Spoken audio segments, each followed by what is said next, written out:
lot about you. If you want to be a wise guy, you can do it anyway. If you want to be a strong man, you can do it anyway. If you want to be an Indian chief, cowboy, you can do it in the ring. You can't do it in the mall. The most electrifying line in sports entertainment today. If you smell what the Rock is cooking, hate me if you can survive if I let you. I'm figuring and thinking that nothing's gonna stop the Macho Man Randy Savage now. I'm the man. I'm the icon. And yes, you can't bow. I am God. The number one show on the net that leads to the best in your head like Goldberg Net. For the punks and the perverts, this is not a work for Terry Funk and Knox Baker. Check Inchman and Barbie, they got the cheap heat, so sit back and have a seat. They got questions from the fans, in your head is the man from Australia to Japan. Take down the road, get back to the Mississippi. I have crossed the brain and demons. We are bigger. We are faster. And we are all night long. All you idiots, punks, perverts, and fools, be sure and tune in and listen to this show.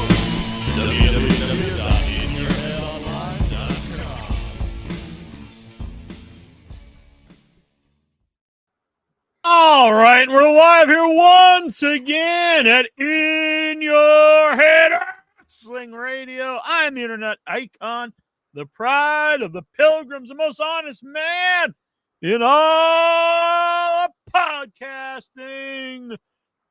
Ho, ho, ho, ho! Jackie Jones, along with my right-hand man, my audio soulmate, and the enforcer of the Headyverse. I love you. Solo. No, fuck that. Right here. Check it out, Jackie Jones. Look at this beautiful shirt. Of all the shirts, you'd get that piece of Look shit. Look at this beautiful shirt. You would waste money on that fuck? What do you think about it? I think that's a waste of time, a waste of money. Look at that. Look at that. Don't even look like him. Yeah, it does. It's Solo. Why has he got brown hair? Pick his nose there. Looks It's like like one of the acclaimed. Blonde up here. It's blonde up here. Love You it. bought that shit? Yeah. The hell? You It was put only $35 for a $35. shirt? How much? $35. For that? What a waste of money. No, it wasn't $35. What, I am $50? the king of all the marks. Yeah, One you're inch, proving it right now. Fucking biceps. solo mark. the power goat. Bam! The boss baby, the man who tells you what to do, especially Jack. Yeah, And no, he needs listen to to this love our tribal chief, Solo Sikoa. he's probably like what would you say, the top 50th guy in the promotion? The top 50th? Yeah, I mean, I wouldn't even rate him the top 10. He's in the top angle on WWE. I know, but like for someone I want to see, he'd maybe be like 20th. And if I'd be honest, like probably 20th. Jack, if nobody wanted to see him, why would they be making it? Because they just push whoever they want to push. The guy stinks. Why would they be making the shirt? They're a shirt for every guy that's ever wrestled in the company. They got like a Baron Corbin shirt. Of course, it probably made like 5,000 Baron Corbin. Now the whole internet for years, everyone's like, fuck. I Baron got you. Corbin. Now all of a sudden, all the internet, all your marks, all your boys, you're like, oh my God, WWE, they didn't push it enough. Come on, are you fucking crazy? We've heard all that. Let's see. I got you right now. Okay. Do they have a what's that guy's name? I don't even know the hell you're talking about. The guy who's with Otis right now. I know his name. Like right now, like they're out to dinner. I don't think they're out to dinner. Oh, the guy you No. met, your boy, the guy that you had No. breakfast with. Well, that's a good Tucker? example. Did they make a shirt for him? That's what was his probably name? it honestly Tucker- like Tucky? skill level and stuff that he probably is about the same level as Tucker. Tucky. Yeah, Mhm. I mean Tucky's probably like better, honestly. No, that's impossible. He's not from a Samoan dynasty. He's not from a Samoan dynasty. He's like one of the worst Samoans that's ever wrestled. No, that's impossible. There's only like 3 that's ever not been good that was a Samoan wrestler. If he's so bad, why would Jacob Fatu love him so much? He chants it. Jacob's way better in every single way possible. But he looks There's up not one aspect where Solo Sikoa is better. to Solo. The dude stinks. Impossible, Jack. It's just impossible. WWE's on fire, so they could literally. This is like they could literally take anybody. It's like the old angle when the Brooklyn Brawler joined the Heenan family, and the angle was Bobby Heenan's like, I can make a star of anybody, even this bum, and then he takes Steve Lombardi and makes him the Brooklyn Brawler. That's like the WWE right now. They're on fire because of guys like Roman Reigns and Paul Heyman and lots of reasons. And so they're like, we could literally just take some guy who stands out at nothing and we can just put him there and he's going to be a star. And that's what Solo Sikoa is. He's just a guy that has nothing special about him in any way. And they push him as a star. So he's not even really seen as a star. He just happens to be in an angle. He's just there. He could literally be anybody. Look how beautiful our tribal chief is. Man, news at home, like, why wasn't I given this shot? Look at his likeness. Useless as Solo Sikoa. Look at his beautiful likeness on my T-shirt. It's awesome. Don't even look like him. Is that the guy from the Acclaim? Not the guy that raps with the other guy? Anthony Bowens? Yeah, is that Anthony Bowens? Like Bowens? Is that Mike Tyson? His name's right there. It's right there. It's not Mike Tyson. His ass ain't hanging out. Now we'll forever remember him for his ass hanging out.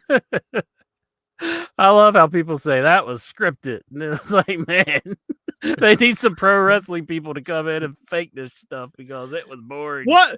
Okay, asshole idiots out there. When was the last time Mike Tyson was good? Over 30 years ago? He was washed up like in his like mid to late 20s. I hate now all of a sudden at 58, you think he's going to start fighting like he did when he's 22 or 19. I got the scrambler box. I hate to incriminate myself, but around the time when he started fighting again after he got out of prison, the big house, yeah. But this was like the Evander Holyfield. Yeah, like biting the ear. That's why I had to bite people's ears off. And all of those matches was disappointing. Yeah. They were. I was like, man, I'm glad. And he was still, a man that he wasn't an old man then either.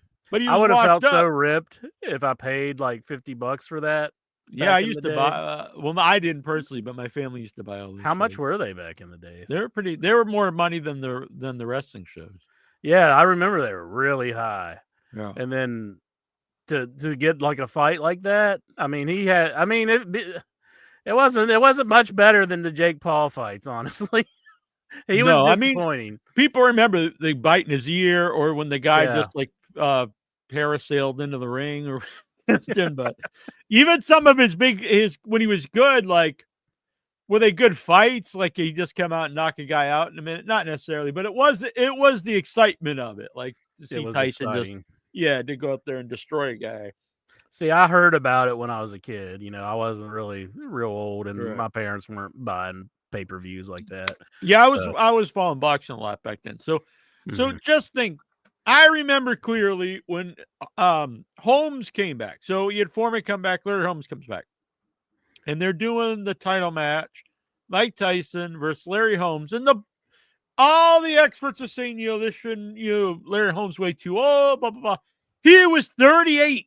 He was 38 years old when he fought Mike Tyson, and they're saying that's too old to fight. Mike Tyson today is 58. Yeah. They're talking about his reflexes are shot and stuff because he's 38. Well, what do you think someone at 58 is going to be like in the ring? And then someone's like, yeah, but he just his last fight, he beat Roy Jones Jr., another old washed up fighter who's like 56. Yeah. And another weight class. He had to gain 40 pounds to fight him because he didn't fight as a heavyweight. If he wants to be taken legit as a boxer, I mean, he's going to have to start taking on some real people. He can't. Oh, you mean Jake Paul? Jake Paul, yeah. I mean, Tyson, at this point, he can't. He I mean, be fighting in his 50s. Yeah, Mike Tyson he has no business being in the ring.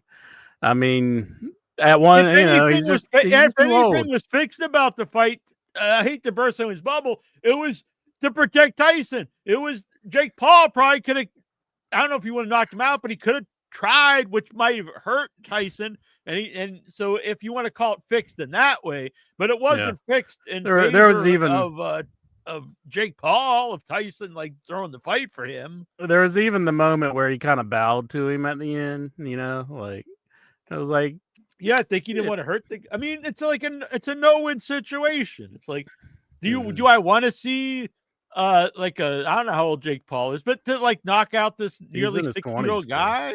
No, he's 28 or something like that. Yeah, do you want to see really him young pummel and knock out Tyson, and then Tyson has brain damage or something? You're like, oh wow, that's really feel a good moment.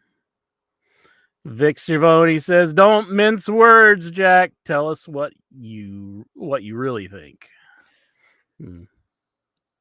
But it's true. Jonathan Jackson puts. I will say the women's match was good. That's another thing. Okay, I agree that the who won wasn't right, but all that said, whenever I hear Jim Cornette talk, the women's match would come up, he'll skip it. Oh, the girls. I don't want to watch the girls. No one can believe girls. No. Oh, it ruins all these matches if you have girls in the Hell in the Cell. If you have girls. Moron, who was the best fight on that card? The women. Yeah, by far. That was the most exciting boxing bout I've seen in quite a while, which I don't watch a whole lot, but it really was great. That match was great. Ronda Rousey was she was the biggest draw for a while in MMA. So this thinking that women can't, be in combat sports, that's like you're thinking back in the freaking 70s or maybe even before that. And also this idea that it ruins, if the women are in the Hell in the Cell, then how can you believe the men in the Hell in the Cell? Well, the women aren't getting beat up by a guy in the Hell in the Cell. They're fighting other women. So how does that affect at all a men's match? It doesn't. That's it's ludicrous. It's not that they're fighting the cage. It's not like the cage is an opponent that's in there grappling him. And then it'd be like, well, these women could beat the cage. How did this guy stand a chance of wrestling this cage? You're not fighting the cage. You're fighting the guy in the cage. Yeah. And I really find it hard to believe that the fix wasn't in on that when the one girl kept running her head into the other one and she somehow wins the match. It's like, they kept warning her. It's just judges have notoriously been bad in boxing. Yeah, you don't think that there's a reason for that though? Why they're notoriously bad? I mean, everybody in the crowd felt the same way, and then the judges, for some reason, they're like, "Oh well, even though she ran her head into her the whole match, she still wins." That's like craziness. I think. Well, it's not really so much. I just thought the other woman won. How do you think she won? I just think she should have won. I think it was a bad decision. Oh well, yeah. You mean the one girl that I'm talking about? Yeah, she should have. The woman who lost should have won. Yeah. I feel the same way. I misunderstood. Yeah. Yeah. So It should be illegal for women to do anything other than cook, Jonathan Jackson says. Damn, Oh my goodness. Jonathan Jackson. So help us I out. actually started reading that comment before I actually like knew what it was saying. So he's just kidding around. He's just kidding around because he knows that men are the real chefs and women shouldn't even be cooking to begin with. But what I wanted to say, Incher, is hit that like button, subscribe, share this out. And we need some new people to help support the show because we're running on fumes here. Everyone's canceling. They're like, I don't want anything to do with this anymore. I got to take some people off our producers here. But help us out if you want to help support the show because it does cost a lot of money. And we should have the actual website back up soon. So much trouble with the friggin' websites in the last 2 years, I guess. But finally, it's back. My God, but still needs a lot of updating, but it'll be back up. So if you can, if you like the show, please help out. It starts only $3. You can join the group here. You can Venmo during the show. I'll send you out some stickers, and you'll have our eternal love. Yeah. There's a AJ Styles sticker. It looks like. Yeah, you can get a sticker like this. Ah. He says the gay community. Nah, poor AJ. We won't let that one die, will we? Well, I mean, he said it. He deserves to get a little bit. Does he ever do anything anymore? He got hurt in the last match that he came back in, and I believe it was he just came back and he got hurt like instantly. So yeah. That this is something that I used to talk about on the show sometimes. Is something that makes wrestling special that you can't do in the real sport. So you can bring back your heroes like Sting. Had a really fun last run in AEW. CM Punk feels like that's a waste that he tag teamed with him, I guess. Because like, oh, cool, I'll get this. In theory, you can bring back these guys like Tyson, but then it's not a feel good moment. But in wrestling, you could protect them. So it's like, oh wow, Sting, is out there, and it's fun. It was fun to maybe. It was one of my favorite runs of Sting was that last couple of years in AEW. Oh yeah, I'd say that is my favorite run of Sting, honestly. Yeah, I mean maybe if you went back to the 80s, but yeah, up until the early 90s, I like the late 80s, early 90s Sting. I really liked. Yeah, and then I was. Besides just the visuals of him as the Crow Sting, like when he actually started wrestling again, it wasn't very good. And actually, he seemed like he did more stuff than now than he did back then. I agree. I was thinking he was the best in ring he had been since like 92 or something. Yeah, it's insane. But AEW doesn't do anything good, so what we should just end it already. Just people really want to destroy the company. Really. Yeah, and unfortunately, I think a lot of that stuff hurts it. And it it has. I think Cody leaving to WWE was a huge blow to him. Yeah, and all this other stuff with Punk, it was definitely another huge blow. To him. And now it seems like I don't know what's going on, but it seems like there's like Kenny Omega showing up in New Japan, and I can't defend a lot of the booking lately. Like, why would they let that happen? That he just shows up in New Japan and then not show up in AEW first when all the fans are already waiting for him to come back in AEW. Yeah, they built it up.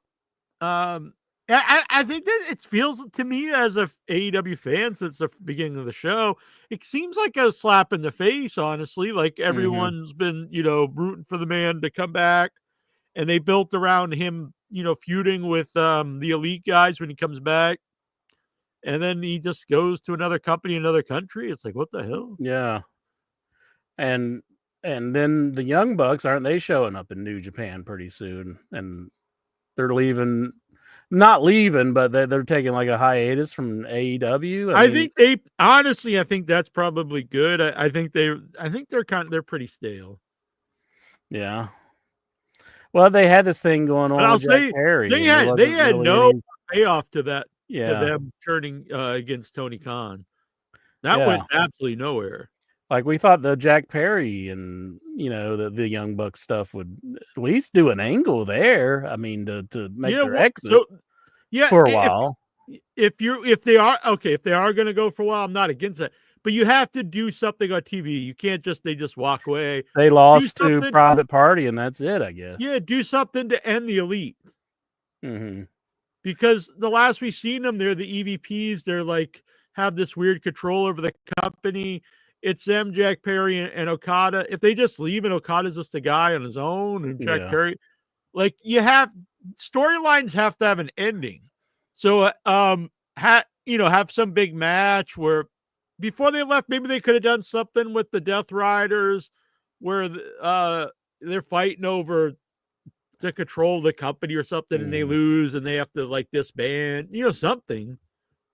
Tony Khan, not just they just disappear. I mean, they beat up Tony Khan in front of his dad. Yeah. It's Tony Khan's world, and he is in never-ending booking. He's just booking. He's just like, I'm booking like crazy, baby. Yeah, he's like, I'm never ending this. It's like you got angles that aren't going to end.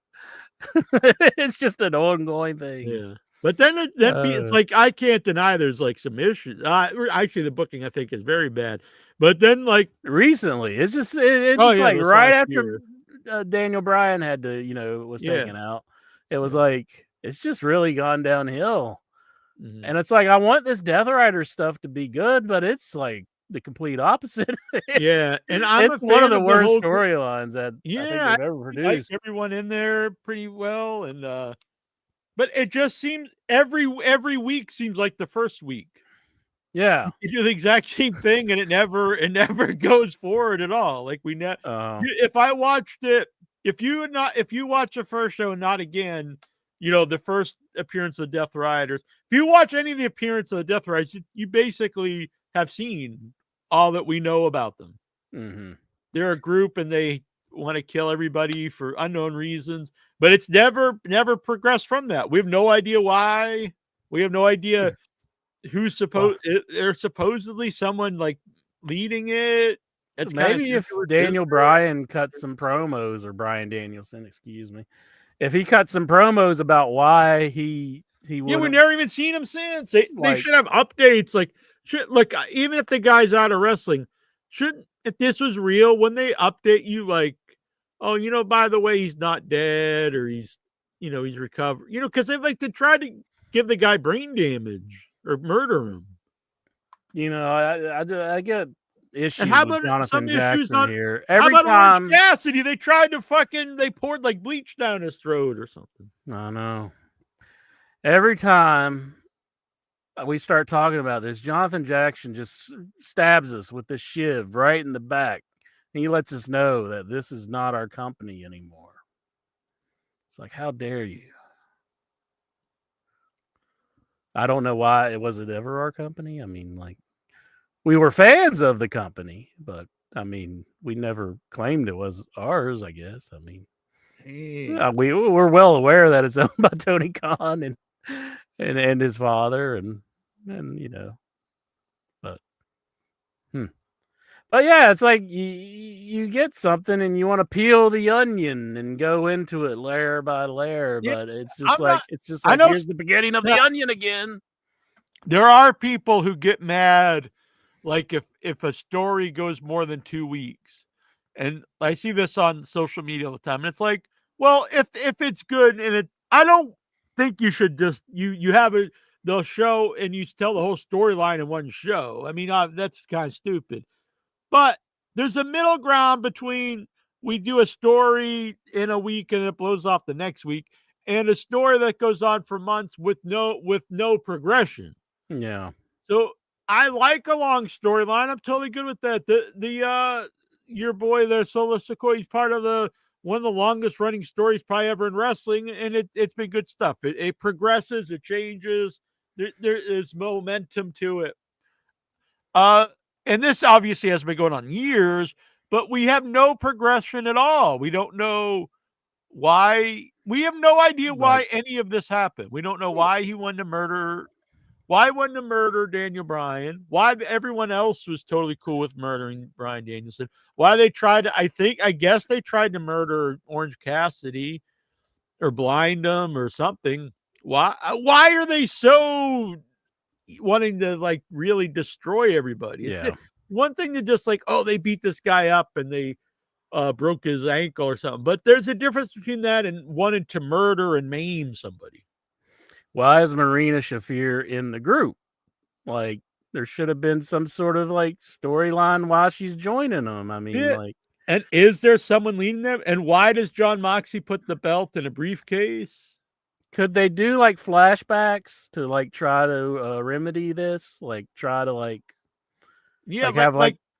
So when you watch the Saw movies, if you watch the Saw movies, like if you watch them all in a row, they'll be like in part 4, they'll show like something that happened, in a scene in the second series. You're like, oh, that's like callback to blah blah blah. Yeah, you could do that maybe. Yeah, just like kind of explain why this group was, heading in this direction. Mm-hmm. So that would be nice, I think.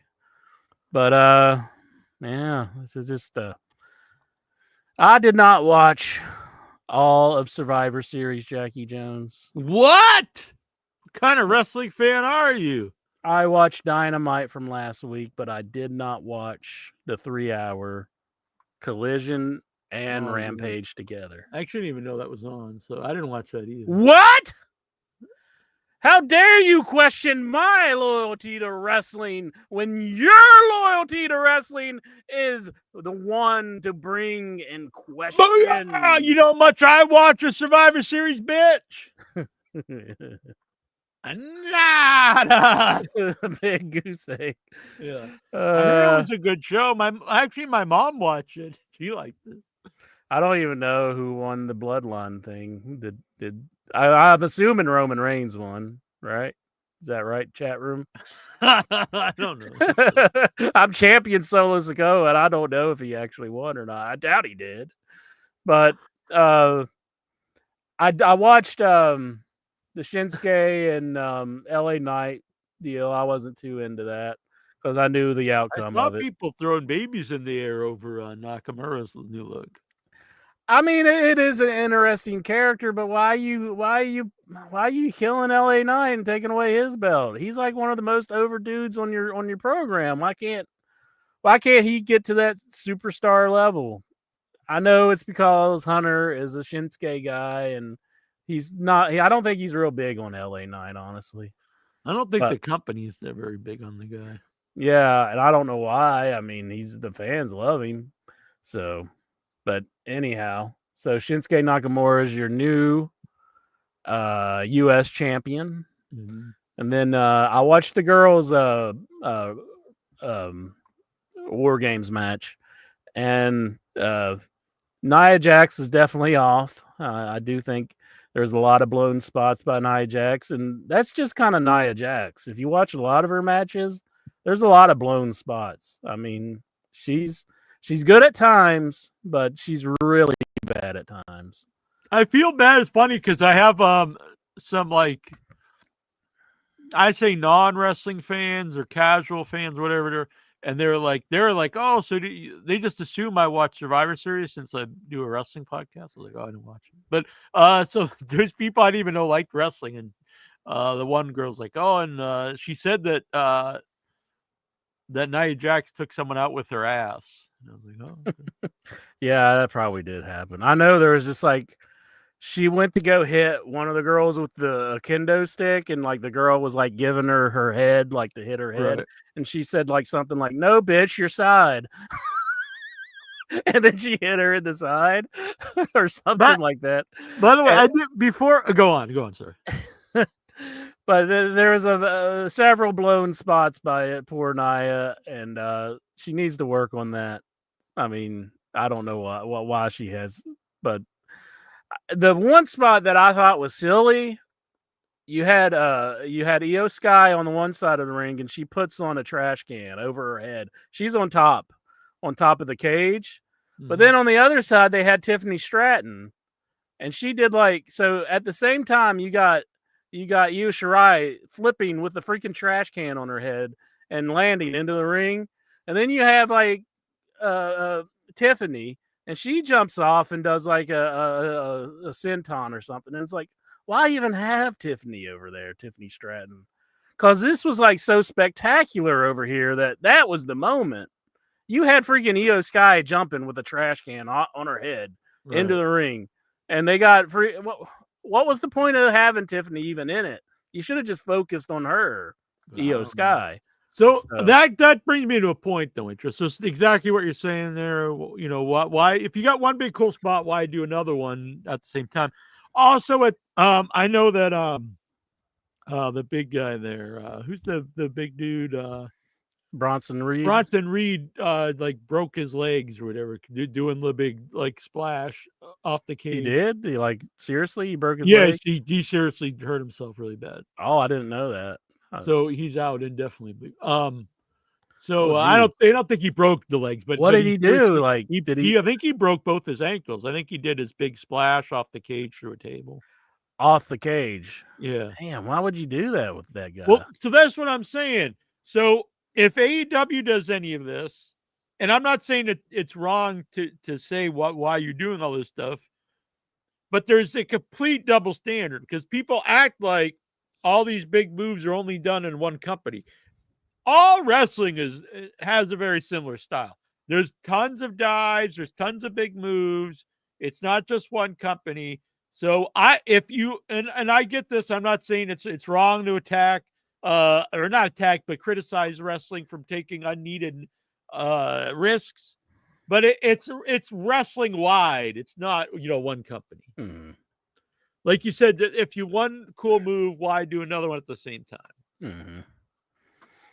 Jonathan Jackson, he says at least Bronson Reed and Edge have something in common. That's true. If you ever wondered what they had in common before. I also wanted to say something that's kind of a rant here because I see it all the time. About what if Edge came back looking just like Bronson Reed?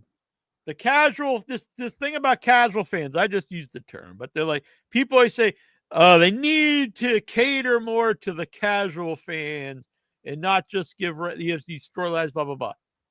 This shouldn't even be a talking point. This is just something people have heard other old wrestlers say, and then you just repeat it and repeat it and repeat it.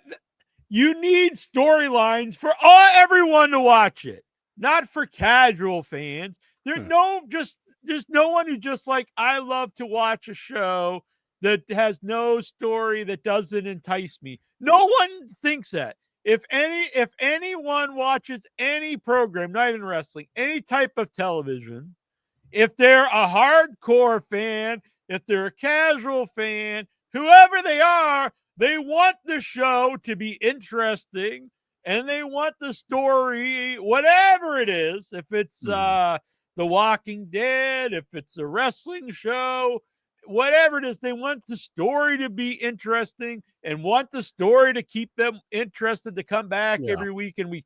So this idea, that's not that they got to cater to this casual fan and fuck the wrestling fans. They've got to interest everyone. They have to interest people to watch a show. Yeah, I agree with that. It's Instead like you got to keep on the stupid thing about casual fans. You got to keep your hardcore fans interested, and if they start, talking about it like this is really good stuff, that gets the casual fans' mind, into it. Like a casual fan's not just going to be like, oh, well, I guess I'll just tune into Raw right now. Yeah, and a hardcore wrestling fan's not sitting there like, I don't want this show to be good. I don't want this show to have storylines. No one's sitting there watching that thinking that. No. I'm just going to watch this no matter what. It's gonna... I definitely wasn't into it these last few days. I was kind of taken out of the Survivor Series. I just and I wanted to watch AEW. I may still watch that show, but I haven't watched it yet. But you want good, consistent storylines that make you enjoy it. I mean, imagine if they just hot shot Austin. And they're like, oh, well, this guy can't do it, Yeah, that's another good point, too, is you could have had the mindset because I was alive then, and I was a wrestling fan for years before Austin became Stone Cold. He would have been what we refer to today as an internet darling. He was a guy that hardcore fans thought should become a big star before he had the Stone Cold gimmick, because wrestling fans thought this guy is really talented.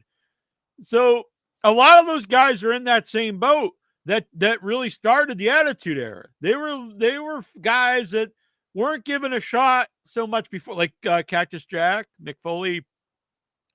They weren't given the big mainstream push because they were like, oh, they don't really fit the WWE mold. Like, this guy's kind of a fat dude, kind of weird. Like, he doesn't fit here. Austin's like a redneck guy, Southern guy, doesn't normally do well in WWE. This is before Stone Cold. Their vision of McMahon's vision of Stone Cold was a mute that never spoke. That Ted DiBiase did all the talking for him, and was just like a technician in the ring, and probably would have never done anything. McMahon, he's such a genius. He's just such a genius, like everybody said back in the days. Well, before now, anyway. Yeah, and also this idea, internet, the internet darlings, indie guys, all this stuff is obsolete today.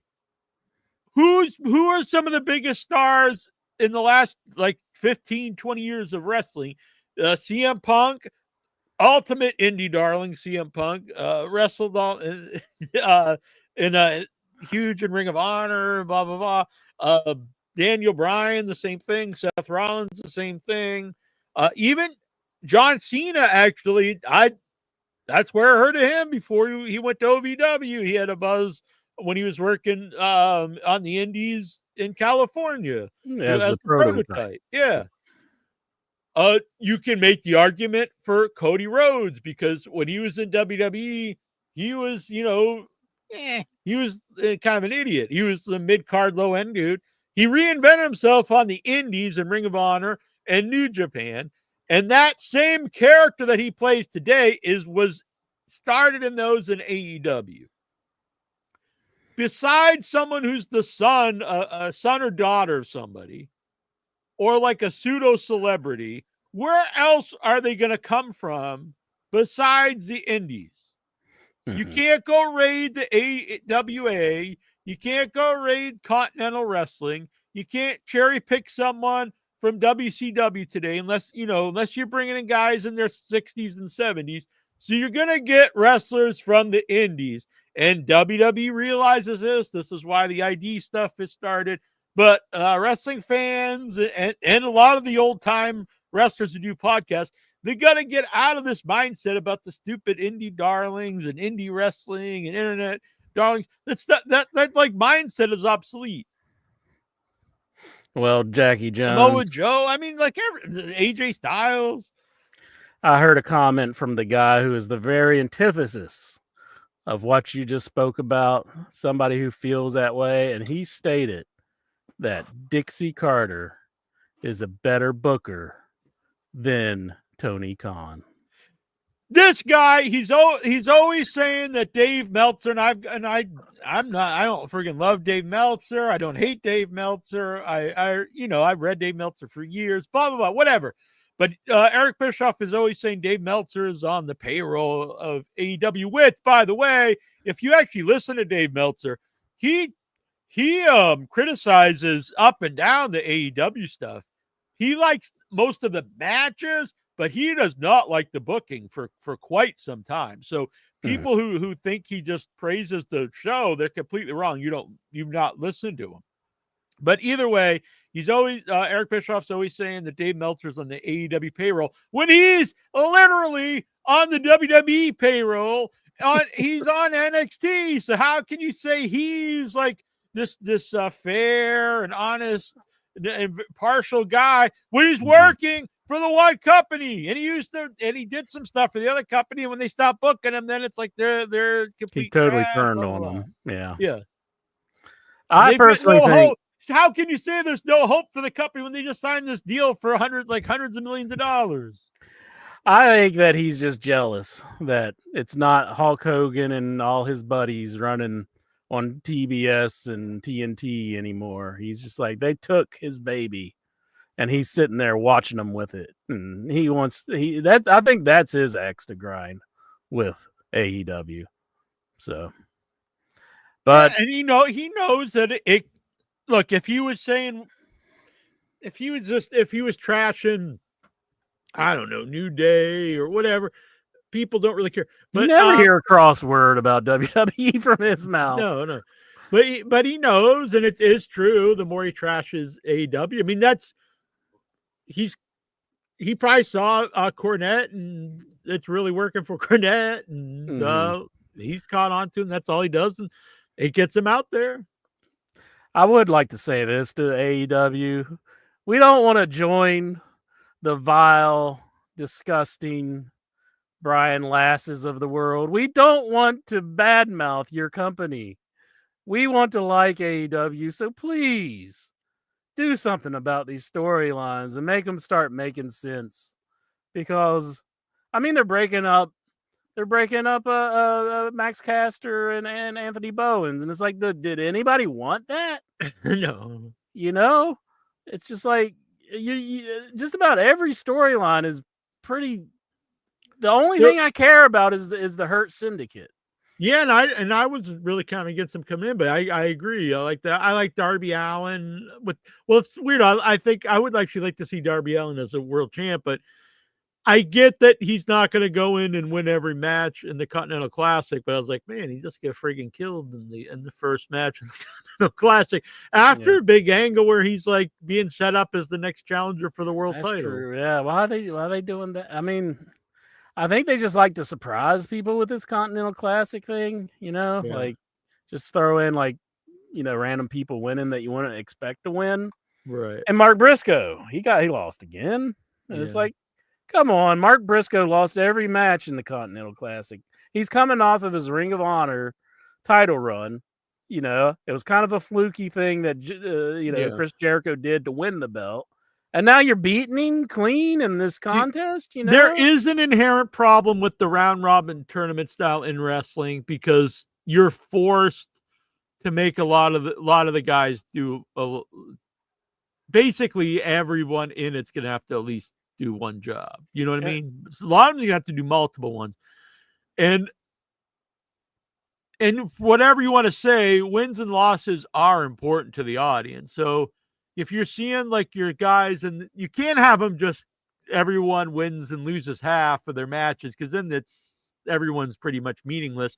So you have to have people really win a lot, but then that also means you have to have people lose a lot, and you can't help but get hurt by that. So if you're a guy in a tournament and you lose 6 matches, it's kind of like you do look weak. I mean, there's no other way around it.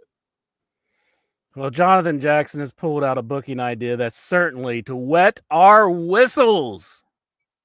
And that is, when are we going to get the Rizzler versus -1 for the TNT title? You know what? That match was fun. You think they should give the guy a contract? No, I don't know. Do you think we need more of QT Marshall? No, I actually, I do. Yeah, it's too bad that wasn't the debut of QT. If we had no history of QT Marshall, and that was the first time I ever saw him, I'd be like, you could do something with this guy. Like, he's an old school heel. Mm-hmm. I don't know how much you could really do with him at this point, because we have seen him for years as just really an idiot kind of. But I don't think he can be like world champ or something. But I do think he has a place on the card. I think he'd be a good guy to have feuds with lower end mid card people. Here's a booking idea here, Jack. Stay with me now. Stay with me. Okay, you got the Costco guys, and they're reviewing some cookies. And just as the big guy, big TJ, what the hell's his name? Big Stevie, Big Boom, Roscoe, big whatever his name is. Big Boom AJ. I don't even know what Costco is, honestly. What is Costco? It's a shopping center, kind of like a Sam's Club. Costco. I think it's like a Sam's Club, kind of. Do you have a Sam's Club where you got to have a card to get in? Yeah, I know. I don't really see the point of them because honestly, I think you can get stuff cheaper just going somewhere else without buying stuff in bulk. Well, anyways, you got the. I know what they are, though. I know what they are. Yeah. They're reviewing something. Actually, I think they're called BJ's here. Mm-hmm. And then there's a knock on the door, and the Rizzler goes to answer it, but the door busts open as soon as and he knocks the Rizzler on the floor, and the Rizzler's bloodied on the floor. And then you're gonna bloody the little kid? Well, yeah. And then QT Marshall, he comes in. He comes in, yeah, hard way. He just freaking he's like punching his eye. He's like making sure to get the whip in there where he's like hitting the side of the eye so he busts the kid open just the right way. And then he goes over the cookies and he just throws them and stomps them on the floor. The cookies? He stomps the cookies, Jack. Damn. And then Big Boom AJ declares that he's going to get his revenge. Oh, AJ. I think I called him QT Marshall. And this might be the biggest angle on AEW. Damn. Especially after you bust open the Rizzler. Damn. He's doing that face. He's like, and then QT Marshall's just like, just what is a Rizzler? What does that even mean? Well, a Rizzler is something that the kids use on the internets now, Jack. And it is the term that means to have charisma, to have personality. So they use the word Riz in place of that. So they took that word and they developed it into the young, charismatic performer on the Costco guys persona. And they said, he is now the Rizzler. Damn. QT Marshall's just going to bust him open hard way, baby. Can you do that? Is there any laws against that? Though, I'll be honest, I would probably buy a Rizzler shirt before I would fucking Solo Sikoa. I love you, Solo. Oh my god. You're not. You really seriously think this guy's worth a shit? Get that fucking bum. Can you believe it, folks? Do you believe he really likes this schmuck? Beautiful shirt. It's a beautiful. I still don't even think that's him. Are you sure? Did you get that on Temu or something? I was like, gotta save some fucking bucks here. I just want to annoy Jack, but I don't want to do it and really take a hit on my wallet. So I'm gonna order it from Temu and wait like 4 months to get the motherfucker in the mail. All right, I'll make a confession. Want to make a confession. First thing I've ever purchased from this company in my entire life. Not proud of it, but I bought it from the Hot Topic. Oh, all right. Hot Topic does have some good stuff. I bought it from their website. I think they print. This is like a print to order shirt, so there's print on inventory demand of this. They just print it whenever. Yeah, I mean that's how we sell our shirts. So, but yes, they are selling this on Hot Topic, and I got it for a Black Friday, so it was like $15. All right. Well, that's not too bad. Whoa, look at that. Whoa. Yeah!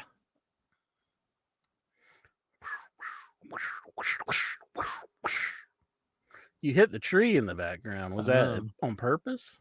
No. No.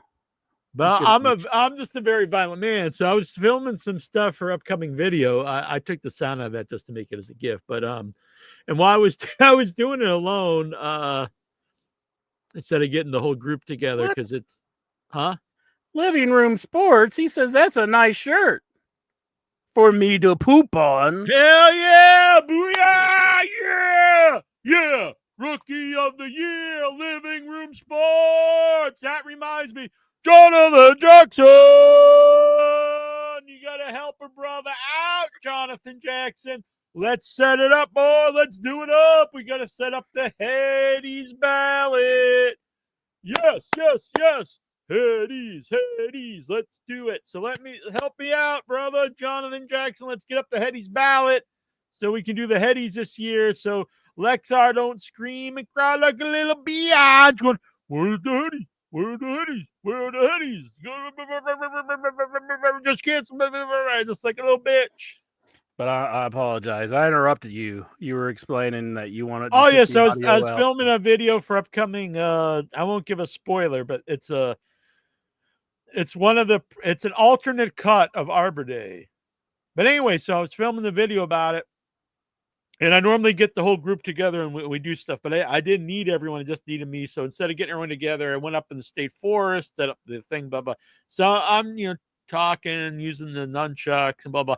And I look over and there's a woman like off in not that far away, kind of just with her dog, like kind of walking up slowly. She's like, "What are you doing?" And then I was like, "Oh, I'm filming stuff for this movie." And it's just me by myself. So, and I'm like, I've got the I've got the mullet on and nunchucks, and so I probably look totally fucking insane.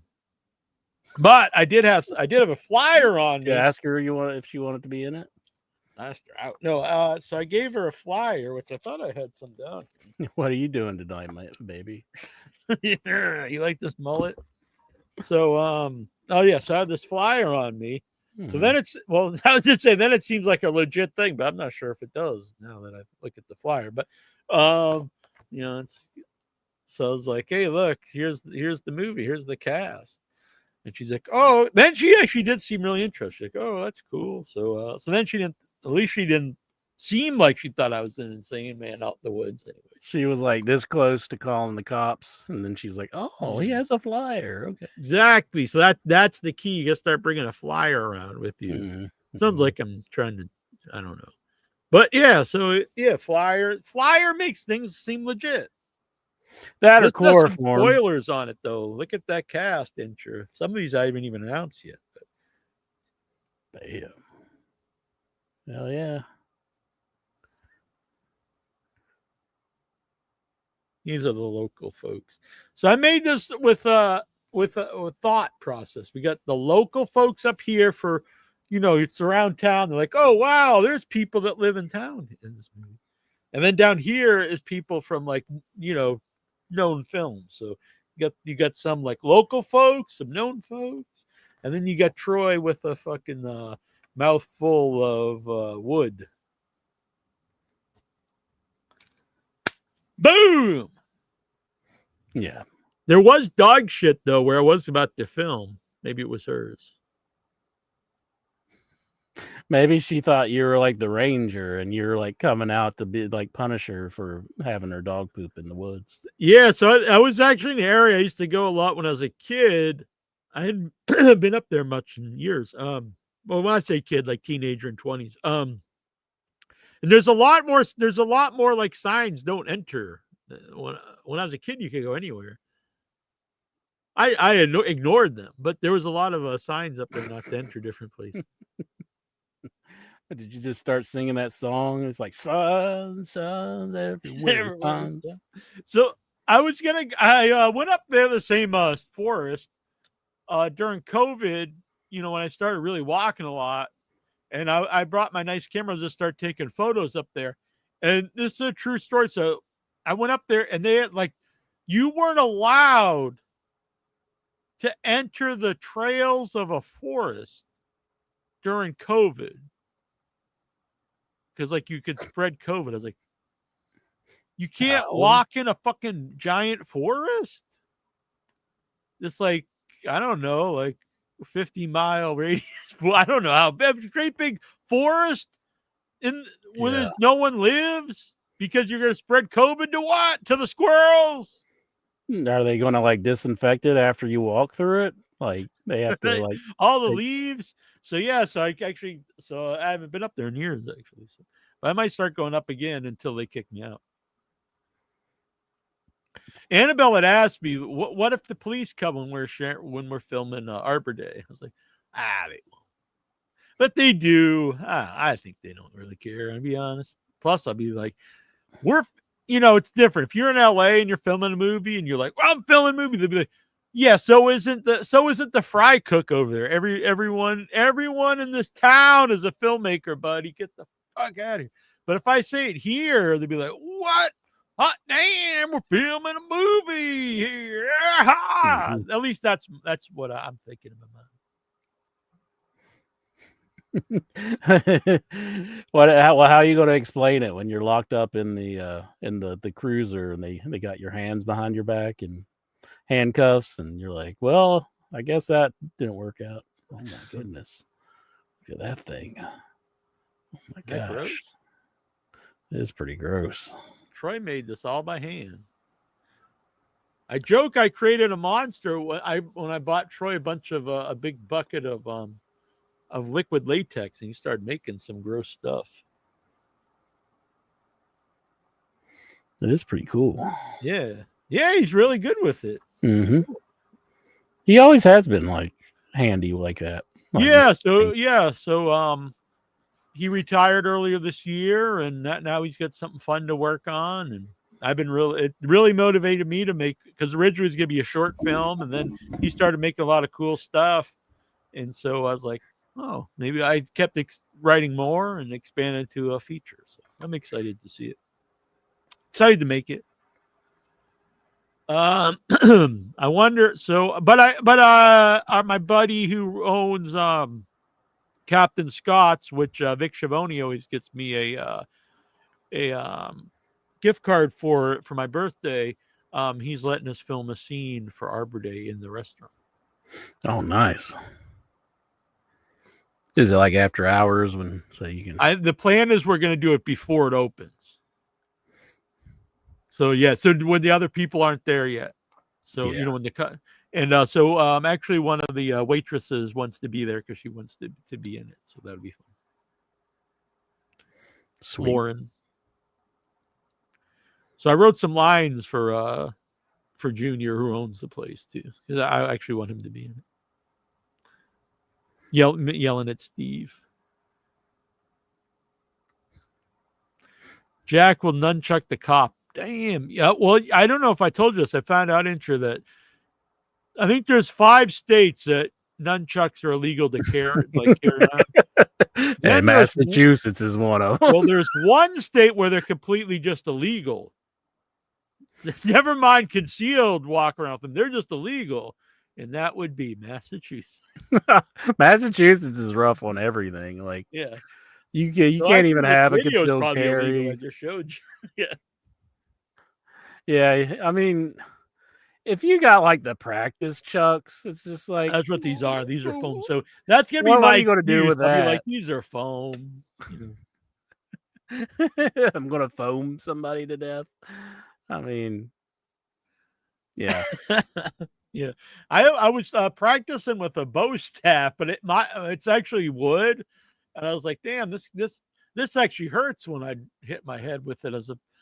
Honestly, even the foam nunchucks, if you hit yourself, it doesn't like really hurt, but it's not like you don't feel it. You know what I'm saying? But it's not like I'm gonna break my eye socket or something. But I have a big staff, and I was doing some stuff with that. And when I drop, I was like, oh, this is actually going to really hurt me if I drop this on my head. Yeah. And then I'm like, if nunchucks are illegal, I doubt I can just fucking use a big ass wooden staff. No, probably not. But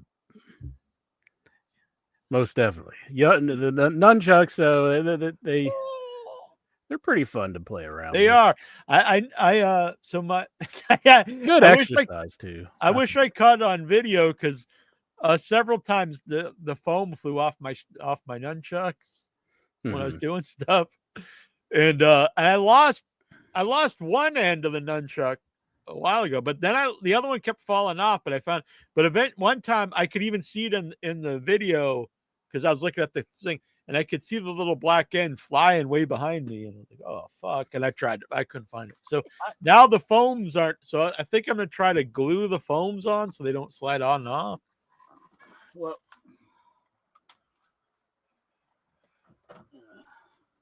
I was going to buy like real nunchucks until I saw like they're completely illegal here. So I got these off of AliExpress and they've never fallen apart on me. Oh yeah, they're almost like mine, but mine has like the chain in between instead of just the rope. Yeah. I don't really have room in here to. Yeah. You know that honestly, when I start using them, like you see how they hit the tree and stuff, and I have like you can like you probably could hurt somebody, to be honest, with the foam ones if you really wanted to, because I snapped like branches and stuff off the trees. You need a lot more room than I realized, because I don't really have room in my house anywhere. No, you don't. You got to have a really big room, or a big empty space where you. Yeah, I was bringing them around with me on my walks for a while, and I would practice play until I found out they're illegal, and I was like, like probably I assume no one's really gonna care, but you never know either. Like, why is this illegal? You can just do like that, It's like. I'm not unconscious or anything. Every state, but here they're legal to have for like personal use for to practice like martial arts with, except for Massachusetts. You can't have them even for personal use. Jeez, I did notice because they opened a new a martial arts place in town.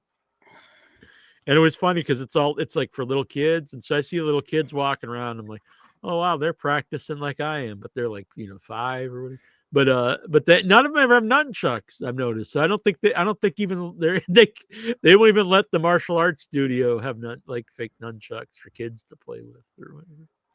They do have little staffs. I don't see big bow staffs, but they have like small staffs about this big, but they're probably like rubber or Nerf or something. There's some ninja in the woods with a mullet. He's scaring me. He's got some of those illegal nunchucks. But you know what? Though he's fucking sexy. You think I'll get a bunch of ladies with the Steve character? You'd be like, God damn, like this fucking guy. Sure, buddy. Geraldine likes it. She told me if I come to Buffalo, I'm supposed to bring the mullet. Lexar said Geraldine is snowed in, and should we be worried? I'm gonna go up and thaw her out. What do you think about that? Yeah. No, I know. Honestly, all kidding aside, she seemed fine. She just commented on a Facebook post, but that's too bad. But it is weird. I mean, it used to be very common that we'd have snow all year, not all year, all winter long, but now it's like so uncommon. It's like, oh shit, someone has snow. I haven't had snow here in years, like real snow, like a little bit of snow, but yeah, just like dustings. Yeah, nothing where like I used to go sledding all winter, like when I was a kid, but I don't think it ever has snowed enough. I remember. I think the winters were a little more harsh when I was a kid. Oh, way more. Yeah. Even in my area, like it doesn't seem like it's even like every now and then, but some winters we go and we don't even get a big snow. So I think last year we had a decent one once, and that was about it. So it's definitely changed, that's for sure. Yeah, I used to go sledding with like the old school like wooden sled with the little those are called toboggans, which I know you call them the hats or toboggans. That's interesting. Yeah, I don't understand why there's the people use toboggans and then other people say it's a sled, and that's weird how it developed. I always used the plastic ones. They used to sell them when I was a kid at the grocery store and stuff, but I never even see them anywhere. So I don't know. Like when I see like the wool cap that you refer to, I don't know what else to refer it to, and I feel strange saying wool cap. To me, that's like when I was a kid, we always called them stocking caps, which I don't know if that's even a word anymore. Stocking caps. Yeah. Huh. But now they're usually called the knit cap or wool cap. Yeah. Or a beanie. And to me, like a beanie is like a different, it's like with the little propeller on it or something. Mm-hmm. But I always feel silly calling them a beanie.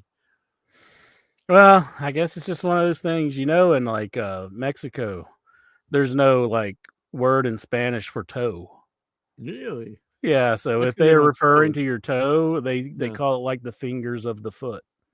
Like, and it's like, It's kind of just weird. Like there's no like word for Yeah. toe. You know. Yeah, I think Eskimos don't have or whatever the indigenous Oh Alaskan my indigenous gosh, you're people getting us canceled now. don't have words for a war.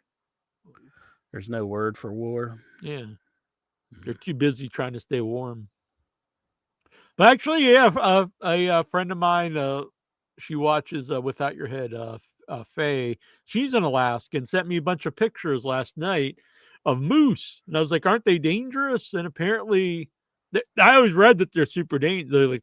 They're more dangerous than people think. But where she is, like, they're like where the turkeys here. They're just roaming all around people's yards and stuff, which seems weird. These great big giant. And she was sending me pictures like in the summer with the moose, and now it's like 20 below there. But it's just kind of weird just seeing these big giant moose walking around someone's yard. Yeah. Dang. All right. Well, I think that was pretty good cover wrestling talk. It's kind of like hippos. A lot of people think hippos are like these harmless. Yeah, I actually think that they kill way more people than well, I know they kill way more people than sharks. Yeah. I think spiders kill more people than sharks. I think snakes are one of the ones that kill the most people a year. Yeah, I'd say snakes are pretty rough. Yeah, because sharks really don't kill very many. I mean, if you get attacked by one, obviously it'd be bad times, but like it's very, very unlikely to Most spiders, I think, are in this area won't kill you unless you're I don't have much I'm happy about, but there aren't any poisonous anything here. We got brown recluse and black widows, but even black widow people think you're instantly dead, but you're not. You're not going to feel good for a day or so, but right. If you're healthy, it won't kill you. But you definitely don't want to get bit by one. Yeah, and the brown recluse is terrible because like your skin starts. Yeah, that's where I got that hole. I think that's what gave me that. Probably. I've showed it before. That hole in my arm. Where were you when you got bit? New York. Not New York City, but I was up in the mountains. I was up in Hunter Mountain, which is like in the Catskills of New York. Oh, okay. I know they don't go real cold climates, but they are all over. It was in the summertime, so yeah. Yeah. August. If you ever whatever it was, I don't even know what bit me, but something bit me, and it ate a hole in my arm. And that sounds like a brown recluse because they hide pretty. And I hallucinated. And then when I went to the doctor, they took a biopsy and sent away, and they're like, "We'll contact you if we find anything." But if they don't find anything, they don't contact you. It's like then you just sit around. What if they lost my number or something? And I got some fucking flesh-eating disease. Mm-hmm. Don't you think they should just call you either way and be like, "You're just all right." a courtesy call? Yeah, that seems strange. Jackson's a big fan of Moose the wrestler. I like Moose. That's one thing that I do miss from watching TNA wrestling. See, I didn't call it Impact for once. Mm-hmm. You could start watching it again. I don't have it on my cable box. Like, if I had it on my cable, I probably would record it and watch it every now and then. You gotta get a smart TV like Lexar and watch the TNA channel. No, I have that channel. You probably have that channel. That's like everybody has that channel, but they don't show Impact on it, like the current.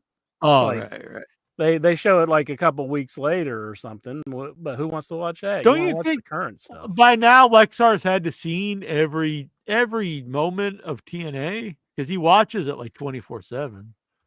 Yeah, you would think.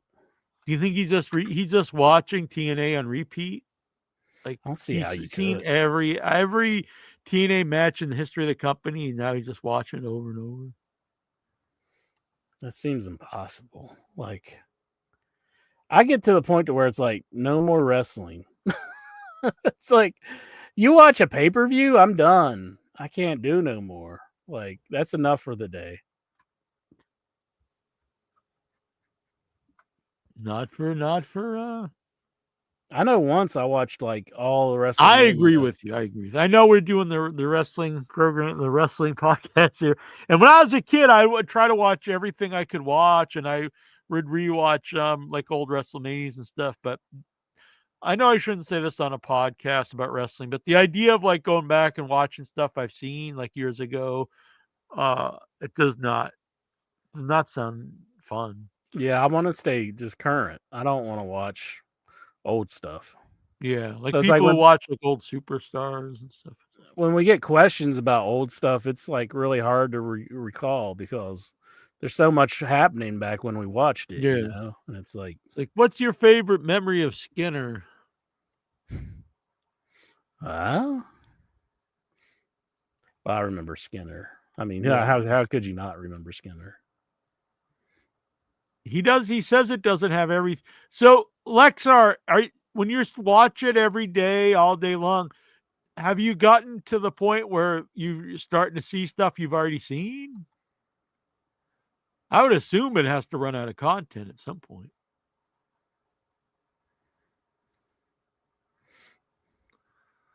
Yeah. Skinner, the original Hawk Tua. I don't know about that. He was spitting on that thing. Who was he blowing? You got to give your hats off to that girl. I mean, she's like the number 3 or something podcast in the world. She's like right behind like Joe Rogan. I was like, what the fuck? It's like whatever you think of her, you're like, it is. I agree 100%. I actually don't have anything against her. It's like some people but I mean, I don't care about her either. You know what I'm saying? I really don't care one way or the other. She said something kind of stupid, but she took something that went viral and really made it into something, which a lot of people can't do if they luck into something like that, or maybe not luck into it. A lot of people that would happen to, and it would be a big negative to their life. But she actually made it into something. Like she's a giant podcast host and was guest on like Bill Maher. And it's like Bill Maher's interviewing this girl who talked about spitting on a dick. I'm like, what the hell? Like, so congratulations, but I mean, you know, I saw that clip and I didn't think it was that funny. I was just no, like, I didn't either. Like, I didn't hate. I know some people like absolutely hated her for. I mean, it's just like if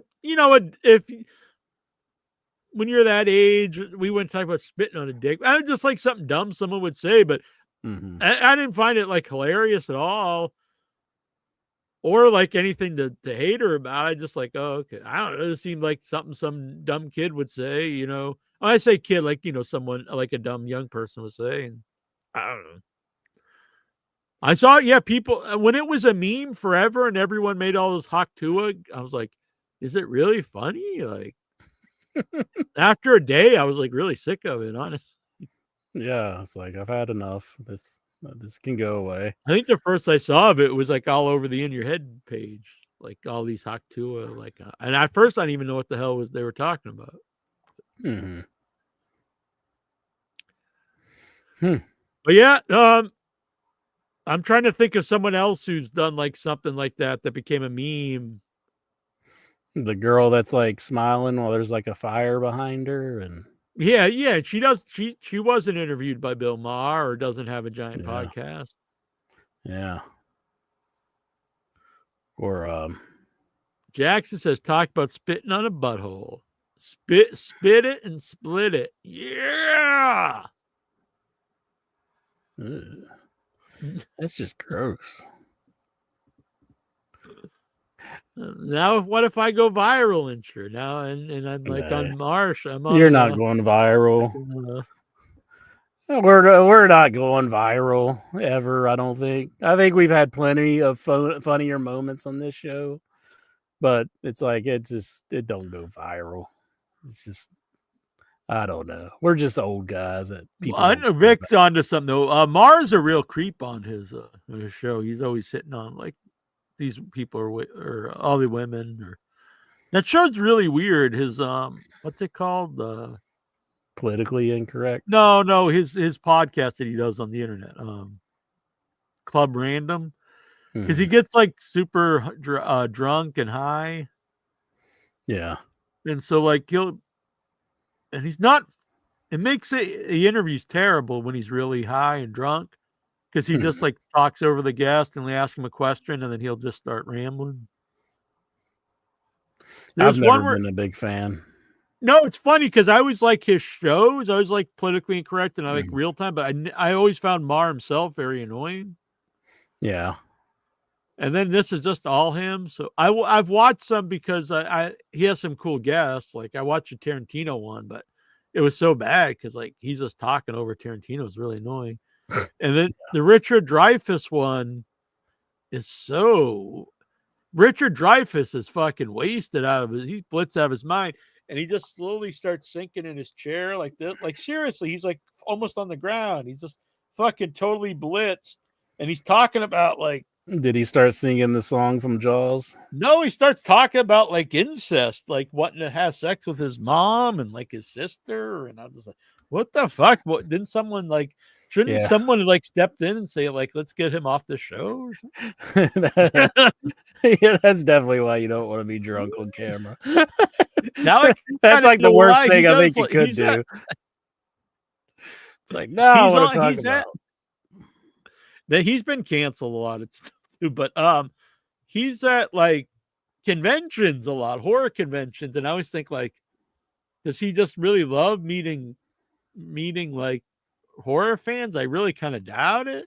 And then now after I watch him there, I'm like, oh, I think this is why he does these horror movie conventions, because he's probably either wasted his money or he needs money for booze or something. Mm-hmm.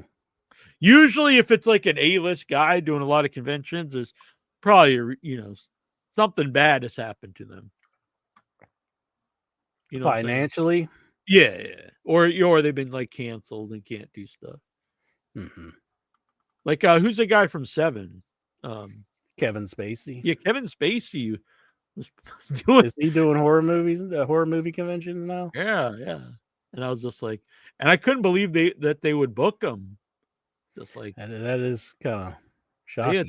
Yeah, and they were just deleting all the negative comments as it went on. Well, I've seen like videos about the Costco guys where there's people outraged with them because there's people who are going on their comments and like putting like inappropriate things about the daughter that's on the show. Like these are people commenting, but the people are getting mad because the dad's not like making a comment about it or deleting the comments, and they're like blaming him. And it's like, that seems kind of crazy that they're blaming him for that. I mean, maybe he just doesn't know how to delete the comments, or right. He is an old dude, and he might not even really be running it. Yeah, but they're like outraged and saying he needs to make a statement. But if you make a statement, that brings more light to it, and that it just makes people do it more, really.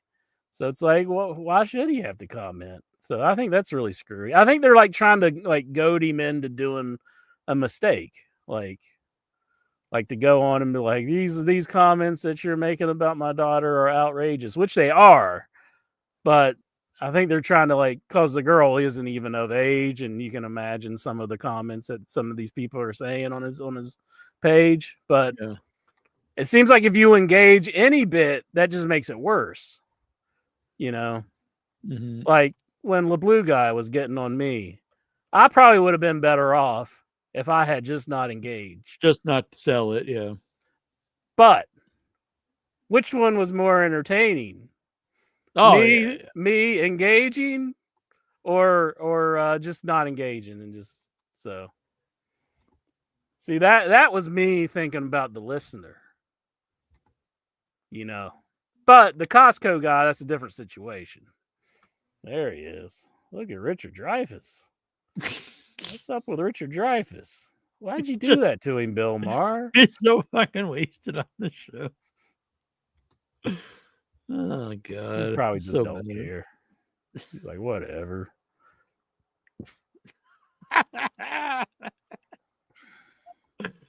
Oh man, should you feel bad? Yeah. I mean, I don't know. I guess. I mean, I I always liked it. Why are they canceling him? I mean, doesn't he have mental issues? Like, I thought he had like He's just drunk. I thought he had like bipolar or whatever. I thought he had Mars like, being issues like that. I don't know, but yeah, I thought so. He was trying to tell her to get completely away from what made her. He wanted her to like do a podcast on his network, and it would be like she'd give sex advice, but it'd be like completely serious. And she's like, "Oh, I'm not a serious person." And I really did think like this is probably not good advice. Like, Yeah, if who's gonna tune in to hear like this 20-year-old who is known for doing something dumb and all of a sudden she's supposed to be like this like real like expert or something. And yeah, I think she gets more views than Mark does now. Yeah, so take that, Bill Maher. Stick that in your pipe and smoke it. Good on her though. Like you say though, a lot of people would get hit with something like that and just totally like implode. But she made something of it. The devil's lettuce always makes you think about incest. That's why me and Inch are straight edge.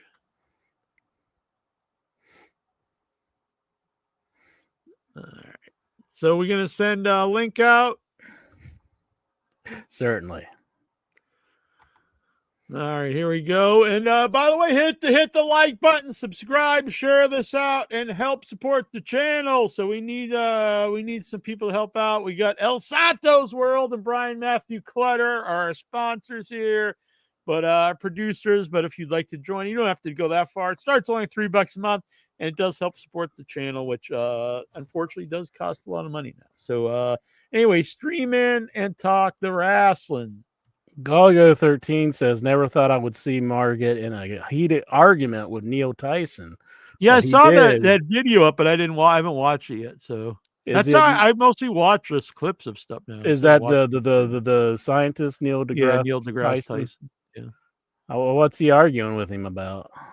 I'm not sure because I don't know because they're usually pretty much on the same page. Is he like we've never landed on the moon? And no, I don't think Mars is a anti-moon landing. Okay. I hate that freaking movie that was out. That was like trying to like put that forward a little bit. They're like if we didn't land on the moon, it's like that was like one of America's greatest achievements. There's a lot of like mainstream people now who really don't, who do they say you're a complete idiot if you think we landed on the moon. Yeah, it really is disgusting because I mean that what's like one of America's biggest achievements, and actually landing on the moon. We were the first ones to land there, and you got Americans going around trying to act like it wasn't real. And it's like, what the hell's the matter with you people? No, we went there more than once. Not like there were several. It was Apollo 12, 13 didn't make it. 14, 15, 17, wasn't it? Six times. So it's like, and there are things on the moon to prove that we've been there. There's like a reflective device that reflects from the moon back to the Earth if you have a high-powered laser.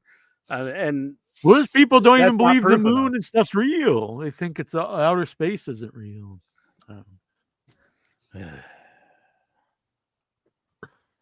All right. We've got some fine folks on the line with us. We have Steven in Toronto and Vic Schiavone. So what's on your mind, Stevie? Oh, yeah. Sorry I made a brief appearance last time, but my wife woke up and she scolded you.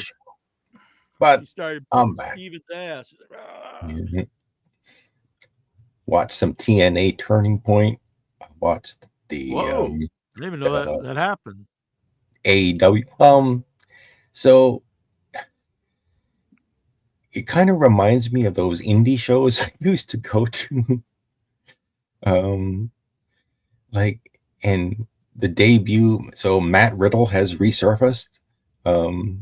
He debuted on this show teaming with Zachary Wentz and some other guy, Kushida, against the Hardy Boys. I thought Kushida was in AEW. or maybe it's one of these other Japanese wrestlers. But he showed up, went against the Hardy Boys, and I can't remember their partner, the guy, the ABC guy who isn't hurt. Chris Bay, I think it's Chris Bay, or no, Ace Austin. But it was like an indie show. Like it kind of looked like they were in a warehouse, and but still an enjoyable show. Nothing too spectacular, but That's cool. Yeah. Lexar will see it in a few years on the TNA channel. Probably. Yeah. Yeah, I just can't be interested in wrestling that's like stale. Like I want it fresh, hot and fresh out of the kitchen. I don't want to watch, or at least a day or two old is fine. But I don't want to know what happens. I want to watch it and see what happens. I agree. Did the Bloodline win, or did Solo Sikoa's new Bloodline? Who won on that one, Steven? Because I don't know. Oh, the Bloodline. So they all ganged up on Solo Sikoa, and the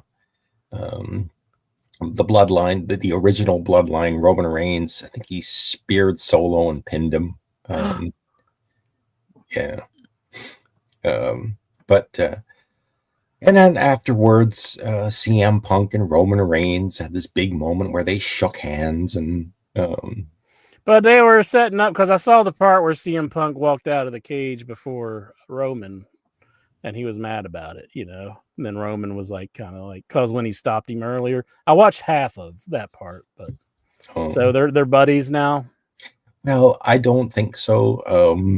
I think it was just a one night thing. Because like I'll get into the Raw report immediately. Like Punk's moved on to another program. So, but yeah, it was. I mean, I was hoping the crowd was really going to pop for that, and they did a little bit. But did Paul Heyman get involved any? Oh no, he just. I think he was there. I can't. Sorry, that's one part I can't really remember. But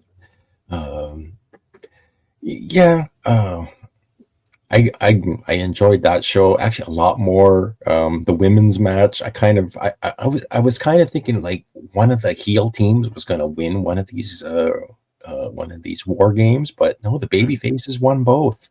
And didn't they have the women's kind of set up funny where the heels were like first, like they were the first to enter? Or no, it was the baby faces had the advantage. Yeah, it's normally not set up like that, is it? No, normally, yeah. That in the men's one, the heels had the advantage, but so they had like. So they brought out the handcuffs, and it was Raquel, one of the heels, who got handcuffs. And yeah, that was strange. Io Sky did her. She put her garbage can over her and did the over the moonsault from the top of the cage. Yeah, I don't understand why they had Tiffany Stratton doing doing her move at the same time, because it's like clearly the Io Sky spot was bigger. It's like, why are you even bothering having Tiffany do that? Yeah, they should have just and I don't know what some of these camera angles, I know they wanted to, like I don't know whether it was high up in the sky somewhere in the building. I didn't think some of these big spots from the tops of the cage kind of looked all that impressive. Yeah, but they had the wrong angle on the camera or something. Yeah. I think that's kind of more of a director's fault. Like they're not calling like for the right camera to be live when at the right spots. So I guess they wanted to get both of the girls coming off the cage at the same time, but clearly I think Io was the better spot. Io was the better spot. Yeah. But I guess they've decided to try something and it didn't really work out for them. But I love that Io did that. That is pretty crazy. I can't imagine jumping off the cage with a freaking trash can on my head. You don't know where you're going, and you're hoping whoever you're landing on catches you. And yeah, that's pretty ballsy of her, I have to say. Mhm. Did you like at LA Knight? He lost his U.S. championship to Shinsuke. So I was thinking, yeah, Shinsuke's lost some big matches recently in WWE, and I thought, yeah, he'd better win one pretty soon. Otherwise, yeah, he's going to be kind of irrelevant. And I did kind of like the fact that he won that belt, and like afterwards there was a backstage segment. I don't think it was on the main show. I think it was on the internet, of LA Knight just kind of sulking and walking away. And, oh no. yeah. I love LA Knight though. I hate that it was at his expense. I hate that I do see what you're saying though. Shinsuke's been booked as kind of like a loser for a while, and now that he's back with this new gimmick, they do need to do something with him. Yeah. So I think they should give him a good run with the belt for a while, and because like they've got Cody as the babyface champion, world WWE champion. So have a heel champion on the same show, and yeah. So I take it Kevin Owens didn't win. Did he have the match with Cody that night? That they're waiting on that one? Yeah, they're waiting on Saturday night's main event for that one. Oh, okay. My bad. I was thinking it was on Survivor Series. What did Cody Rhodes do? Cody Rhodes, I guess he wasn't. Was he even on the show? No, he wasn't even on Survivor Series then. So that was one enjoyable thing about it. Yeah, exactly. God bless you, Vic. No, he was on SmackDown. Didn't he wrestle Carmelo Hayes on SmackDown? Yeah, he wrestled him and he beat Carmelo Hayes. He beat Carmelo, that's right. Yeah. So I guess they're wanting to do something with Carmelo Hayes and try to like build him, but I don't know. Maybe they should a bust. Put him with somebody that he's actually going to win, you know. I mean, and they can't have him fighting freaking Charlotte's hubby all the time. So 7 weeks in a row. Yeah. Good damn. We've had enough of that. Oh yeah. Speaking of Charlotte, whatever, like she's on the internet. Is she ever coming back? I don't know what her deal is. I don't know why she's not around. I'm not sure if she's hurt or what. I don't know. It seems strange she's not there. Mm-hmm. Is she refusing to work? Is there nobody that she's really willing to work with in WWE right now? Kind of like Britt Baker's situation. Like, I think they're having a lot of issues with her on AEW. Just like getting mad at poor Serena Deeb when she comes out and she just goes, "No one cares." It's like, damn, that was pretty brutal. It was true, but it was pretty brutal. It's like, yeah, I don't really care about a Serena Deeb match. I mean, but you can't just say that if you're the performer in it. But maybe Charlotte's just refusing to do anything with Tiffany Stratton or anybody else. She's waiting for Becky to come back. Maybe. Don't they hate each other though now? I thought they did. I thought there was like some issues between them now or something where they're refusing to work each other. So, well, if it's a big money match, they'll work together. You know, probably. I'm sure if Triple H, he could get him to do it. Oh yeah. Yeah.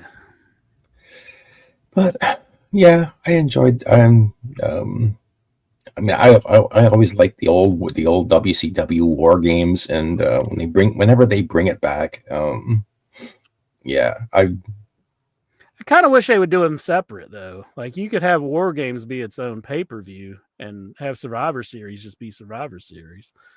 I mean, it does make sense that they do it, but I think they could get 2 shows out of it. Like, yeah, I mean, if they really want to expand it to a 2-night show, not that you want to do this all the time, but one night have a 5-on-5 Survivor Series matches and like War Games, or have Isn't that around Halloween? No, Halloween Havoc. Wasn't that used to be War Games, or was that in WCW or NWA around October? I'm not sure. Yeah, that's such a long time ago. Yeah. Yeah. It's kind of strange though when you're watching like when they're having the War Games and like the other matches, you just got like this ring that's just sitting there. And it's just like it is. And kind they of tell you, strange. oh no, you know what? This has to take place in this ring, and then they go to the other ring, and it has to take place in that ring. It's like, yeah, well, wonder why they do that, just for the viewing audience, like so they can see it better, like the people who are in these seats or something. Yeah. Everybody leaves happy. Mm-hmm. Vic, what was your feelings on Survivor Series? Yeah, I mean, there were only 5 matches. It was over fairly early because it started at 5 my time, so that was good. Yeah. When we tuned in, when I was tuned in around 8, and it was like I thought it was starting at 8, but yeah, they had like an early start, didn't they? Well, they were in Vancouver, British Columbia, Canada, so yeah, they had to start 3 hours early. Okay, so they're in a different time zone then. Yes. Yeah. Well, they started at 3 their time. Oh wow! The pre-show? Yeah. No, the regular show. Oh, it started at 5 my time. Mm-hmm. I thought we were turning on the pre-show, and the girl was singing "Oh Canada," and I thought they're starting. So I was kind of glad that I tuned it on, or might have missed half of it. But I don't know. I had heard so many rumors of so many angles they were going to set up during the main event, and nothing happened. I mean, they had the match and they went off the air.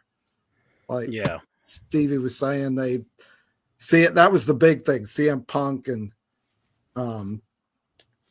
Roman shaking hands. But I mean, Punk had saved him earlier in the match, the spot that hurt. Bronson Reed. Oh my, I forgot. The spot that hurt Bronson Reed is that he had put Roman on the table and he was going to come off the top of the cage, the tsunami, and Punk pulled Roman away at the last minute, and Bronson went through the table. So, yeah, I don't know. Like, if you saw that broken table, I think Bronson Reed. I don't know whether he hit a leg or something, but I think he legitimately hurt himself. And 340-pound guys should not be jumping off the top of a cage. So it was. I'm sure they're pretty disappointed in themselves because they're really booking the show around Bronson Reed's run-ins and, having him beat up on people and stuff. So, and maybe that was part of it, but they couldn't do too much because there's also rumors that Jay broke his toe doing a splash off the cage. So, I mean, see, I must have not have missed a whole lot of it because I watched up until like Roman was coming into the ring, and I kind of tuned out then. You probably missed about 10-15 minutes. Oh, I should have stuck with it. I should have. So, I mean, because it went off the air and nothing happened. Now Raw, which I'm not going to ruin the Raw report. I thought Raw was a better show than the pay-per-view was. Oh, okay. So, but it was okay. We had pizza. You got pizza and wrestling. That's good. So I was just happy that Punk went through the match and didn't get hurt. I had that feeling like Punk's going to get hurt again. I always have that sneaking feeling that like he's going to get hurt. He's going to be out for like a long time, but didn't happen, which is good. Well, I was worried he might hurt himself trying to do the go to sleep on Solo. See, at the very end, all of the baby faces hit their finisher on him. So Punk hit the go to sleep on him, and I thought he had a lot of trouble getting him up. So I don't know if they're going to sell a whole lot of these shirts with that going down. Hey, did you see my shirt, Steven? It's Solo Sakova. Get it? Let's see. I don't know. So it's just Solo is okay. It's just hard to take him seriously when the star of that team is not him. Yeah. with Jacob Fatu. So seems like they know it because a lot of the move that he was doing in the Survivor Series match, he was really being put over pretty strong. yeah, he And he was. sells it pretty crazy, like how he gets up and he does the jitter kind of thing that he does. But he's pretty awesome. So, but I mean, I'd heard like you were going to see either Kevin Owens was going to come in and interfere in the match, or The Rock was going to show up, or all these crazy scenarios, and nothing happened. Oh, I think The Rock is supposed to show up for the first Raw on Netflix. I think everybody is showing up for the first Raw. Probably. That's something that really ticked me off. I was looking around on Cyber. See, last year on Cyber Monday, I got Hulu for 99 cents a month because they were rebroadcasting Raw and SmackDown. And so I could watch it the next day. And I thought, well, let's see what kind of deals Netflix has. And I go on there and they're saying Netflix decided that they didn't need to reduce their price due to their superior content. I was reading some article. I said, well, screw you, buddy. AKA, they really had to shell out for Monday Night Raw. That's right. They need to try to make some of that money back. It does suck though, because you would expect some sort of deal, but I don't know. My viewing habits. I don't know if I'm going to tune in to Netflix. I mean, for Monday Night Raw. A lot of people were making fun of the Tyson fight, how it kept like buffering and everything during the viewing process. So that would be upsetting if it's hard to even watch. So I was happy to see that Peacock is going to retain the premium live events because I wondered about that. So because then I'd be dropping Peacock too. So yeah, really, huh?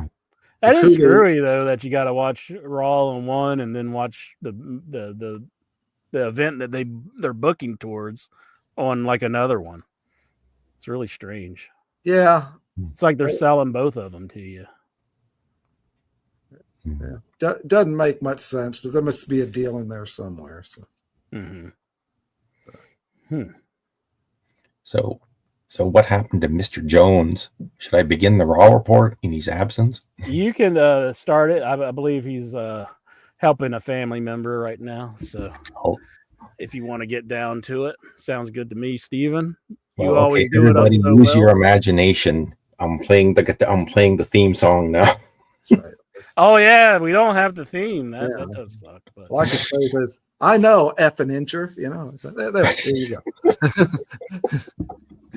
That's the start. There you go. No, there's your first Jackie Jones impersonation I think I've ever heard on this show. Thank you, Vic. Okay, Monday Night Raw comes to you from Everett, Washington. We get pre-show arrivals, and kicking off the show is, in fact, Mr. Phil Brooks, CM Punk, comes out, and crowd gives him a nice reaction. They show some War Games footage, and he says it's good to be alive on Monday Night Raw in Everett, Washington. He talks about Hell in a Cell. I mean, not Hell in a Cell. Yeah. War Games, right. He says the last time they saw him, I better put my glasses on. No wonder I can't see. So he says he wasn't sure what his future was going to be. Now he's live in living color, fresh off the War Games match, and he says, he took care of some personal business with his friend. He took care of business with Drew McIntyre, took care of his friend with Paul Heyman. The crowd gives him an ECW chant when he mentions Paul Heyman's name. But then he's interrupted by Seth Rollins. So Seth Rollins comes down to the ring, and he takes off his sunglasses and basically the crowd starts to sing his theme song, but Rollins is kind of pissed off, still kind of, they're pissed off at CM Punk. And so he basically says that he takes off his jacket and he basically wants to start a fight with CM Punk. And I think he knocked CM Punk down on his ass. He got the first shot in. Oh. And I thought Punk should have just got right back up and started fighting. But no, he just says, you talk too much and you don't listen. And they were going to get into it when I think he also, maybe Punk also said,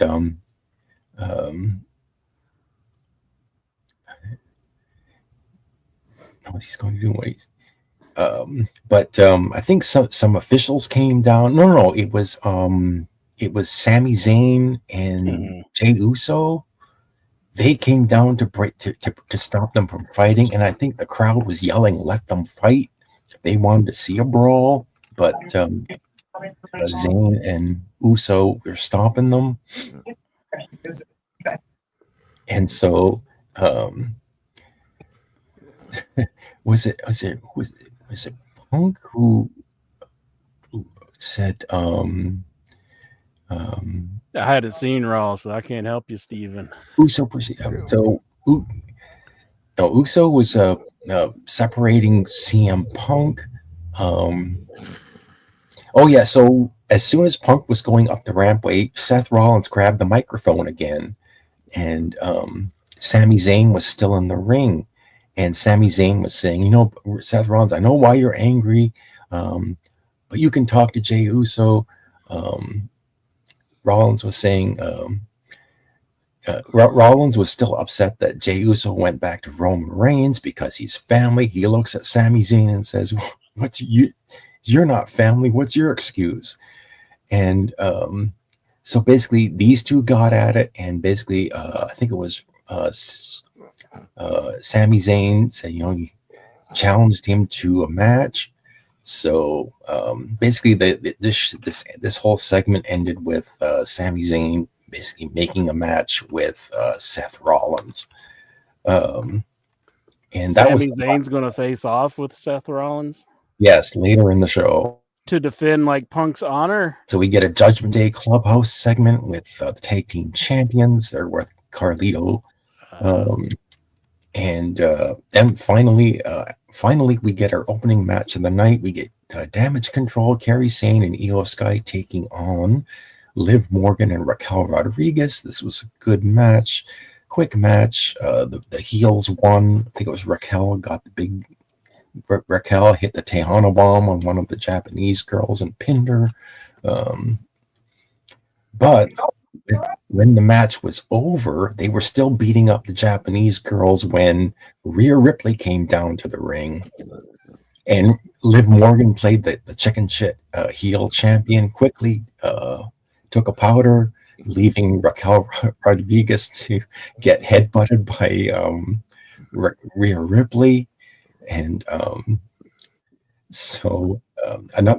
these two girls brawled, and I think security had to separate these two. Gotta keep them separated. So backstage, everyone's favorite backstage interviewer and mine, the very sexy Kathy Kelly, is there with Gunther. And she's interviewing Gunther when he's interrupted by Finn Balor. And Finn Balor basically says, Gunther kept his belt at the pay-per-view. Sorry. We forgot to mention that. Gunther! He beat that has-been Damian Priest. I found out my mom's a big Damian Priest mark. Really? Why? It's not a fan of Gunther. I think she. But anyway. So she doesn't get any creepy feelings about Gunther, does she, or anything? Just because your mom is kind of like. I just don't think she likes him. Oh, okay. I think she just thinks the other dude's sexy. Oh, okay. Sorry, Steven. Go ahead. So Finn Balor basically says, he says to Gunther, he says, you should give me a title match, but Gunther isn't down with that. And I think they make a match with Gunther taking on Dominic Mysterio later in the show. So, did you know that? I know you're not a big fan of even more title belts, but we're getting a women's intercontinental title belt. Not a big fan is an understatement, I would say. Well, we're getting like about the 12th or 13th WWE title. Are they in competition to see who can have more titles? Yes, I guess so. You're trying to catch up to AEW, I guess.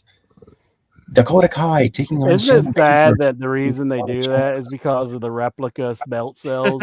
Like, that's the real reason they make so many titles, because all these collectors buy them. So. Yeah, we gotta start making more shirts for our different events. Maybe we'll have more events if people keep buying like all the replica. The official Hetty shirt. The official. What was some of our other things? Who had the biggest balls? Yeah, I don't think we ever had a payoff to that. Buck Winchester's in jail. Yeah, we should get a free Buck Winchester shirt. Mm-hmm.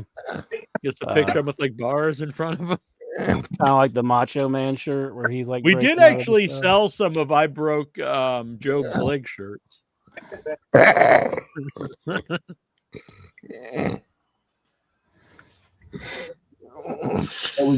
We get an women's intercontinental match, and we get Dakota Kai of Damage Control wins this one, so she's the first person to advance in this tournament. We get a backstage segment with the New Day, apparently, and then following a commercial break, it's the 10-year celebration of the New Day. New Day. So can they really do the New Day after the New Day? Kofi Kingston and Xavier Woods come down to the ring. They talk a little memories about the New Day, and Udios, and celebrating. They thank the WWE Universe, and then Big E Langston makes his return. Big E comes down to the ring. And he gets on the microphone, and you'll notice that both Kofi Kingston and Xavier Woods were kind of cold to Big E.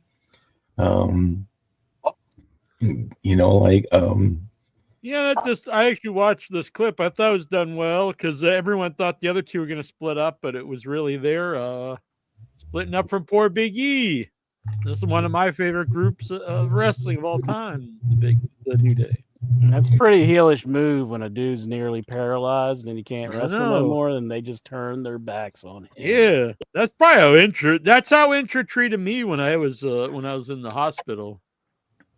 Yeah, I mean, you weren't any good to me anymore. I mean, you were doing me no good. So yeah, so I could relate to Big E. I remember sitting in my hospital room. I just had emergency surgery, saved my life, and I just sat there with tears because Intra just like you're no icon anymore, bitch. Who's the icon? You guys get the feud forever. That's why I had to come back though. I had to prove myself worthy of Intra's love. That's how it started. He doing Jerry Lawler and Jimmy Hart. So Big E wants to become the manager for the New Day, but Xavier Woods and Kofi Kingston say no, and they basically Xavier Woods basically told Big E, go back to your desk job, on the pre-show. That's right. Go play your stupid little video games, bitch. And I was surprised. Yeah, I was surprised by Kofi because they spent week after week. You thought, that Kofi was going to stay a babyface, but he actually stayed with Xavier Woods, and they sort of joined hands, and I liked it. I thought it worked. We get Karrion Kross does a video about Nikki Cross and Karrion Kross, and so then We get Dirty Dom. So we get Dirt cheap. Dirty Dominic Mysterio taking on Gunther. Gunther just went through a commercial break, but Gunther made quick work of Dirty Dom. I think he hit the power bomb on him and pinned him. I actually have breaking news. I'm sorry to interrupt you, but Juice Robinson is out of the Continental Classic. Oh my! Due to injury, and what happened?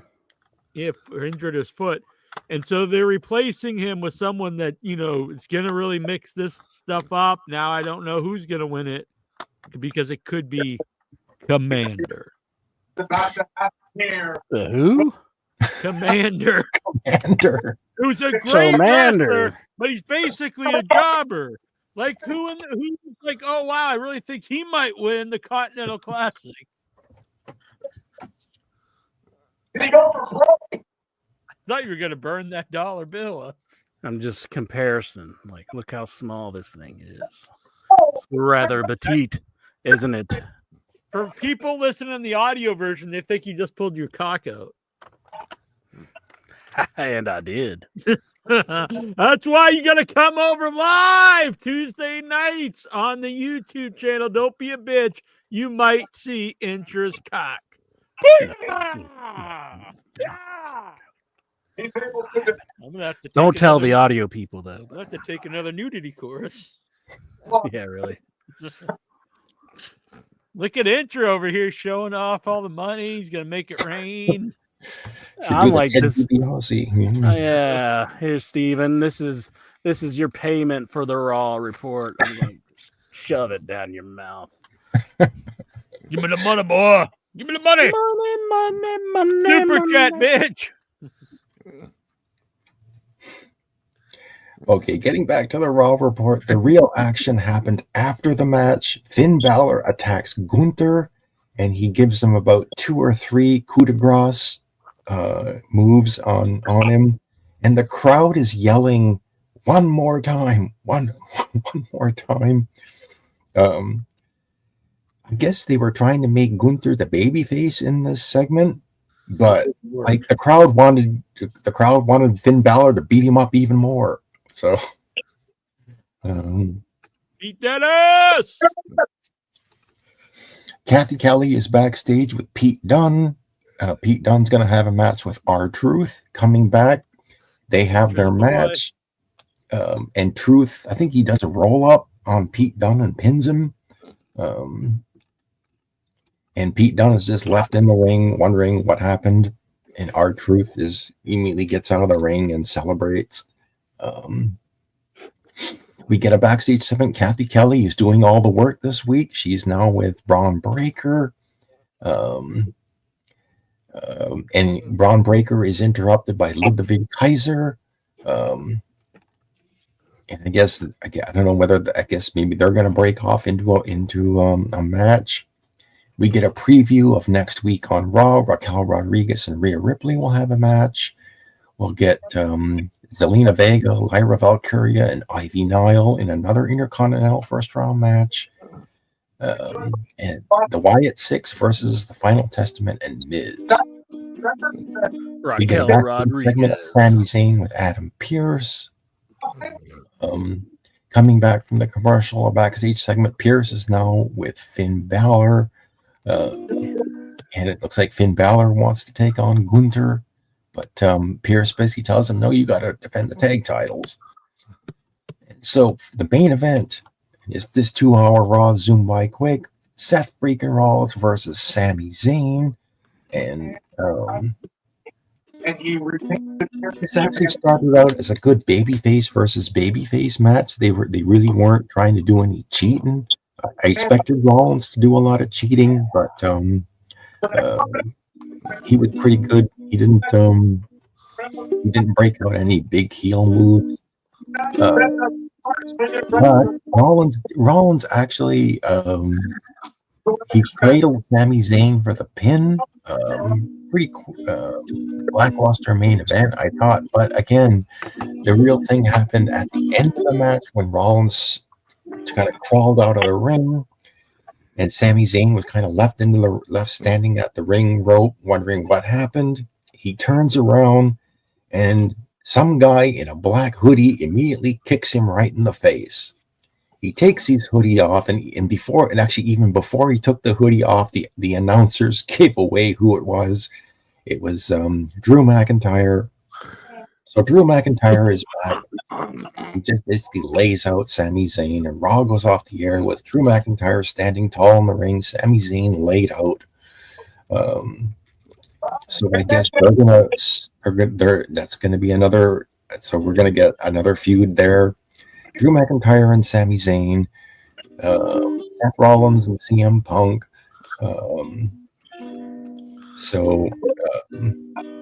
Those are, I guess, your two main Raw matches, and Gunther and Finn Balor. I guess I'm assuming that Finn Balor wants another world title shot, but I expect Gunther to keep that belt. He's not going to lose it to Finn Balor, and I think trying to make Gunther a baby face in this segment probably was a bad idea. But when you got heel versus heel, I mean, what do you do? I mean, yeah, you gotta have someone to cheer for. I think Gunther's gonna turn babyface soon, honestly. Oh, because like when heels interfere in his matches, even when Ludwig Kaiser interferes in his matches, Gunther is kind of pissed off. He kind of tells him, go do something else. Leave me alone. And yeah, I was kind of glad that Gunther just put Damian Priest to sleep and send Damian Priest back to the mid card. I think he's time in the main event scene. Are you an ice cream man on the side, Incher?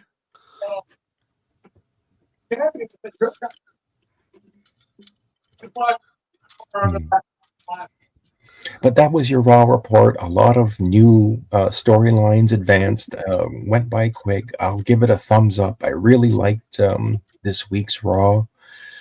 Incher told me he hated it. I haven't seen it. Sorry to kill kayfabe, but I haven't seen it. You killed kayfabe? Yep. It's the day kayfabe died. They were singing bye bye. Wrestling Observer took the shed. Sorry, did you get a haircut? Huh? Yes. Yeah. You like the old Stephen Butler? You like it all curly? You should. I think you should just grow big ass afro. Yeah, but my mom and my aunt says that it looks ugly. I say, screw your mom. No, you can't say that. I thought you already did screw them, Jack. Oh, hey. Hey, I'm your daddy now, Alexa. You're my stepdaddy. Daddy Jack. Would you call me daddy? Stepdaddy. I'll call you. Yeah. Look at this shit. Puppy. Who's your puppy Look at now? this shit in my coins. Someone shit your coins? Essentially. Look at that. Look at what they did. Oh, you got to send it over to Ludite. Was that a Canadian? I do collect coins. A Canadian penny? Is that from Rome or ancient Rome? Oh, it's Canada, yeah. Is that from Brazil? Oh, shit.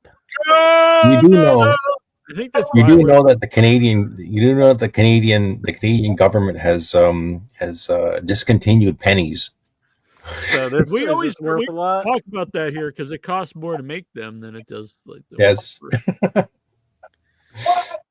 So this is like big money in my hand then, right? Well, maybe in about 100 years or so. Yeah, keep it in the collection, Incher. When you're an old man in your mid 100s, you can sell it for maybe $5. If you're gonna send it soon. Can you still cash it? Can you still go into the penny candy store and get yourself a gumball? Yep.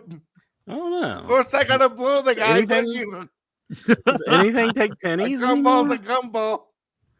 The gumball machine in my store takes quarters. So. Yeah, that's true. But you don't blow the guy.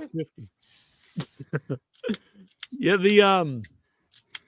really the pennies now for me, like they're more of a hassle. It's like if you go buy something, you hope they have the leave a penny, take a penny thing, because it becomes like the $1.03, or if it comes to something in 3 or 4 cents, like otherwise, oh shit, I don't want 97 cents back. You know what I'm saying? I like pennies. I don't know Oh, what you're fucking talking asshole about. over here. I like pennies. Fucking penny loving bitch. Have a Over purpose, here, fucking Jack. penny mark over Pennies here. have a Well, purpose. you always ball washing the pennies. I love my pennies. No pennies that ball. They're fucking making love to the pennies. Do you believe this Lexar's penny loving bastard? I almost said a word you can't say here on YouTube. We fucking bang. Whimsical love penny. You know those that old I almost saying you called get him a to find total a friend penny. of the week, but in a mean way. What was that, Lexar? Sorry. Whimsical love penny. That's Maybe true. that you- Find a penny, pick it up. All that day, you'll have good luck. There Yeah, I you go. get mad like Or- when I see pennies on the ground. I'm like, what the hell's the matter with people just throwing pennies on the When ground? Duckman was still on my Facebook before he blocked me, he'd get mad at, like, because I found like I often find money when I'm walking around, but usually it's change. But I found dollars when I found $100 bill one. Anyway, he was like, "Oh, I don't even take my change back at, like, if I buy something, because I don't like to touch money." And I was just like, dude, shut the fuck up. Isn't he complaining about always being broke? Yeah, Like, well, that's probably might be why. a connection there. Yeah, that's $1.85. Here's the 10. I don't want the change. Here's what you do. You take your $8 money at the back, you change. take out your hand sanitizer, and you sanitize your hands. Yeah, Is it that It's hard? called a credit card, people. anytime I find it wouldn't just be him. People, oh, that's a scheme. People, they pour like some kind of drugs over those $10 bills. I'm like, who the hell's gonna waste their money to pour drugs? Buy these drugs, pour it on $10 bills, and throw it around town. Wow, $10 and free drugs. Yeah, exactly. I mean, all right, what the hell? All right, I get high and a free $10. All right. Sometimes, Jack, you just got to go with whoever gets you the highest. Yeah, I pick up change when I'm walking around town. I will admit I hate to make it mad. Sometimes I do, but if it's silver, I usually take it. Why do you just throw our brother, the penny down? Why do you do it? Find a penny, leave it lay. You'll have good luck all that live long day. That's not true. It's find a penny, pick it up. Yeah, all but day you have long. to give it away before You'll it's have good luck. good luck. Give it away, give it away, give it away. Ah. But I used to be really cool in town, but it stopped during COVID and it's never come back. Someone in town did this. They would paint rocks and they'd put like little sayings and stuff on them and put them around town. And sometimes they'd have either a QR code or it would just say like the Instagram. And you would go, you take a picture wherever you found it, put it on the Instagram, and then you'd go put it somewhere else for someone else to find it. And then so it was kind of cool. You could follow it how it went throughout, history. But I haven't seen them for a long time. But I always thought that was kind of neat. I dug it. He dug it, y'all. Yeah, maybe I should start doing it myself. Can you dig it? Sucker! What's on Vic Schiavone's mind? I already said what was on my mind. Oh, I'm sorry. He had an opportunity. Actually, I'm kind of ticked off, not wrestling related, because Injure! no, I'm ticked off at my neighbor's dog for eating one of my hens today. So oh shit, that's vicious. Yeah. I mean, this particular hen. It would jump over the fence and go on the other side because they're in a fenced area and we blocked all the holes because predators were getting in. Sure wasn't a Haitian? I'd raised this chicken from a little chick and it was all ready to start laying eggs and told me that the dog came over and ate it. So I was not happy. Yeah, go for quite a while. I actually stopped using the theme for a while because of it. And I thought, fuck it. Let me just post it up again. But So, yeah, that sucks. That's terrible. yeah, I'm not Terrible. happy about it. So Yeah. he was saying, I I'm was sorry to telling hear him what that. happened, how it got out, and he said, "Well, you know, if you cut the wings, they wouldn't fly over." And I thought, well, if you keep your stupid dog in Yeah, your yard, he wouldn't exactly. eat it. So Yeah. Jeez. anyway, I'm okay now. Man.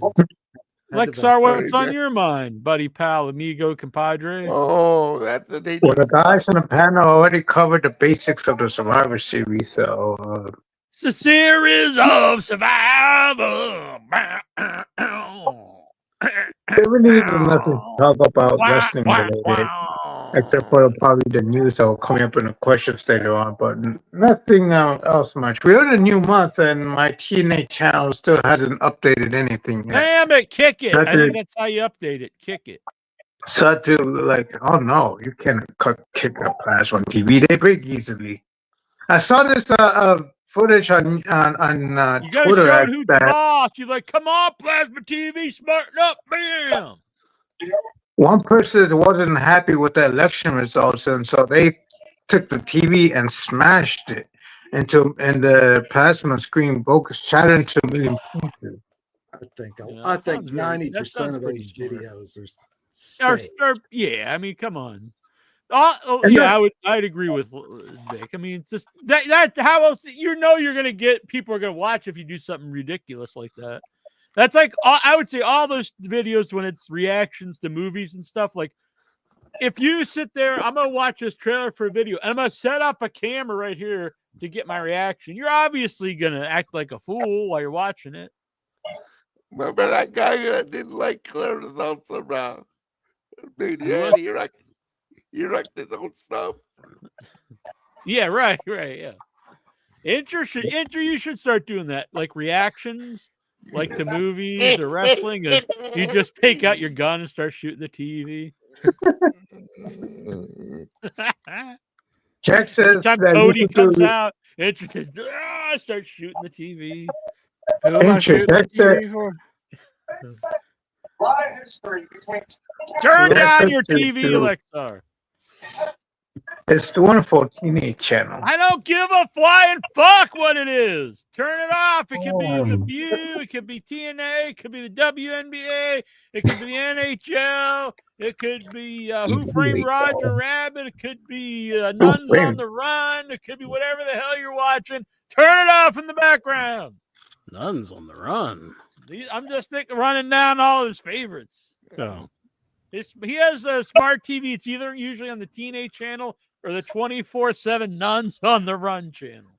No, it's MMA. There's plenty of channels on this app. Does it have the Nuns on the Run channel? There is movies that feature nuns. So yeah, those are those naughty ones that you especially during this time of Christmas, they have like this Sister Act movie. Oh no! All the Sister Act movies, and another. You ever do anything naughty while you're watching those, Lexar? No, I don't watch those like type of movies. You're very anti-nun.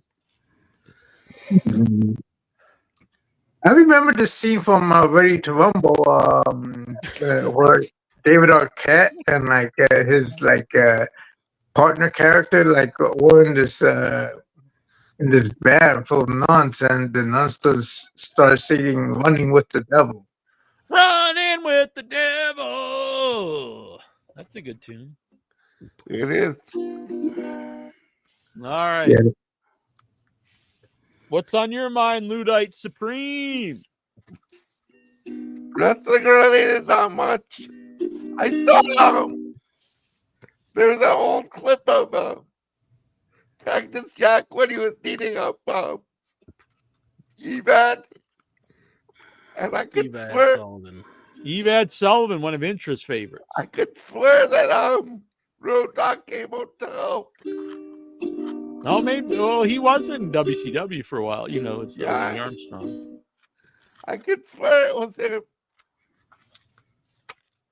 Yeah, Intra. That you know what? That for the new season of In Your Head coming up, you should adopt an Evad Sullivan, but be like a huge Jack fan. So you just dress up like me. And nobody would be a big you'd be Jack like, fan. I wanna be a Jack-a-maniac. That's impossible. It should be roles reversed. Like they'd be a fan of me. Like Oh, but you can have should fun be with your family and friends. I mean, there's like a suspension of disbelief that you just can't cross. What is that? roll of dimes. What are you gonna go like punch one of the Rougeaus or something? No. This is for Dynamite Kid. Getting my revenge. I'd say the Dynamite Kid kind of deserved it, honestly. Oh, It's pretty messed up. I mean, I do love the I Dynamite agree. Kid, but he was pretty brutal to people, so he kind of had it coming. If you ask I me. agree. I watched an interview one time. Don Morocco saying, "Yeah, Dynamite Kid are shooting all the puppies on the bar," and then he ended the interview with, Yeah, if you're gonna be a bully and an asshole, you can't feel too bad when someone fights him back. But he ended the interview with nice guy though. Like you just got finished saying he shot all the puppies. And then he ends the conversation with nice guy though. He's a nice guy though. That sounds like something I say. I always like to say something about something. He's a good guy. But he's a good guy. He fucking ended it like that. It's like, and then he shot all the puppies, but nice guy though.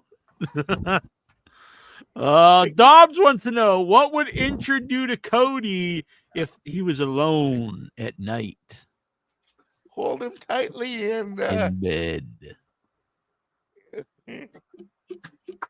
Tickle his fancy. What would you do? What the hell is he doing? What He's is he tickling his doing? fancy. Do you think he takes the dimes to the strip club, Lexar? Can you do that? Can you go to the strip club and throw dimes at the ladies? I don't think you can because, like, they accept dollar bills, the dollar bills, y'all. Can you They put don't accept no dimes change.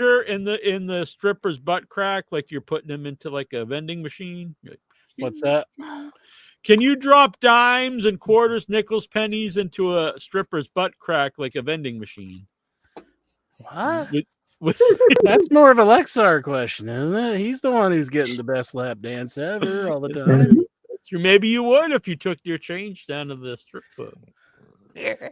You're like, hello, ladies. You start jingling the coins.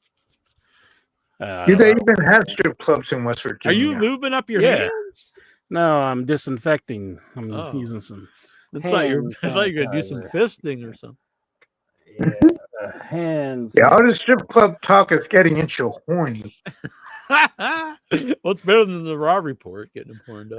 Thing with the Incher, it's a brand new show. I kind of bust my wad What? on the Raw report. So I'm good now. Gunther's turning baby face. Hold on a minute. I don't even remember what the question was. Oh, what would you do if you were alone with Cody? If I was alone with Cody, Yeah. I'd probably be like, "You worthless piece of shit! Like, how could you do an AEW like that and go join Vince McMahon?" I really like deep down in my soul, I really don't like him. Like, it's not like I'm just like doing something for the show. I really think he's terrible for what. Yeah, he did. it is. That is something I agree. I don't really agree with like Vince Russo very often, but he said it. I've heard Conan and Disco kind of talk about this, and it's he comes out with like the real fancy suits, but it's not even just that. Everything he does seems very heelish because he talks. It's always about how great he is and how wealthy he is, and he like kind of talks not necessarily down to people, but it's always about like showing off his wealth, like he's got fancy stuff and he paid a lot for his shoes. It's all stuff that you wouldn't think would get people like to cheer you. Yeah, it's very odd. But then I heard Disco and Conan talk about something. I thought, maybe there is something to that because now, that they charge like insane prices for the shows. Like maybe that's what appeals to like these really rich people in the crowd that are paying like 10 grand for seats. They're like, hell yeah, those guys, paying 50 grand for slacks. Like wrestling fans aren't the same as like the UFC audience, like they're not going to be paying these type of prices. I can't imagine, but I don't know. Well, we'll have to see. I mean, if this, they charge you stuff, but then I always see like you can buy like super cheap tickets to Raw. They sell out, but you can buy very cheap tickets like closer to when it's happening. Like you just gotta wait for the secondhand market or something. I mean, I don't know how it works. I know myself, like when I bought tickets, if I look like the night before, a lot of times you can get really cheap seats. Not like front row or nothing, but this Raw coming up on Netflix, like they're crazy. It was thousands. Even the cheapest seat was like $800 or $900. Jack, is this move to Netflix? Is it going to affect your viewing habits of Monday Night Raw? What, am I going to continue to never watch it? But I don't know. I can't say I'm not curious at times because there is stuff I like. I like New Day. I've always liked New Day. So the idea of a baby face, Big E, that's cool. I've always been a big Gunther fan. I like big physical like wrestlers, like Gunther, Braun Breaker. I like that kind of stuff. I like I don't like all of it. It's weird. See, I say I like the storyline with the New Blood, or not New Blood, the Bloodline, but Bloodline. But sometimes I watch like the matches. I really don't like them at all. I don't know. I should. It's. I'll be honest. I know a lot of the people say like hardcore wrestling fans just watch forever. Blah blah. That's not true because once I watch, I stopped watching TNA, and it's really hard to get back into it, even if when I hear it's good. I can't go back. Yeah, it's hard for me to just like, I'm going to start watching Raw again. What would really actually, I know it's 2 hours currently, but when it's going back to Raw, I mean, when it's on Netflix, it won't be.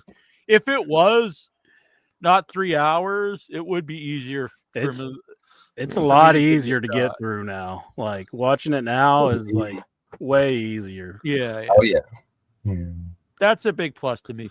Honestly, I mean, I'm an AEW fan, but looking back, I don't think it was probably a mistake to add all these other shows because when they added Rampage, I watched it for a while, but then it was clearly like not that important, so I didn't mind skipping it. The first 6 months of Collision, I actually thought it was the best wrestling show for a while, and then it really just dropped off. I'm not saying they don't have good matches on it. There's good matches and stuff, but there's just so much of it. And if I follow something, I like to watch all of it. And if I can't watch all of it, it's almost like, do I want to watch any of it? So like if I'm going to start watching WWE again, it's like, do I want to put in, it's not even if I want to, it's like, do I have 7 hours extra time to watch all this? Like, honestly, if it wasn't for doing the show, there probably would be a lot more shows that I would just not watch. Like, probably the only one that I would want to actually watch is Dynamite. Yeah, it's one, and I hate to say it, but I miss it a lot too. So.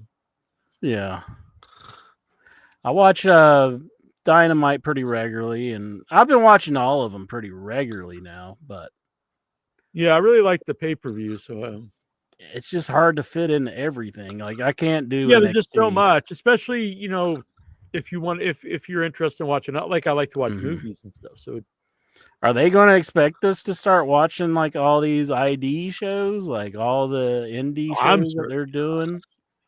Like, are they going to present them to us where we can watch them? That's a good question. I don't know, because I almost think it's a mistake to post all those ID graphics, because I see people who, and it's like, well, first of all, they're the lowest, they're people that they see could have some type of potential, so you really should know who they are. In fact, if you do know who they are, it's probably a bad sign for that person, because if you're someone that has any name recognition, And the best you can do is you have an ID. You're not even in NXT. You're like the ID person. I don't think that's probably a good sign. So it should be like basically unknown people. So you can't expect like, who the hell is this guy? But so I don't know. I guess for the talent, it's kind of good to be known a little bit, but I think it'd be better not to be known, really, because you're at this level where you're just a train. You should be like not really known. Then once you start to get better, maybe you go to NXT, then like people can see you. So I think it could almost be a detriment for people to seek people out at such a low level of their training. Mm-hmm. And it's like it's like already like dozens of people. It's gonna probably be like hundreds of people. Who's gonna be able to follow all these folks? But I guess it's like people follow sports, and some people just watch, the main NFL games, and then there are people who will know everything about like every college football player, who might get signed by whatever. And I think the indie crowd likes to seek out from stuff outside of WWE. Yeah. And now as opposed to like this is all the same thing. They almost like to root on their favorites from the indies, and then they're happy when they get into the big league. That's what I'm saying. I think it might be better to keep it more of a secret that these people are signed by they've been ID'd or whatever the terminology is. Yeah, I just don't think it's and like, what are they paying them? Like, are they like, how much are they paying them to keep them under contract? The thing is, it's probably very low, but it's better than not being paid to be an indie wrestler. So the idea is that like these people can be a full-time indie wrestler, not have to worry about also having another job. Mm-hmm. So I think there's a lot of good to it. I like. I do think that there's ulterior motives, obviously, like if you basically sign up everyone that has potential at all, like right now, it's not necessarily a big deal, but in 5 or 6 years or even less than 3 or 4 years, when they have like 150, 200 people that like have any potential at all, it's like, where is AEW going to get the new wrestlers? Or if some other company start up, where are they going to get new wrestlers? I just don't think it's going to last. I think you're going to have a lot of people who are going to do things that WWE doesn't approve of. And but then you're relying on only the people that fall through the WWE crack at like a very low level. But I'm saying, like, I think WWE is just going to get sick of it eventually. I don't know. If Vince was there, I would say yeah, but I don't know. I think Triple H, like, he's more aware of how people come up through wrestling. Does UFC do a thing like that? Do they? I really don't know. Fighters under like a contract, kind of like that. So I'm just wondering if they're bringing that into this. It's possible because you have to. I mean, you have to realize you always need new talent. See you later.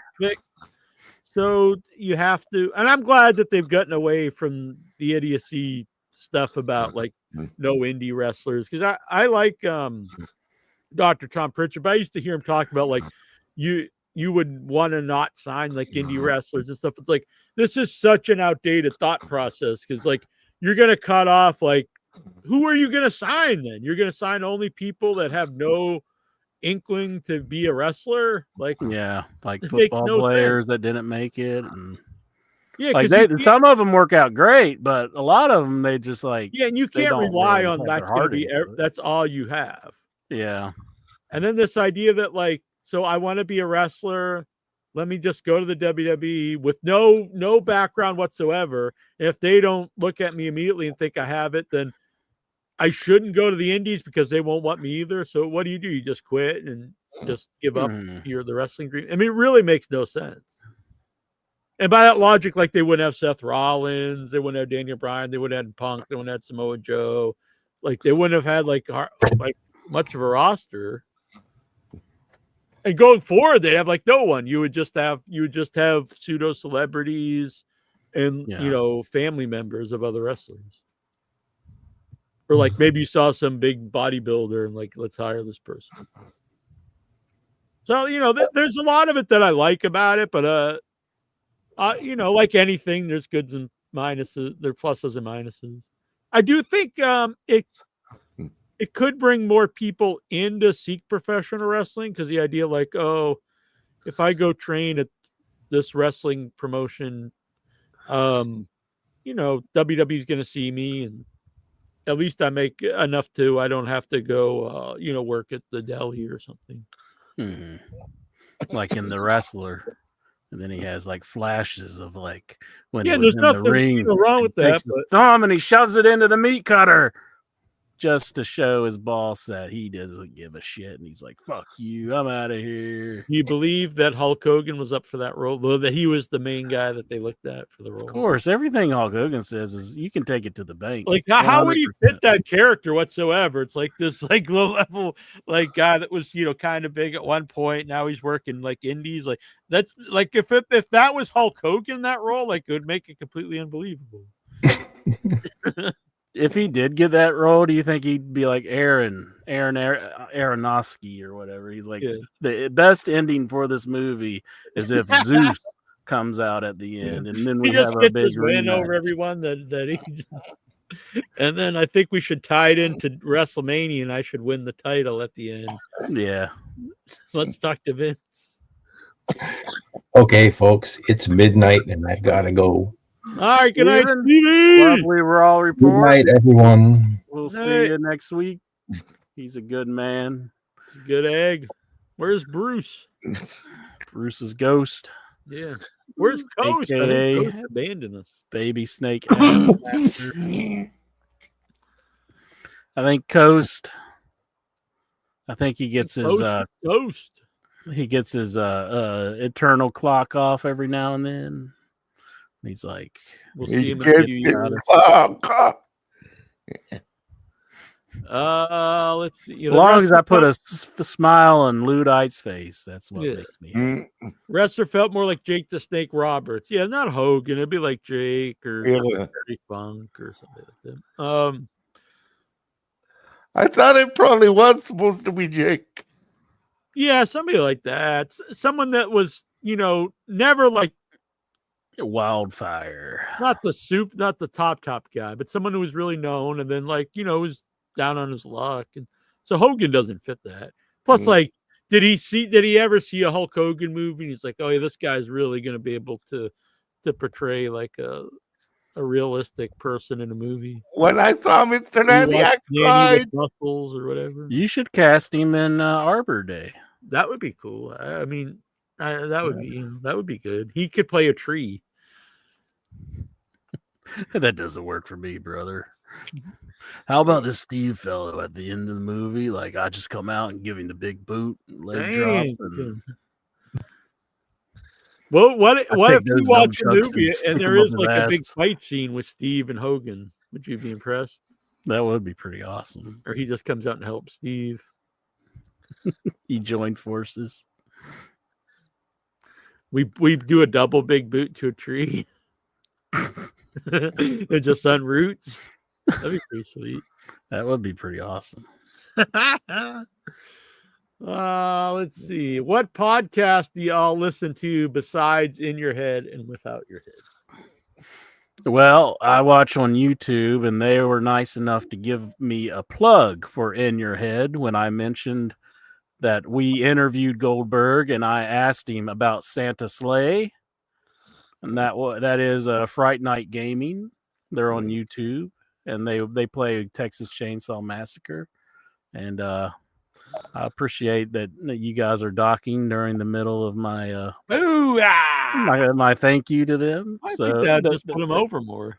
They plugged In Your Head, and that was very nice of them. I played some Texas Chainsaw with Dan from Fright Night Gaming, and it was a pretty cool time. So good guy. The Atari?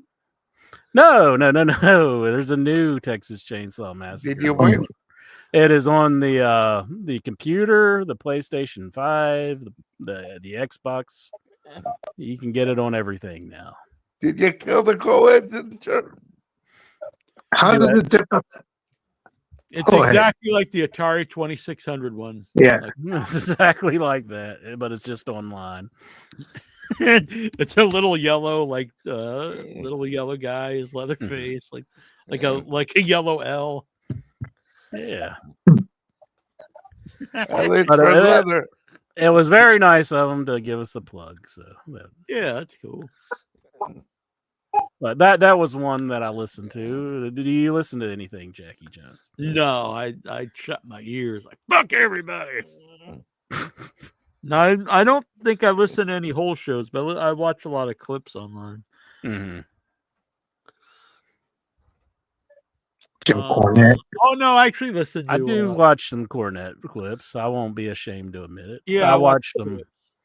Yeah. I watch them. They'll grab me. I'm just curious to see what they say. So I do listen to Cornette and listen to. Yeah, I don't know, and I never listen to like the whole show. Yeah, I want to say I'm like a listener, like where I listen to everything. I listen to the whole show anymore. I'm way behind, but I do listen to Howard Stern. Like I'm Stern. I'm like months behind. I'm like, yeah. Jesus. What is There this? he What is. is this? 1998. There he is. There's Baby Snake Ass Master 420. What do you have there? Some guts. You're looking like a real. You're looking like a normal person. What He happened? looks like Rob Vila. Yeah, he does. Where look are like you? Rob Vila. I'm in my kitchen. Oh, I'm preparing a delicious meal of pencils and this thing. it's almost like an intestine or something. Yeah, it's actually like a $60 seat post. Did you just steal it off like a seed or something? Yeah, I like. Incher told me he likes to ride on bikes without. He takes the seat off. Yeah, especially if they're long and pink and curved like that. Yeah, these are the that's good the ones to sit on. I'm just joshing Incher. Look at that! Damn! Oh yeah! Ah! Hey, look at this dude. Look, he's about to kick Lexar's ass. Ooh, yeah. Wish. Yeah. Well, it's good to see you. I hope you weren't on there too long. I didn't see you on there. Hope you weren't waiting too long. It's good to see you. Oh no, I was just like, yeah, I was summoned. I heard my name. What? Baby Snake Ass Master. Looking You're like Beetlejuice. Yeah. But yeah, I don't know. I've been Thank just you, like Troy. busy You're a doing good man stuff. as well. Yes, but I was listening. By the way, Someday. Living Room Sports, you can, if you know who are these podcasts, I'm actually on the Rob Saul podcast quite often. Go on there, Baby Snake Ass. Oh no, but I was listening and doing housework, but I wanted to call in. I wanted to give other people like time because I know I like blah, blah. So. No, we like you. You're one of the regulars here. You know, off air, Lexar really, trashes you, but we Incher and I are. You know, I would like to say though the Rob Saul podcast. Yeah, they're probably some of the finest people alive because there you go. They don't like Brad Thacker. And no, yeah, Brad Thacker blocked me. This is a guy I've known for years. Thank you, Rob. You're Why the did he best. block you? I think because I go on the Rob Saul podcast. I don't know. Hell yeah, Rob Saul. God bless you. You're number one in my book. I'm trying to make a paper towel roll dispenser by myself. I was on there last night, the Rob Saul podcast. Anyway, sorry. Yeah, that's what I'm. There was a guy who called in, Clearwater Chad, and he had ate a whole pumpkin pie with like a half a can of whipped cream. Then he went and ordered 4 McChickens at McDonald's, and then he was on his way to 7-Eleven to get some more food. I bet he had the chips. But he did get a Diet Coke. So. Why is he ordering McChickens when the McRib is in full? That's what I told them. I was like, get the McRib. But he's like, no, there's a secret sale. If you be, yeah, I don't know how he knows, but there's a secret sale on the McChickens or 2 for $3. But I thought they used to be $1 anyway. So I don't know. They used to, yeah. I'll be honest, I actually had a McRib yesterday. I was like, Oh, the yeah. McRibs are back. I'm gonna go get myself a McRib. I like the McRib. I try not to eat like fast food, but especially if you don't eat the fast food for a while, then you have something. I'll be honest, it tastes pretty good. Yeah. They engineer it that way, I think. Yeah. Probably. Do you eat a McRib while you're doing a rib? Well, honestly, I walked 3 miles. I was like, well, let's see. I bet if I walk it off, it won't be too bad. So I walked 3 miles, ate the McRib, then I walked 3 miles back home. I was like, I think that all evens out. You're like the Jared for McDonald's. Exactly. Don't go molesting people. Let's not go too far though with that. Yeah. You said that last week. I don't know. Could you actually walk off a McRib? Like, would you have burned anything? I don't know. I mean, I think you have like, to be like McRibs having are- sex and walking. It's not so much the cow. I mean, that's just bad. Any kind of processed food's bad. We're not here to talk about that. But it's just like anything. If you eat healthier, then you have something like that once in a while. It's not good. Yeah. Now, if you just But ate that every day. 3 miles, I don't think is going to work it off. Well, 6 miles altogether. 3 miles there, 3 miles back. Yeah. I'm not a Look at this guy. He's clearly addicted to the McRib. Look at him. He's trying to justify. I actually would go get one right now, but he's it's like, it, he's it, like a McRib it closed at maniac. 11. But what do you think? I see Troy in the chat room. What do you think? Tomorrow, we'll go get ourselves some McRibs. I'm down. Post it on Facebook. Yeah, Troy gets his no onions, no pickles. Our mom is no pickles. I get it with everything. I would do no onion, but I can eat the pickle. Yeah, I like it with. I just say put everything on there. I'm not big on McDonald's onions. Don't they put like different onions on it?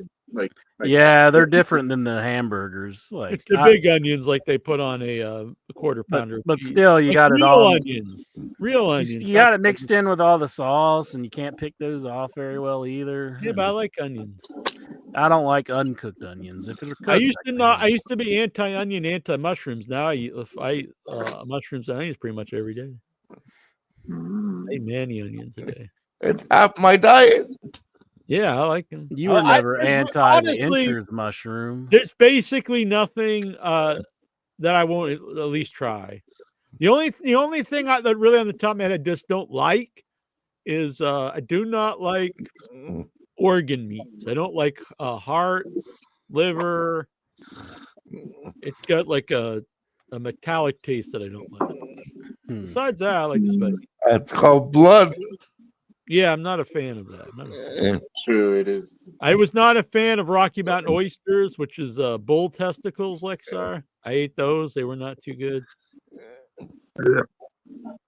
Of course, it's bull testicles. They're supposed to taste bad. No, people love them. People love Rocky Mountain oysters. It's disturbing when the bull follows you home and goes, oh, come on. I was kind of glad I didn't like them because then, like, you can't just go around. Hey, you guys got fucking bull testicles back there, and no one's gonna have them. And it's just like, what the fuck? I asked a butcher, and they said that you have to buy them by the case. And I was like, I don't know. Incher just gave thumbs. Is that just? Did it just go off your mind? Did it really? I didn't even see it. Yeah, the thumbs down. I had my head down. Up. Is it reading your mind when you're? It's like clearly, Incher does not like bull balls. Would you try them, Incher? Would you try bull testicles? I don't know if I would. I kind of feel bad for the bull. The bull. Like, I'm fine eating its ribs, and it's like it's meat. But wait a minute, when you cut his balls off, you take it one step too far when you go and eat a bull's testicles. What if though? Look at it this way. You can't just go cut the ribs out and the bull's alive. You could technically just cut its balls off and maybe it's still alive. That's maybe they didn't even kill worse. Even worse, Jones. Eating the bull's balls while it's still alive. And then just sit there and look at him. What? See, it's like the eunuch bull. he while you're gets just off eating on this, balls. everybody. He gets off on this. No man would think of this if they didn't. Look at him. It is. I was thinking about licking the bull's balls. Like, what do you call these when they're a food? I've been trying to make that joke for the last 5 Rocky minutes. Mountain oysters and be like, oh. So when we had him, Be like, we went to this. It was called Bizarre Bites. Annabelle and I, and it was like some famous chef in New Jersey, and it was on the top of some. I forget what this. I don't know. It was some. It was a casino in Atlantic City, but it was everything was weird. It was like it was the bull testicles. It was lollipops made with ants, heart. It was like a tacos with tongue, beef and kidney pie, all these different things. And so we were seated with like this older couple, and at the table, I actually took the balls and I started to teabag them at the table, and they just kind of looked at me. This is why you don't take Jones anywhere. What the hell is this about? Put some of the diarrhea onions on it. Be a man. Living Room Sports says. Onions! All right. Diarrhea onions. I don't know. Does onions give him diarrhea, or is he saying like onions that come out of his diarrhea? Like I'm not sauteed sure. with like diarrhea. Yeah. Like. I'm in, Jack. All right, let's do this up tomorrow. Me and Troy getting some McRibs. Oh yeah, I think you can also get $2 nugs. Yeah, they're on sale. 10 pieces are for like some. Yeah, for $2. I think. Sale. You should order them on the app. Yeah, I have an app. the app. Mm. You got to get an app for everything to save money. App for everything. Yeah, look at this. The $1 nugs. 10 chicken nuggets for $1. Damn, that's a deal. We can get McRibs I'm getting the app 10 then. nuggets. That'd be good. I am so getting that app. If I can get it. 10 nuggets for $1. Oh, all can size. It's really good. I use it a lot for coffee. You get a 99-cent large coffee. It's good. See, I got 2 phones. Could I sign up with the app on my other phone and be you can use the savings once a day, but if you do have 2 separate apps, then you could possibly do like 2 orders. Yeah. What do you think about that, Lexar? You got 9 phones. You could get like 90 nuggets for $9. You just have to go through the line again. With a disguise, like put one of those like mustache nose things on, like with the glass. They call that turbo beaties. Diabetes. Oh, sorry.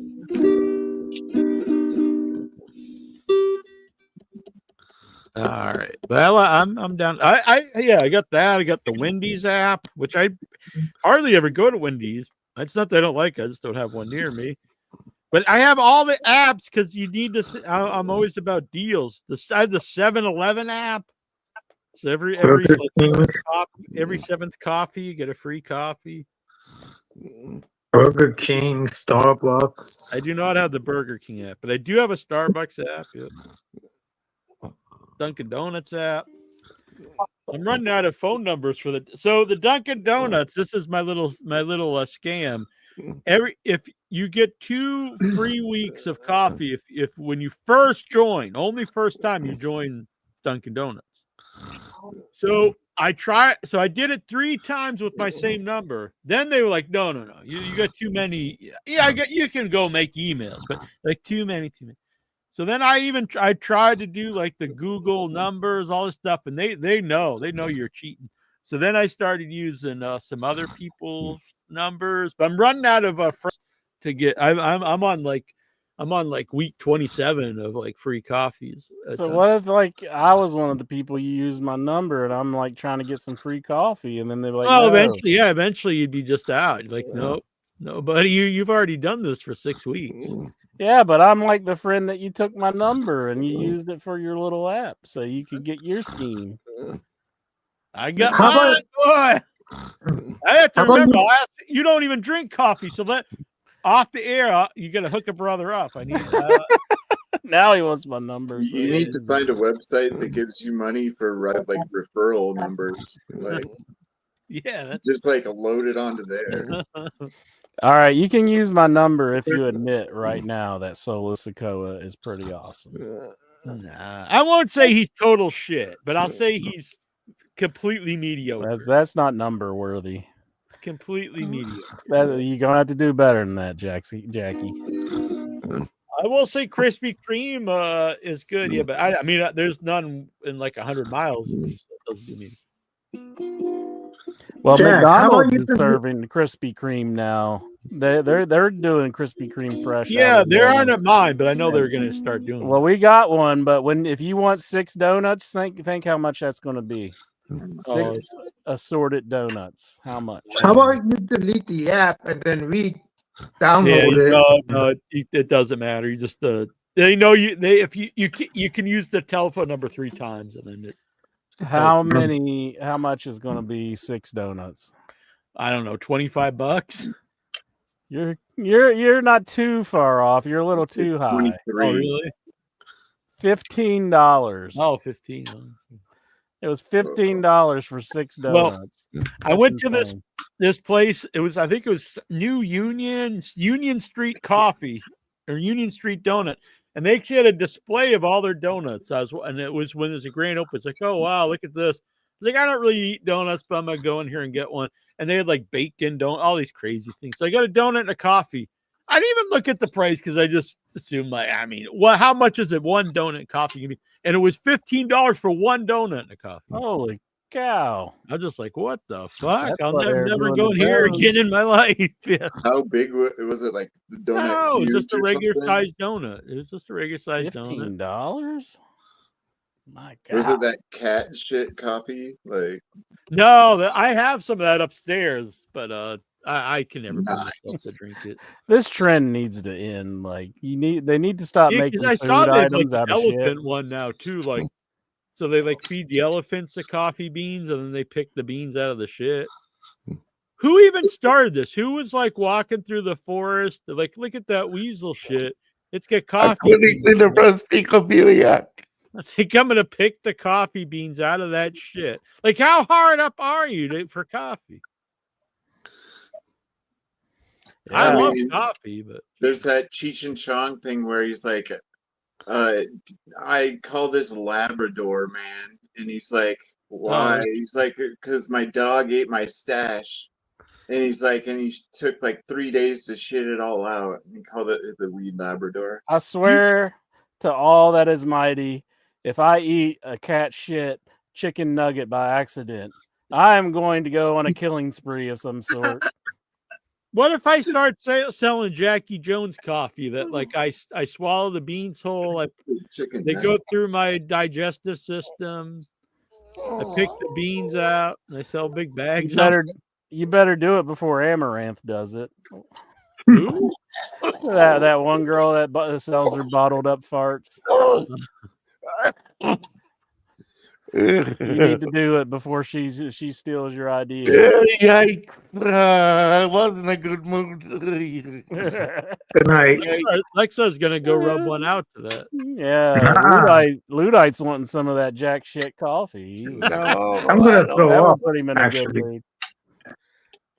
I'm gonna throw up. Lexa, have a good one. We'll talk to you next week. I would celebrate the moments of my death. I mean, my policies, I try everything once, like whatever. Dave Deadman here. He says, chicken nuggets aren't that hard to fake. They only come in 2 shapes. Remember when I was a kid, Andrew? Do you remember this? Because now they're all white meat, but you would get some that were white and some you get dark meat, and they were always kind of fun. They had it was like an intestine in it or something. They had a string of some sort. Yeah, it was like weird. It was like, what is this? Ventricles and like arteries and. They're probably more like real meat, honestly, but still, and now it's like probably all ground up so fine that you don't. But it was off-putting sometimes. You'd get like a piece of something that wasn't like a regular, like a hunk of, breast or whatever. Yeah, it was kind of gross. Honestly. Yeah, it gets stuck in between your teeth. I used to be able. I don't know. Maybe you still can, but I remember when I was a real little kid, you used to be able to get honey to dip them in, just pure honey. Yeah. Oh, really? Back in the day, that was my Yeah, but I think honey's just so expensive now. It's probably well, it's like really honey. Yeah, they say like honey something, whatever. Honey. Yeah, but it used to it was just straight up pure honey, and you could just dip them right in honey. What question 3 out of like 50? The Kane clones are my favorite thing in wrestling right now.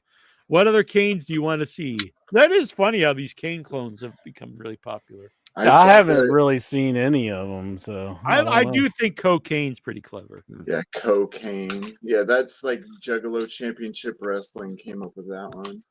And like I just watched a video about it today. There's like Gain, like Gay N-E. Yeah. And there's like 3 of those. I thought it was funny. They asked Glenn Jacobs, and I was happy he wasn't like really pissed because Dustin, I love Dustin Rhodes, but he was so mad about him. Like, all this stuff you did as Goldust, and that you're really offended by cocaine. I mean, come on, man. But they asked Glenn Jacobs, and he didn't really care much, but he did say like those characters aren't like a lifestyle that he condones, and I'm thinking. But the real Kane was like that was stuff you condone, like you burning people up and having sex with dead bodies and shocking people's balls and stuff.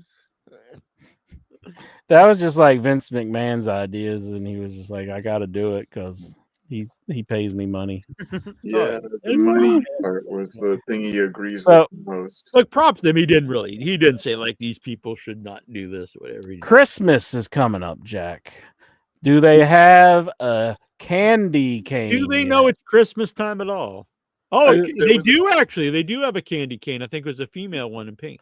Oh, yeah. There was a woman. There was like, the video I saw was like, yeah, she looks better than like the dude. Like, yes, I like that. The cocaine guy. They should have Singapore Kane. That's true. Yeah, he could just like keep running into Tommy Dreamer. Yeah, he comes out with the Sandman. Yeah, Sandman's like, do it. Like entitled rich. Be like a little skinny midget, and Sandman's just swinging him around.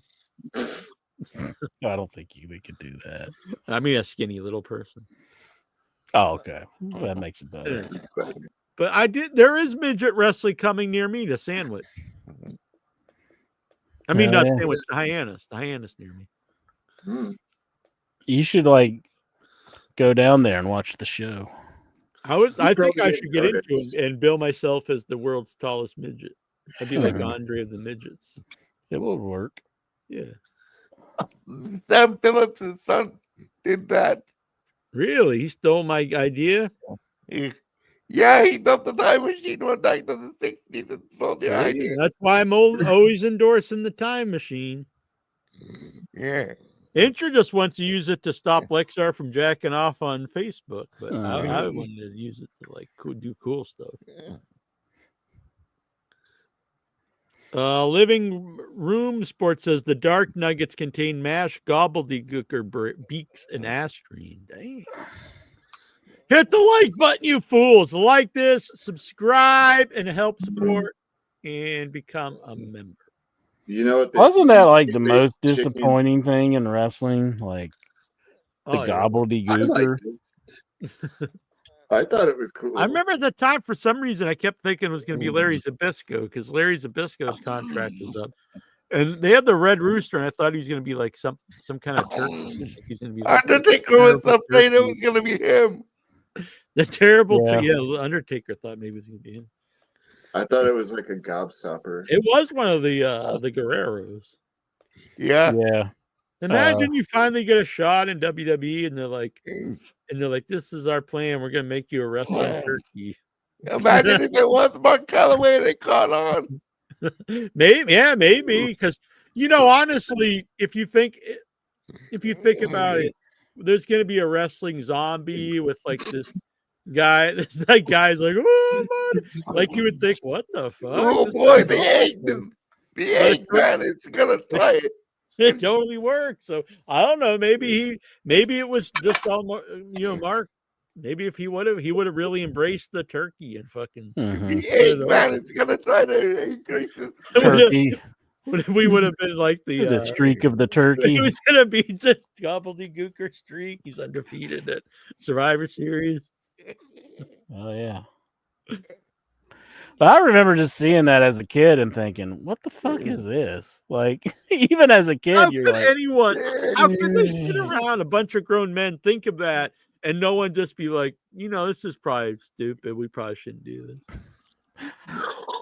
"Yeah." I was like 8 years old. Bruce Pritchard's there. He's like, "Oh, that's great, man. This is good idea, man. It's like That's the perfect. best thing Just gotta ever." get someone to really embrace the turkey. Not like that fucking Terry Taylor. He didn't know how to embrace the chicken man. I thought I was like eating turkey, so I was like, cool. The dancing turkey. You know what we need, pal? We need a wrestling turkey. That's what we need, pal. I That didn't care turkey if it needs to get in wrestled the or ring not. and It was be an the egg. turkey of the ring. He You needs to be think like, that commands power, pal. He's a wrestling turkey. Do you think he ever put on the gobbledygooker suit when he's like sexually assaulting any of the women? He had the turkey dildo. Call me the gooker. Call me the gooker. Oh my god! He called his cock a turkey leg. What Or like suits Gobble, do you think gobble. he put on? Do you Gobble, think he put on gobble. any wrestling suits to have sex with? You Like the think when he got Mexican that suit or stuffing for me? You think when he went down on the chick, he was like, something? I'm about to make my own gravy. Well, what's that maybe thing that's on what their the neck poop. called? Yeah, maybe that's we don't really understand the pooping part. It really was just gravy. mm-hmm. It's like, Your Honor, I was portraying a character, the gobbledygooker. Can you imagine him like actually wanting to make movies now? Like he's gonna like go. That's Like- he's gonna make Gobbledygooker the movie. I know Steven Seagal's Like- gonna be in one of them. I don't endorse like forbidden like practices, but I do think like tar and feathering and riding Vince McMahon out on a rail would be appropriate. Like You just can tar try and to feather him and then next ride him out on a rail, just to see like. That would be a good reality show if you I just can't tar wait and feather Vince McMahon and ride him out on a rail and can't- just see how angry he is. I Like, can't "Ah! wait to gook in the Stop center tar with and feathering me! Ah!" dictators.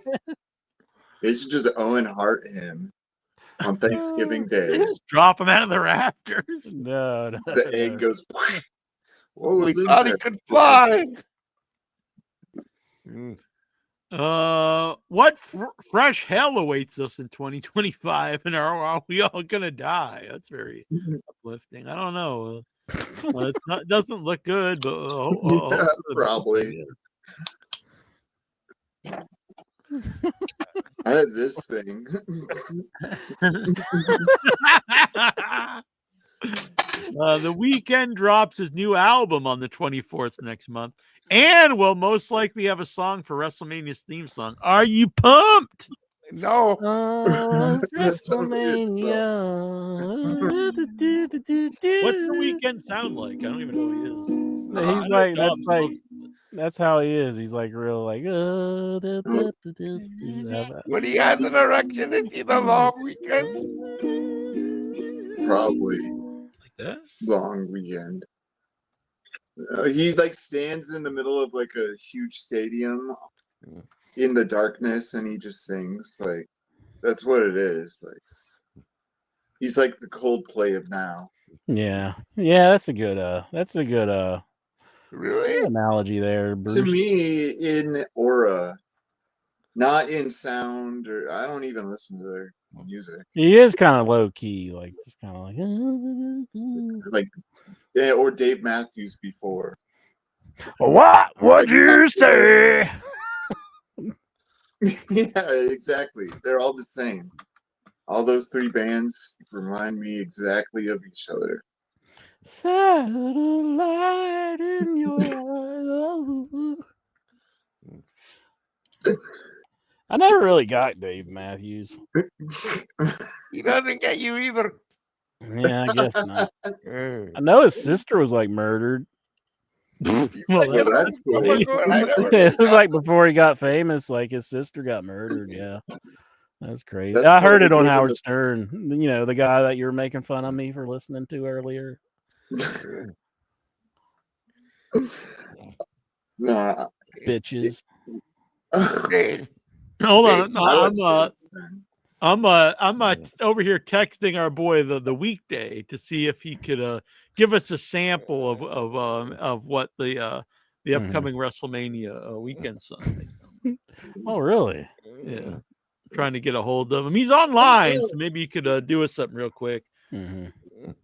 Find out here in momentarily. I graduated in 97, and Dave Matthews. Damn, I graduated in 94. It was actually my 30th reunion. The last weekend. I didn't go though. You would have been a senior when I was like a freshman. Probably. Yeah, hey Bruce, bam! I start beating your ass. I'm just I'm a locker. Steal your somebody milk who's money. never been in a fight. He's Like all a the time swirly. like, I'll be beating your ass. And That's because everyone is so afraid of me. They wouldn't want to fight me. We're afraid of you, but it doesn't stop us from fighting you. We're just generally afraid. All right, give me 1 second here. Talk amongst yourself real quickly, Incher. Here, let me get something that's bound to piss Jack off. But Let's see. Hey, Jack, I got some laser disc here. Really? Yeah, laser disc. You like laser disc, don't you? those are cool. That's I like Empire Strikes Back. I do Look. like Empire Strikes Back. Here are these big I like discs. pausing them. That's the fun part. Big disc, Jack. Big Nostalgia. disc, yeah. Why would you buy that bullshit? Because they only cost like a quarter piece. I've got a laser disc player too, Jack. I want to get a Ooh. 3D TV. Which one is Don't that? you want to have analog? Don't you want analog, Jack? Don't you want me? You like this one? Hold on. You like this one? So I'm not even going to listen to these. I'm going to play them here live on the show. Hopefully they're appropriate. That our pal just sent us the weekday. Answer my question. Do you like this one? What is it? What is it? Once Upon a Time. Oh in yeah, America. that's a really underrated movie. Once Upon a Time in I've New watched York. half of it. I haven't finished it. You buy this shit, then you're just like, oh, I don't really want to watch. I watched half of your commentary. Why only half? How come you don't finish any of this stuff? I'll finish it. Were you riveted? I was riveted. In. That's why he finished early. Our boy Weekday sent us 2 samples, Incher. So I have no idea what these sound like. Yeah, I always called it riveted. I'm joking. Ribbit. Like Kermit. Ribbit. All right, here we go. This one he's calling Night of Champions. Ready for the lights, the action and the show. There's so many here, feel the energy flow. It's a night for dreams, where legends are made. Jolly proud, let the music serenade. Feel the pulse rising, rising, where champions are born. Feel the pulse rising, rising. It's magic all around. Ready for the lights, the action and the show. There's so many here, feel the energy flow. It's a night for dreams, where legends are made. Jolly proud, let the music serenade. Feel the pulse rising, rising. Heard that one now. All right. So That's that like was a hit, baby. That's a Night of hit. Champions. Yeah, all right. This is the second one he sent over to us, Living for the Spotlight. Friday night, light shining bright. WrestleMania, it's our time to fight. Crowds roaring, hearts tambourine. In the ring, we're living the dream.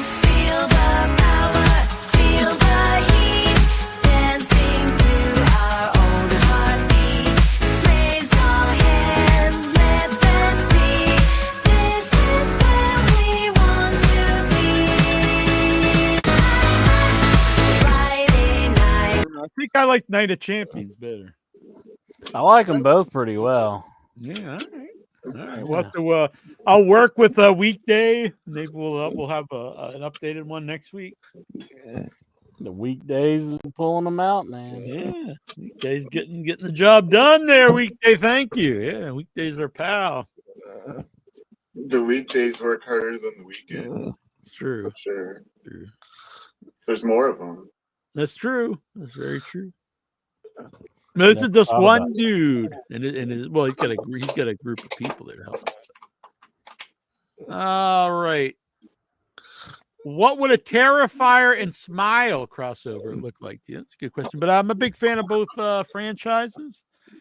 Had many guests on from Terrifier, and we had the effects team from Smile 2 on this week. That was cool on Without Your Head. I haven't seen Terrifier, but I've seen Smile, so I can't answer really.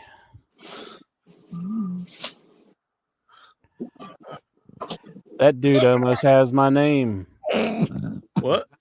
David Like Howard Thornton. Yeah, like David Howard. That's that's true. That's two parts of my name. Mm-hmm. What's that thing? This was from a pancake movie festival I went to. Bruce probably would have liked that. So the idea was everyone had to make short films, and they all had to involve pancakes. Your film involved a pancake. That's true. I did you watch? I had a lot of behind the scenes of that scene. I watched the behind this. Did I watch the behind the scenes? There's a 4-hour supercut on YouTube. There's the hour I think on the Blu-ray, and then we put out the extended like 4 hours. I filmed actually like 16 hours behind the scenes. So originally, when I was asked to come out for the movie, Friend Zone 2, they'd asked to do Backwards Bob. I think it was even before I was asked to be Backwards Bob. It was they asked if I would be interested in doing BTS, and you didn't know what that meant, and I didn't. And you agreed to it anyways. Exactly. And that reminded me actually of when we were at FanFest, and I asked Incher if he would do ATM, and he's like, I don't know what that means, and I was like, oh, you'll love it. Hey, Jack, Requiem for a Dream wants its reference back. That's ass to ass. That's ass to ass. Oh. Ass. Yeah. I wish I had a mega rich My dad. friend found that part so funny, and it's like, it's like super depressing. It's supposed to be like such a depressing like moment in the movie, and he just starts laughing. He's like, ass to ass. I wish I had mega rich dad so I could get away with doing hookers, blow, and financial crimes. Yeah, we live in a country where if you're rich, I don't think that should be like. I'm worried what's going to happen with Vince McMahon. So I don't think the president should be allowed to do that. I mean, I agree. It's gone on forever. He's not the first person to do it. I know.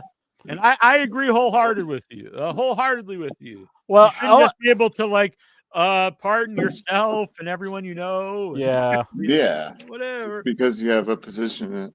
Well, didn't Abraham Lincoln pardon like some soldiers that ran off? And, like, well, I mean, I could understand. Well, yeah. People use it for like real things. Like he used it for like kind of being a good guy, Yeah. Like, hey, let's just let him off for this. But like this case, it's just like if you know the president, you can just do whatever the fuck you want, I guess. And it's like tit for tat. And like titties. Yeah, but the problem is you can't take the moral high ground anymore and be like, well, look at this, what this guy's doing. Like, well, okay, but the other guy does whatever he wants to, so they're Plus, I think it makes it easier for whoever follows to do whatever they want now, because how can you really argue? So Jack. But I think it's bad for that reason. Penta El Zero Miedo, formerly one half of the AEW Tag Team Champions, alongside his brother Ray Phoenix, is now a free agent after his AEW contract expired. Meanwhile, Phoenix remains with the company at this time. Favorite memories of Penta and AEW? Well, anyway, before we get to that, I think they should, if the guy wants that, just let him go. And also, all these other people that won't show up or whatever, just fire them.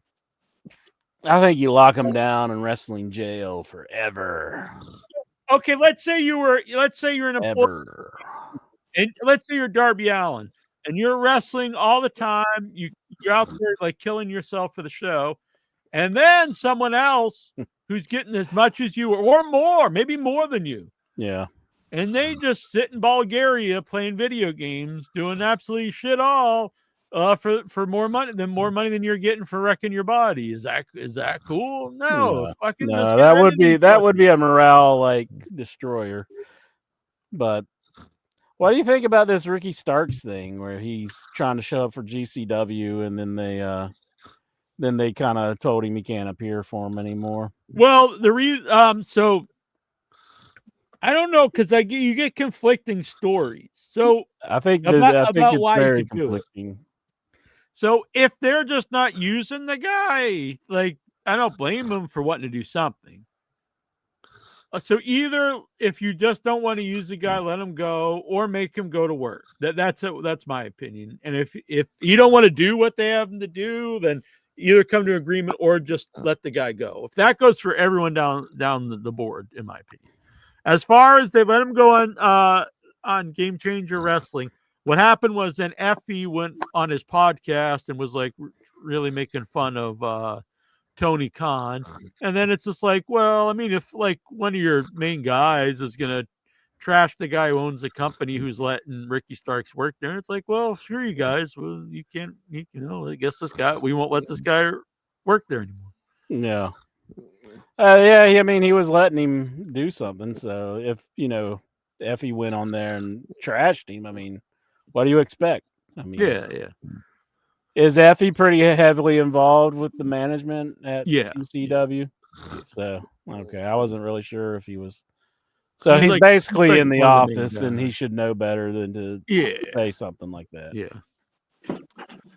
TNA Wrestling confirmed today that it has re-signed Jeff and Matt Hardy, also known as the Hardys. Here's the perfect reaction. Ludite's giving it to us right now. Yeah. Who gives a flying fuck about the fucking Hardy boys? Here. There's Jeff and Matt. Didn't they just like cripple a guy? They did? I didn't know this story. Yeah, didn't that on the one of the pay-per-views, like one of their main guys that was wrestling the Hardy Boys get like really hurt? Oh, really? I don't. I'm not sure.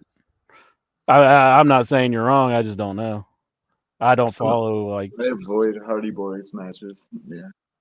Happy birthday to the multiple-time world champions, one of the inventors of the TLC, the patriarch of AEW plus the Undisputed Father of the Year, Christian Cage. Memories. Honestly, I think this run's probably my favorite thing of Christian.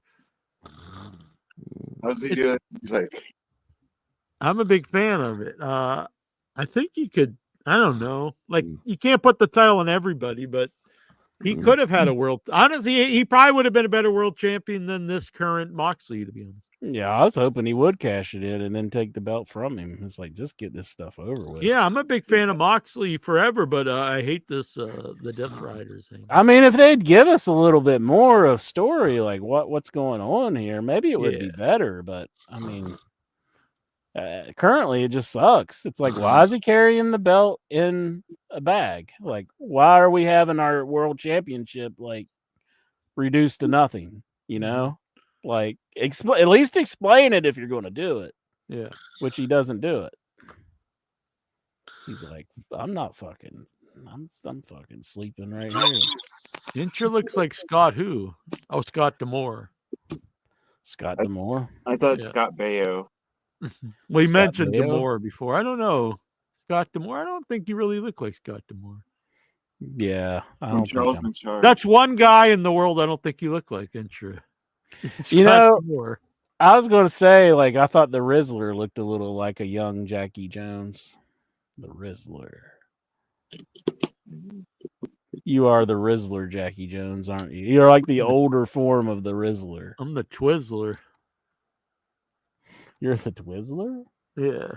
That's like already a thing, though. You can't, like, be the Twizzler. Maybe I fucking invented the Twizzler, bitch. Maybe the Twizzler is named after me. Maybe it actually is Jackie Jones flavor. People think it's cherry flavor. You could be the Mizzler. The Mizzler? Yeah, you could be like the evil version of the Miz, I guess. How about the Sizzler? How about the Jizzler? Oh, you don't want to be the Jizzler. That's just gross. That's gonna be a new Batman villain and the new Batman, the Jizzler.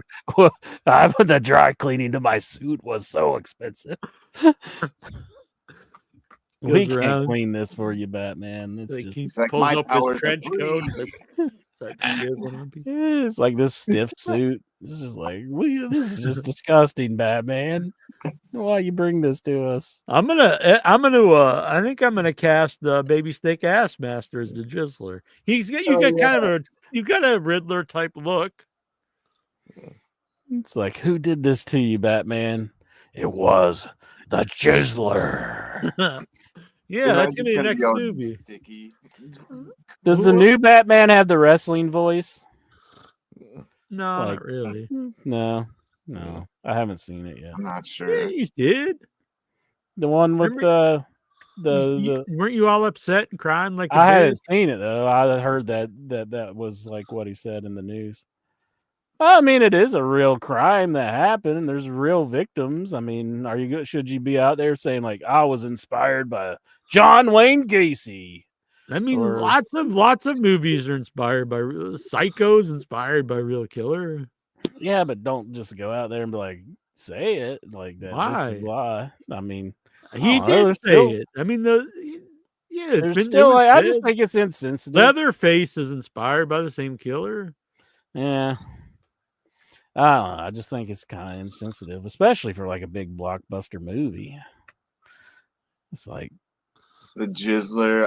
I'd watch like Peter North movies. That's who inspired the Jizzler.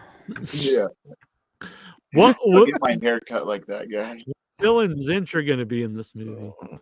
Just the party pooper. I just come to the party and I'm just such a stick in the mud. Just the party poopers here. 1-inch biceps. You come to the party, clog up the toilet. Why Oh, I'd be good at that too. Or WV, like why does that? That wouldn't be too hard for me either. I could totally do that. Oh, your bathrooms are full. You're gonna have to plunge. I am the party pooper.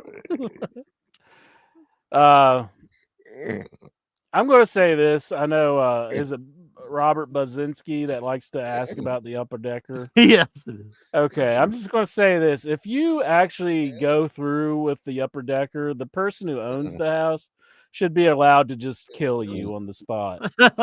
Like, honestly, I think that's justified. Like, if somebody comes and shits in the top of your toilet instead of the bottom, I mean, there's no way you did that by accident. You're totally doing that with a malicious intent. If you just shot that individual in the head and ended their life, I think that's fine. It just has a lot of shit protocol.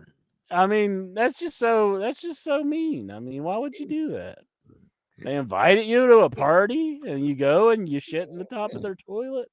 He's gonna run for president. Right, Jackie Jones? You agree with me, right? Yeah, I agree with you. So let me use your numbers so I can get 2 more weeks. Hopefully. These do that in like a big apartment, like, where it's like. I like this, Dave Deadman. Jizzle me this, Batman. Stop shooting that shit at me. It's not shit, Batman. It is my special brand of jizz. The Butcher tweeted this. Yesterday was 5 years with AEW for me. I feel like I've lived 50 lives. Monocle, pants, sash, long hair, tassels, fat, shredded, bald, Malenko trunks, bunkhouse butt, butch, white clothes, etc. Now I'm Rampage Man or something. Love that this company has allowed me to do. Okay. That's good for the Butcher. I mean, yeah. Oh, that guy. I liked his original look though with the monocle and stuff. Mm-hmm. I like him currently. It's just he's just been there for a while, but Yeah, he'll never be anything at this point. But I always thought he's pretty good. yeah, I mean he's getting paid. Good on him. Yeah, and he comes to work. He doesn't say, "I'm not doing this." He doesn't like bitch and. TNA wrestling star Josh Alexander revealed that he will be a free agent on February 15th, 2025. That's 4 days before my birthday, when his contract expires. Thoughts, and who will he sign for? Is TNA wanting to sign him again, or? I don't know. I'm wearing my Joe Henry shirt. If TNA wants him still, I mean, what? I mean, it's kind of dicked up. He's like entertaining other offers publicly. Yeah, I think he'll sign with Juggalo Championship Wrestling, maybe. Yeah, to be a new Kane character. What Kane character would you want to be, Incher? Rogue Kane? Be like a Rogaine character? What? Maybe like you have like a big wig or something. You're just trying to give me hair, aren't you? You liked me better when I had hair, don't you? I don't remember you ever having hair. You don't remember me ever having hair? I had hair when I did the show. I don't know. You've never even seen me in person bald. I've always I thought you were always bald whenever we met up. Well, I mean, I had like hair. I was like, I mean, like it wasn't like a full. You weren't shaved, but it was like you're bald. I thought.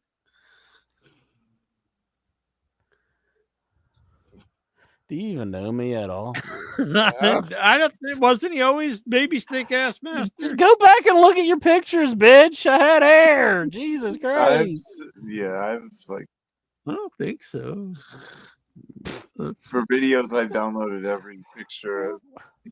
Yeah, I had hair. There was like even video that we shot at some of the fan fests. Are you sure? Like it wasn't a full head of hair, but I had hair. I wasn't shaving my head then. I know not it's different. Not everyone shaves their head. I mean, not everyone that's bald has their head shaved.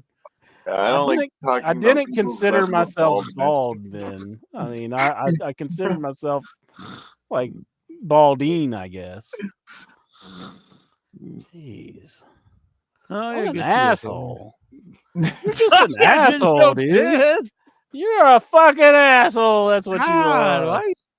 That's a sign. You're like, you didn't have hair then. Did you even pay attention to who was with you? I mean, I don't know. This is the way he gets out of stuff. He just sits there and goes, I don't know.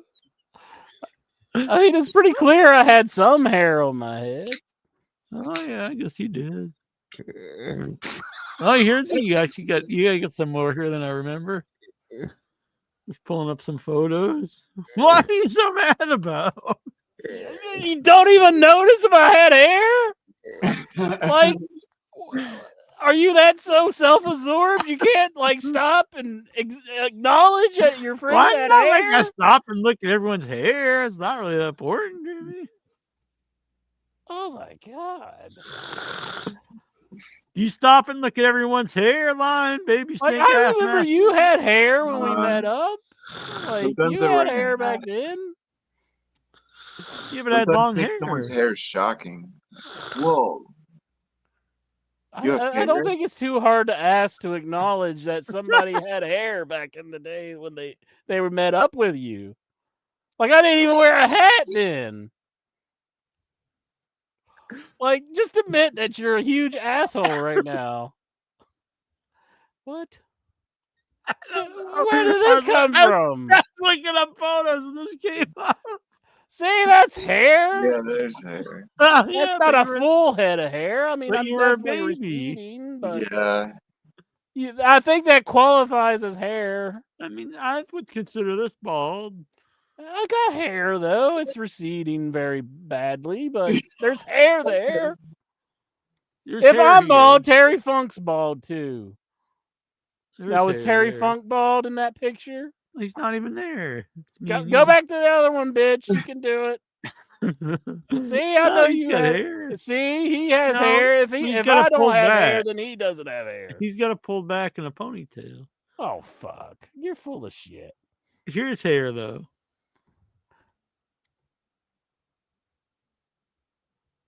Should I go back? That's a good look.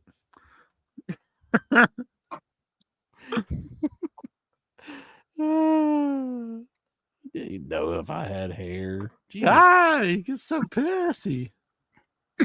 I think it's justified. You don't notice if I had hair? I don't know. Jesus. Don't tell me you didn't know. Just say that you're really just trying to piss me off to be a douchebag right now. I'm not trying to. I you don't know. really had no in my clue mind, if I had remember, hair I back were when always you met bald. me. I thought you were always bald. Weren't you bald in the bit strips? Oh, the ones that you made that you pretend like you did it. I don't. I wish I could make. He made. I don't know how he made a lot of them. Oh, whatever. Now he's playing dumb. No, like there was stuff on there you couldn't even do on bit strips. Mm-hmm.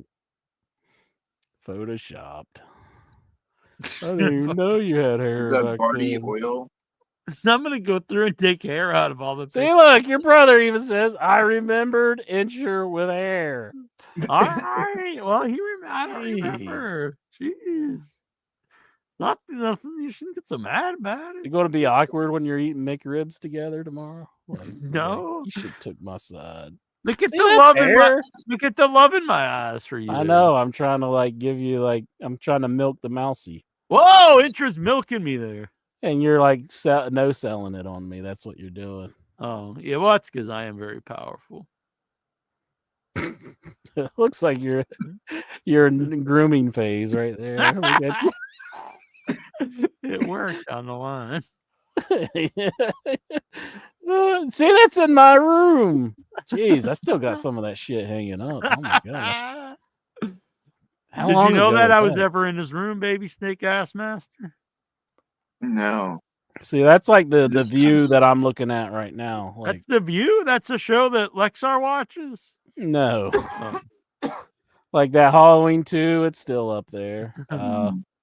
That Terminator figure's up there, but it's over there. The stamps, that thing's still up there. The James Dean thing's still up there. Jeez. Hologram. I got hair there, see? Yeah, we all have hair there. Like that. That's a very flattering photo, whoever used that one. I made that one. You're like, this is the worst picture of it ever. It's good. going in I'm photoshopping that bad boy. I thought it was a good photo. No, you didn't. All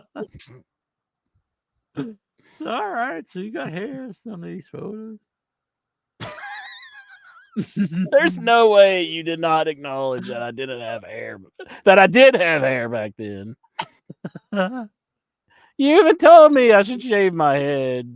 That's right. On the show. Yeah, that's right. That's right. Yeah, see, you should have listened to me. Aren't you glad you listened to me finally? And you've never see. This is the first time you acknowledged that I was the one who told you to do it. There's several people who told me that. There was a reason I didn't for a long time.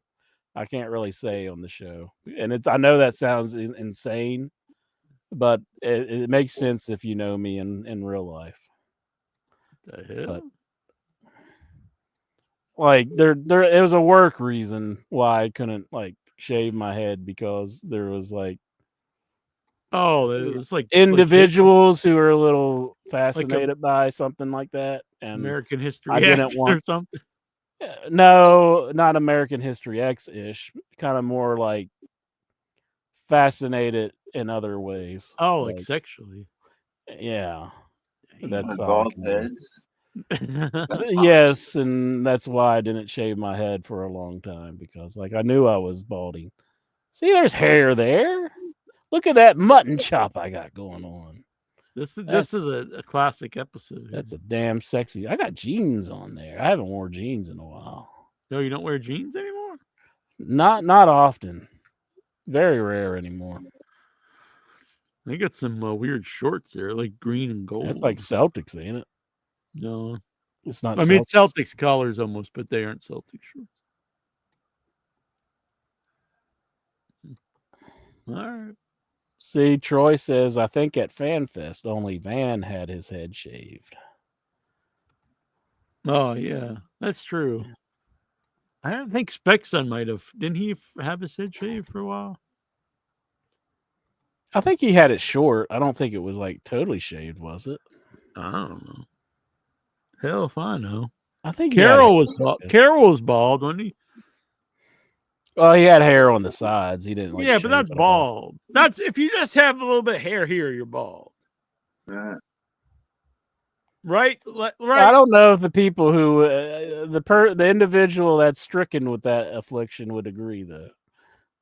Like, if you ask Paul Heyman if he's bald, do you think he would say yes, he's bald? He's fucking bald. He is bald, but do you think he would say he's bald? Well, if not, then he's either lying or he's in denial.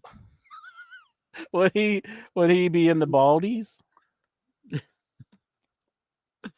Jack was drinking a lot, man. See, that's true. That's true. Intragut McGillicuddy. What? Like, there was a point where I seen a picture of myself and I realized, fuck, I'm just bald up there and I should shave this shit. Like, I was at a family reunion thing and I was like looking down at somebody's phone and somebody took a picture of me. And I seen that picture and I was like, damn, I'm bald. And I think that was the moment I realized it was just totally over. So, but yeah. Isn't it better now? In a way, yeah. Just cause it's just like I get rid of it and like I don't have to worry about going to the barber and stuff. That's kind of nice. Going to the barber was kind of a pain in the ass. Brutus Beefcake?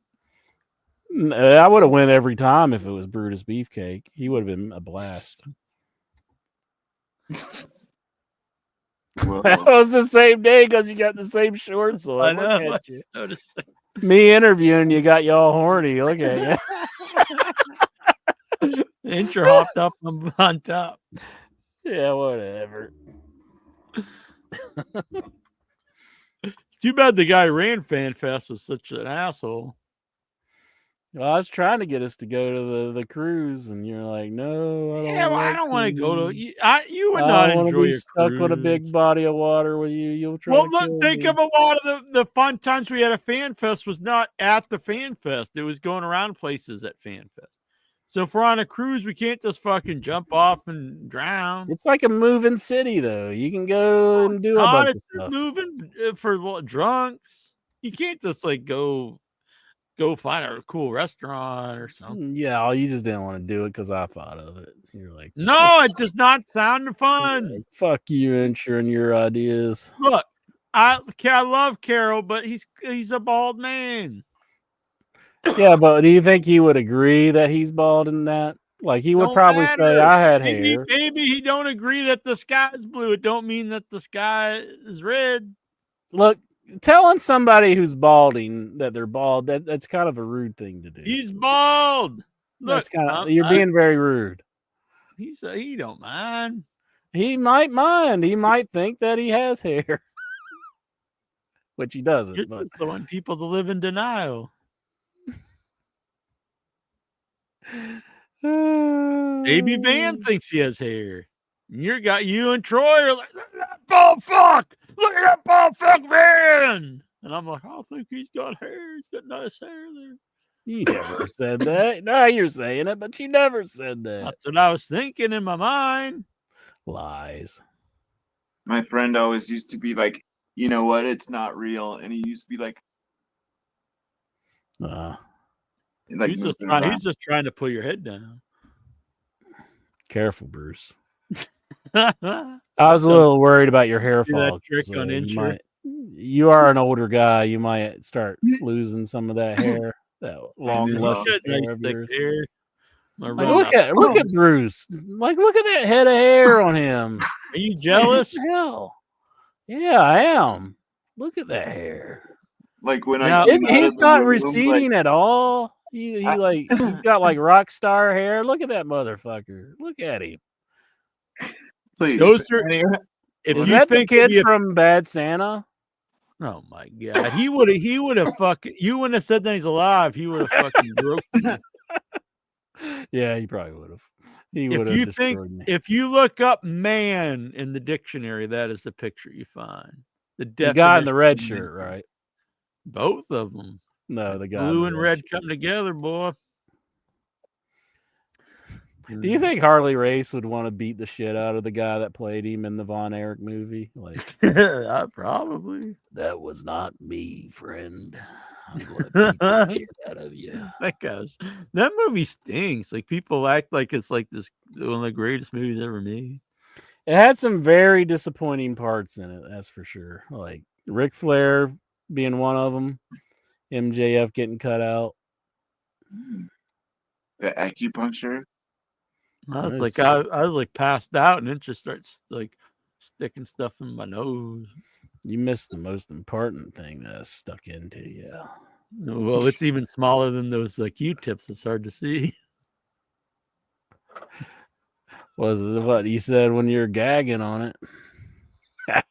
That's just because it wasn't washed. I just imagine like a Q-tip coming out of your penis hole. Or just out of his fly. You got some crazy fantasies going on there, Bruce. But then I imagine reverse docking. I like this. This is a cute picture. This is a nice one. Hello. I've hit over 100 pictures. I have to delete some. StreamYard's like they don't let you post more than 100 photos. Oh, really? Oh. We pay $1 million a month for this. I forgot all about that. Jeez. Isn't that cute? That was from back. Yeah. Just Me like and Troy. Troy was soft too. Whoa! Incher wasn't. He's fucking rock hard. Did he tell you that on the plane ride home? He's like, when I got on his lap, he was rock hard, Jack. Did your brother call you Jack?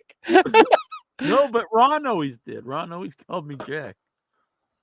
Like after knowing you for so long by Neil? Yeah. Anytime we were together, he always called me Jack. I always thought it was very weird. Maybe that's like a rock thing. Never refer to each other in like the real name or something. Yeah. You always called me Jack, I think. I think in person they'll always call you Neil. I don't know. That's when Jack wanted to kill his brother. Just gotta keep him in line sometimes. You know what I'm saying, Bruce? I have a brother. Yeah. Yeah, sometimes you just gotta beat his fucking ass with a chair. Yeah. But it doesn't mean you don't love him. Yeah. I miss like phone cords. They were good to choke your brothers with. Hell yeah. Now everything's cordless. Sad times. Wi-Fi. Can't choke nobody with Wi-Fi. Yeah, Bluetooth blows for choking people. Yeah. Incher, you into getting choked? No.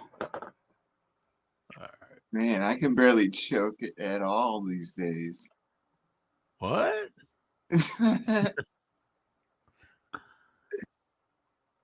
All right. Work my ass off to choke. Hey.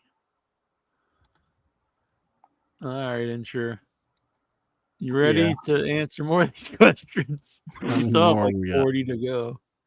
There's seriously 40 questions? You're not making that up? Like, honestly? No, it's probably about 40. Who's that guy? Duke, that's me.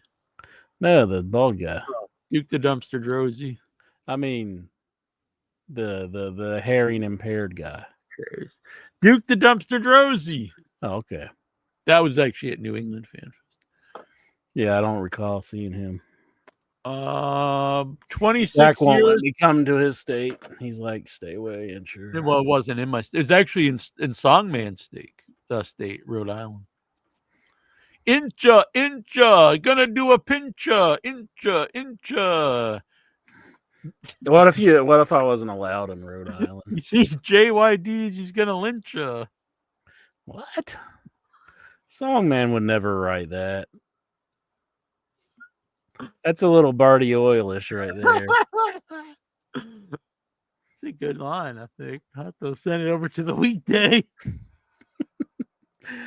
I think that would be against their policies. Like I asked Chat GPT last night, I was like, "Why is Frank from Hellraiser such an asshole?"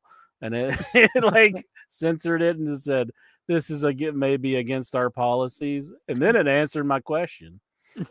Just answer anyway. Yeah. 26 years ago today, Sting steps back in the ring to fight Rick Steiner. Afterwards, he goes over to the commentary booth and points at the NWO for the first time. Any memories of this? No, honestly.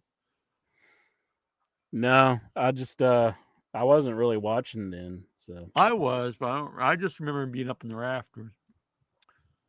4 years ago today, Kenny Omega became the third AEW World Champion, defeating Jon Moxley at Winter is Coming.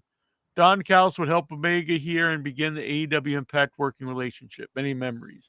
Not so much of that part, but man, the first like few 3 or 4 like AEW World Heavyweight title runs were really memorable. You know, Jericho and Moxley and then Omega, and they really did a good job at protecting the titles back then. And then they just went title crazy and added like 20 belts. Yeah. Yeah. It's all those title collectors you got to blame. Yeah, and WWE, I mean, people act like it's not just one company. I don't I get like you want to sell those, but besides that, it doesn't make the show good to have like just endless titles. But you remember it was a huge deal when Jericho lost the belt for the first time. I was there to when he lost it to Moxley. I want the Texas Chainsaw Massacre belt that they had. I wonder who has that now. It's Bill like on Mosby. Tony Khan's wall or something. How's your Thanksgiving and what did you do? Well, I had Thanksgiving dinner around 3, I think. My father prepared it, and then I had to go to work later on that evening. Oh, that's too bad. I went out with my mom's friend Linda. She's known since they were kids. So probably they've probably been friends like 60 years. So a lot of both families passed away, whatever. So we went out, me, my mom, Linda, and Linda's brother, Wayne. So that was nice. We went to a tavern. And none of us got turkey, though, actually. They had a turkey.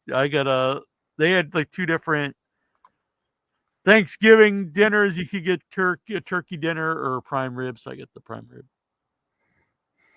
Very good. You said you might get prime rib. Yeah, I'm a prime rib fan.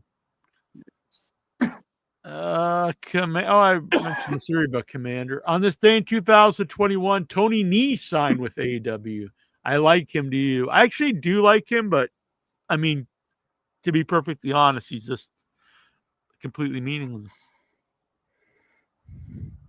Yeah. There's just something about him. He just does not connect to the audience. No, he doesn't. Like, he's got like a great body and he's, he has some charisma, but not enough, I guess. But no, yeah, it's weird because I always actually thought he had something there and WWE missed the boat with him, but he just, I don't know, he just doesn't connect. And I like him, but on this day in 2007, TNA presented Turning Point. Matches included Frankie Kazarian, Intra's Boy, and Booker T defeating Christian Cage and Robert Roode. Team 3D and Johnny Devine defeated the Motor City Machine Guns and Jay Lethal.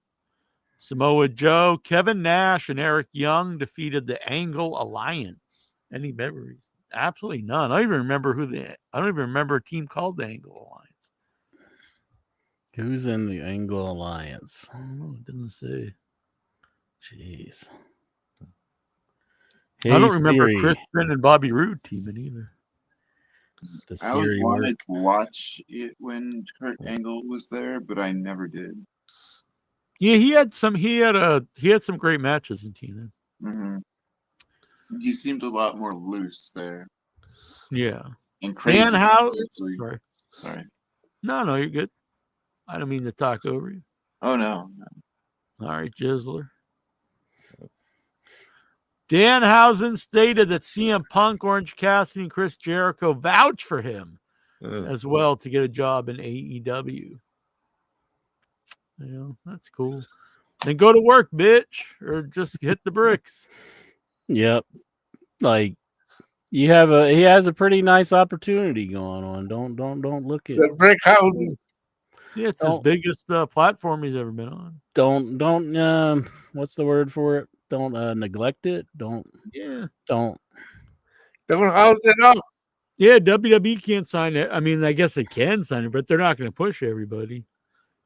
Gunther is in the final stages of a new WWE deal. He's either at the end of this. There's no way he'll not resign. Yeah, I mean, he's the champion. I think he's resigning. Yeah, I think he'd be foolish not to. Mm-hmm. Now, if Damian Priest would have beat him, I would say maybe he's not signing, but I think he's signing. Matt Hardy and why the Hardys signed with the WWE. I thought above he said they were signed with TNA. I hate that Ludwig Kaiser comes out to like a variation of Gunther's song. Like, I think he shouldn't have like Gunther's song. Like, only Gunther should have that song.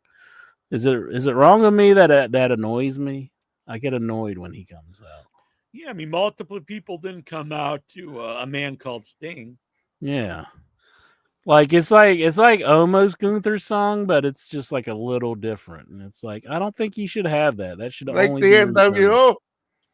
Yeah, it should only be reserved for Gunther. Gunther. Matt Hardy and why the Hardy did that. November 22nd, WWE notified international subscribers that the WWE Network will be officially shutting down on January 1st, and then Netflix would be the new exclusive home. I thought there was no network, but that must go international. So yeah. I don't know. Everywhere but the United States, I think, or maybe Canada. The network's been shut down. No, we have it. You have it in Canada? Okay. I think so. Yeah, so just the United States. All right. The final episode of AEW Rampage is now confirmed to be airing December 27th, named New Year's Smash, and it will be taped in Hammerstein Ballroom. The show will discontinue in 2025 with a total of 177 episodes. Your 3 favorite memories? Yeah, isn't that the reason Effie was like mad at him because they booked the Hammerstein Ballroom? I mean, that happened all the time back in the days. Like people were running the same arenas. It doesn't mean people aren't going to come out to the shows. Mm-hmm. I mean, Lexar goes to multiple shows that's in the area, you know?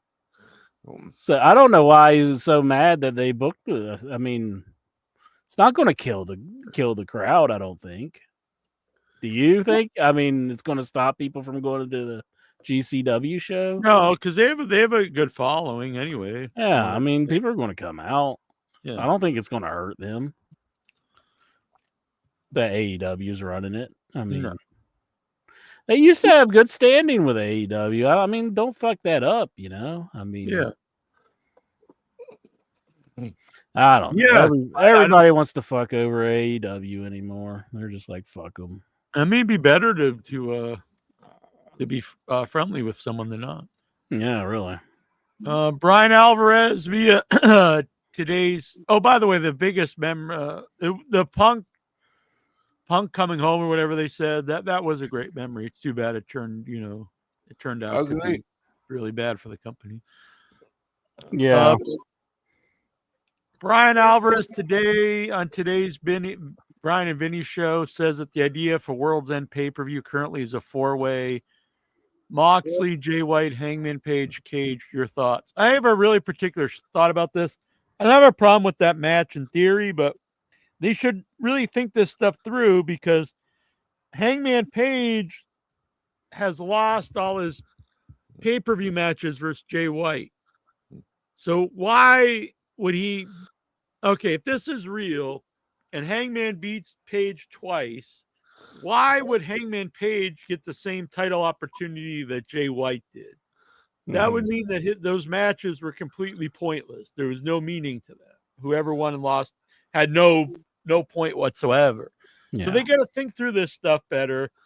Going into that, Hangman Page should have had some big wins, and Jay White and Cage. So for that to make sense, not someone coming off multiple losses. You shouldn't have a title shot after losing your last two pay-per-view matches. Makes no sense. It's just a really simple thing. I don't need like big convoluted storylines, but I like stuff that just makes, basic sense. That was but the match wise it'd probably be good. Honestly, it'd probably be better just any one of those guys against Moxley. But when are we gonna get I guess Darby maybe the next time? Lexar, WWE once again boasted its highest grossing event ever in the history of Canada events with WWE Survivor Series War Games. Are you intrigued? I just so intrigued by billionaires making money. I just can't contain my so I love it. I guess it's good that they do go to Canada, but it's like they're not there all the time. I mean, and it was an area that was further off than where they normally run. Like they keep putting the prices up like insane numbers, so that's why they keep beating the records. Well, that's true. But I mean, it's hot. It's a definitely hot product though, so it's not like that's the only reason. So the people are into it right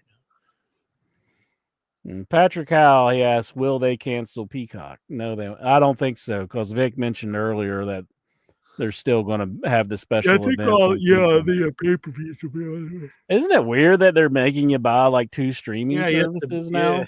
Yeah. And like to see the show that Raw is booking towards, it's on Peacock. Yeah. That's like you got to watch Netflix. People? Yeah, buy Netflix to watch the bill to the Peacock. Yeah. Yeah. It's still cheaper than just buying one pay-per-view. $200 eventually. Well, the thing with all the streaming sites, eventually it just becomes cable because you have to buy like all these multiple streaming sites. Yeah. And they're consolidating and everything. Yeah, well, then there was plenty, all the stuff that's on Disney used to be just on Netflix, and then like they keep like becoming their own like thing. But I don't know. Eventually, I mean, I don't get all the streaming sites. I do get I actually went to cancel Netflix because they put the price up, but then they offered me like a really cheap one. It's like $6. You just get it with ads, and I was like, hey, that's fine. I think that's what I'm up for. I think that's what I pay for. Yeah, I don't care. I really don't watch a lot on there. There's not much on there that interests me. Like it used to be, like basically all the big movies would go to Netflix, but it's not really that way anymore. Like no, like weird horror movies that really go there at all, and that's a lot of stuff that I like. Yeah, I don't want to watch movies unless it's on like a huge disc that's like as big as a pizza. I like Dude, Where's My Car? Dude, Where's My Car? Hell yeah. I think that movie, yeah. I like the concept of cars. And dudes. Yeah. Isn't Ashton Kutcher in that? Yeah. He's a disgusting human being now. And who should be? He always was. Oh, I guess so. Yeah. He sucks. I thought you loved him. I never knew anything about him. I don't know. But now they're like, he's in cahoots with P. Diddy, and he's all this and that. Very much so. He's probably talking to Taza. Before, I'm not sure if it's true or not, but they say he's like trying to move to another country and all that now. But well, that's probably a bunch of hooey. I don't know. Well, they say that he was attending a lot of the P. Diddy parties, and there's like footage of him talking about the P. Diddy parties, like not in great detail, but just that he was confirming that he was at some of them. He was the original, like, young man. Do you think heady parties or anything like Diddy parties? No. No, we don't want that. No. No, Jack. I gotta start stocking up in baby oil.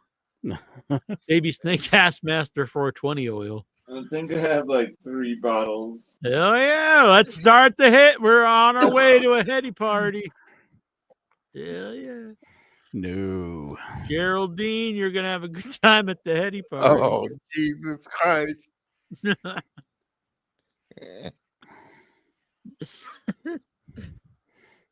Let's see here. Where are we? The main event for Saturday night's main event is Cody Rhodes versus Kevin Owens. Are you intrigued? Yeah, I thought that was on the pay-per-view, but Vic and Steven corrected me earlier. I like the build that Kevin Owens gave it. I like Kevin Owens, but like I'm a big fan of Kevin's, but like I think there's like no shot. Well, he was like saying like how Cody teamed with Roman Reigns, the guy that was like so terrible to him in the past, and like how could he do such a thing like that? Yeah, but he's a guy who's teamed with Sami Zayn after they've had like blood feuds. Well, you're not like, supposed to recall that. Oh. You're not supposed to remember all that. And he jumped back to a company that he hated, where like he destroyed a throne. Mm-hmm. Well, he didn't. Cody's not jumping back though. But that's not kayfabe. Sorry. Oh, you mean when Cody destroyed the throne and then he went to WWE? Yeah. Yeah. You should mention that. It's like light poetic justice. AJ Styles did mention him leaving his friends, which I was like, God bless you, AJ Styles. Would you kiss this, Incher? That kind of looks like an asshole with teeth. I want to make a paper towel roll dispenser. Well, the answer is yes, then, Incher. No. You wouldn't kiss a toothed asshole. I did kiss you that one time. I'm the asshole. Nope. You're the asshole. Someone said like used to say if I put up a secret video of you like kissing my butthole that we filmed like while you were sleeping, would you be pissed? There's no such video. And if Jack ever produces such a video, I guarantee you it is AI. I'm going to go ask the weekday. Yeah, don't be asking the weekday shit. That'd be cool. You don't think that'd be a funny joke though, wouldn't it? No. What if it just like transforms me again and like I become like a turtle or something and just like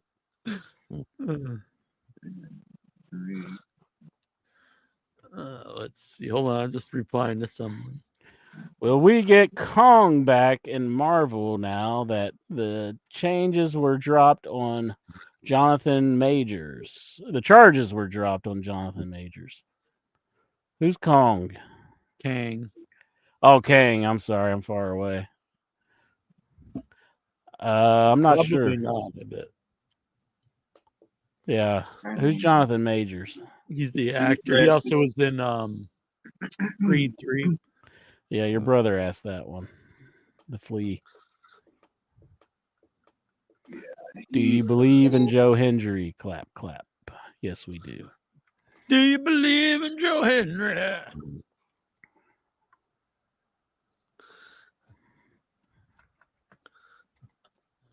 It's not letting me in. He's trying to render videos right now. No, we don't need that, Jones. Just go on to the next question.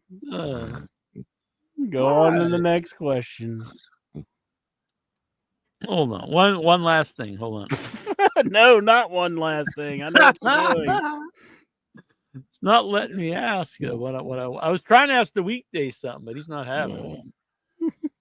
Oh, here we go. It's working. All right. WWE Hall of Famer Jimmy Hart is going to make an appearance on Saturday night's main event as the company tries to get more WWE Hall of Famers to appear. And WWE is looking to have classic graphics and music to have an old school nostalgic feel. Are you intrigued? No. Hard. I should like that, but I very much do not. I did like a clip that I seen with Dutch recently. That's one that I do watch clips from, Dutch Mantel show. Mhm. And he said that Jimmy Hart, like, he was like a real bad heel in the arena. He says, when I step outside of this arena, though, I'm going to be the nicest guy ever. I'm not working overtime, and these fans aren't just going to beat the shit out of me. which makes sense. I mean, because they probably could. I mean, if he was like an asshole to them. Yeah. So maybe he was breaking kayfabe, but who could blame him? You know, he said he was as nice as he could be. True. Yeah, I mean, he's always been nice in the interaction I had with him. Mm-hmm. I don't think maybe we did meet him once. I think we did meet him once. We interviewed him once. I know that. He was on the podcast, but I think we met him at one of the fan fests. Did we? I think so. I think so. He had hair. It's Jimmy Hart, baby. I know he had met hair back then. It's the mouth of the South, baby. Yeah. I was gonna say get it together, baby. But that's Coco Beware. Get it together, baby. Yeah. That's what made the one guy quit doing the recaps. Your boy. Really? Who was that? Scooter. He because of Coco Beware. He said, "Oh, I think I remember that." Yeah, I think it was that one. He said it was like too boring or something. No, I just think it was just like he was like plugging stuff nonstop. Oh yeah. All right, so I have no idea. I haven't listened to these, but I have a couple more tunes from the weekday. This one's called "Rise Above the Ring."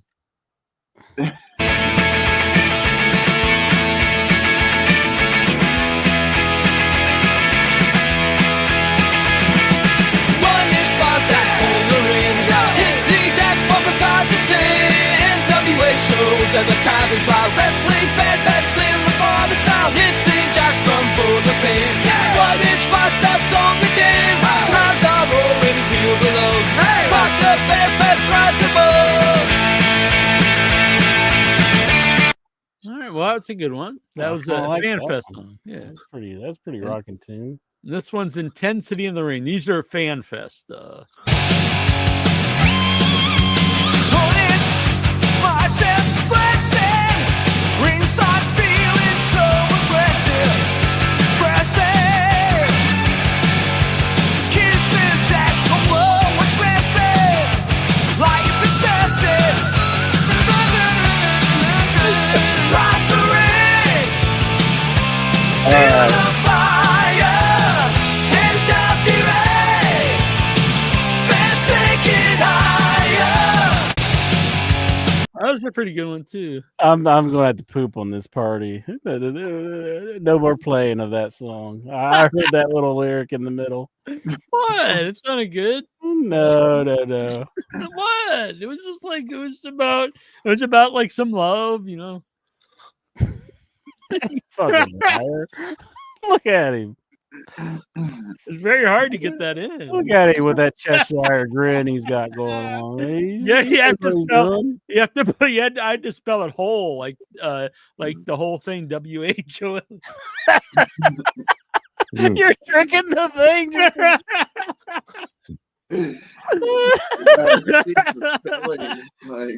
So AI is this far advanced, but Jackie Jones tricks it by typing whole.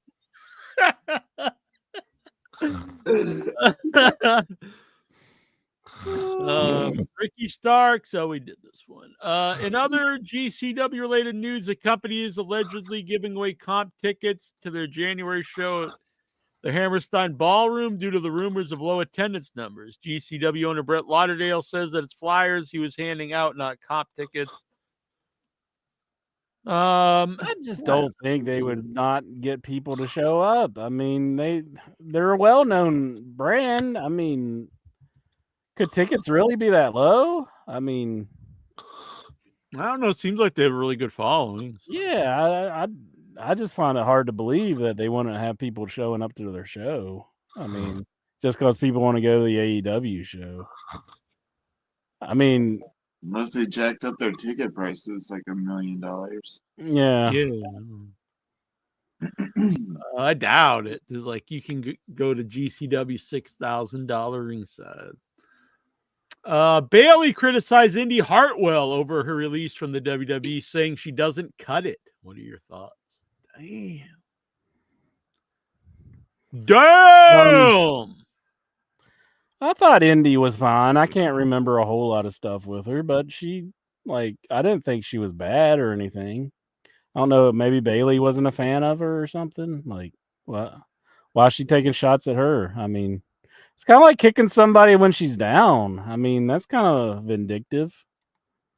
Like, yeah, I agree. Like, she lost her job. I mean, why are you doing? Why are you saying she doesn't cut it now? I mean, that's kind of being a bitch.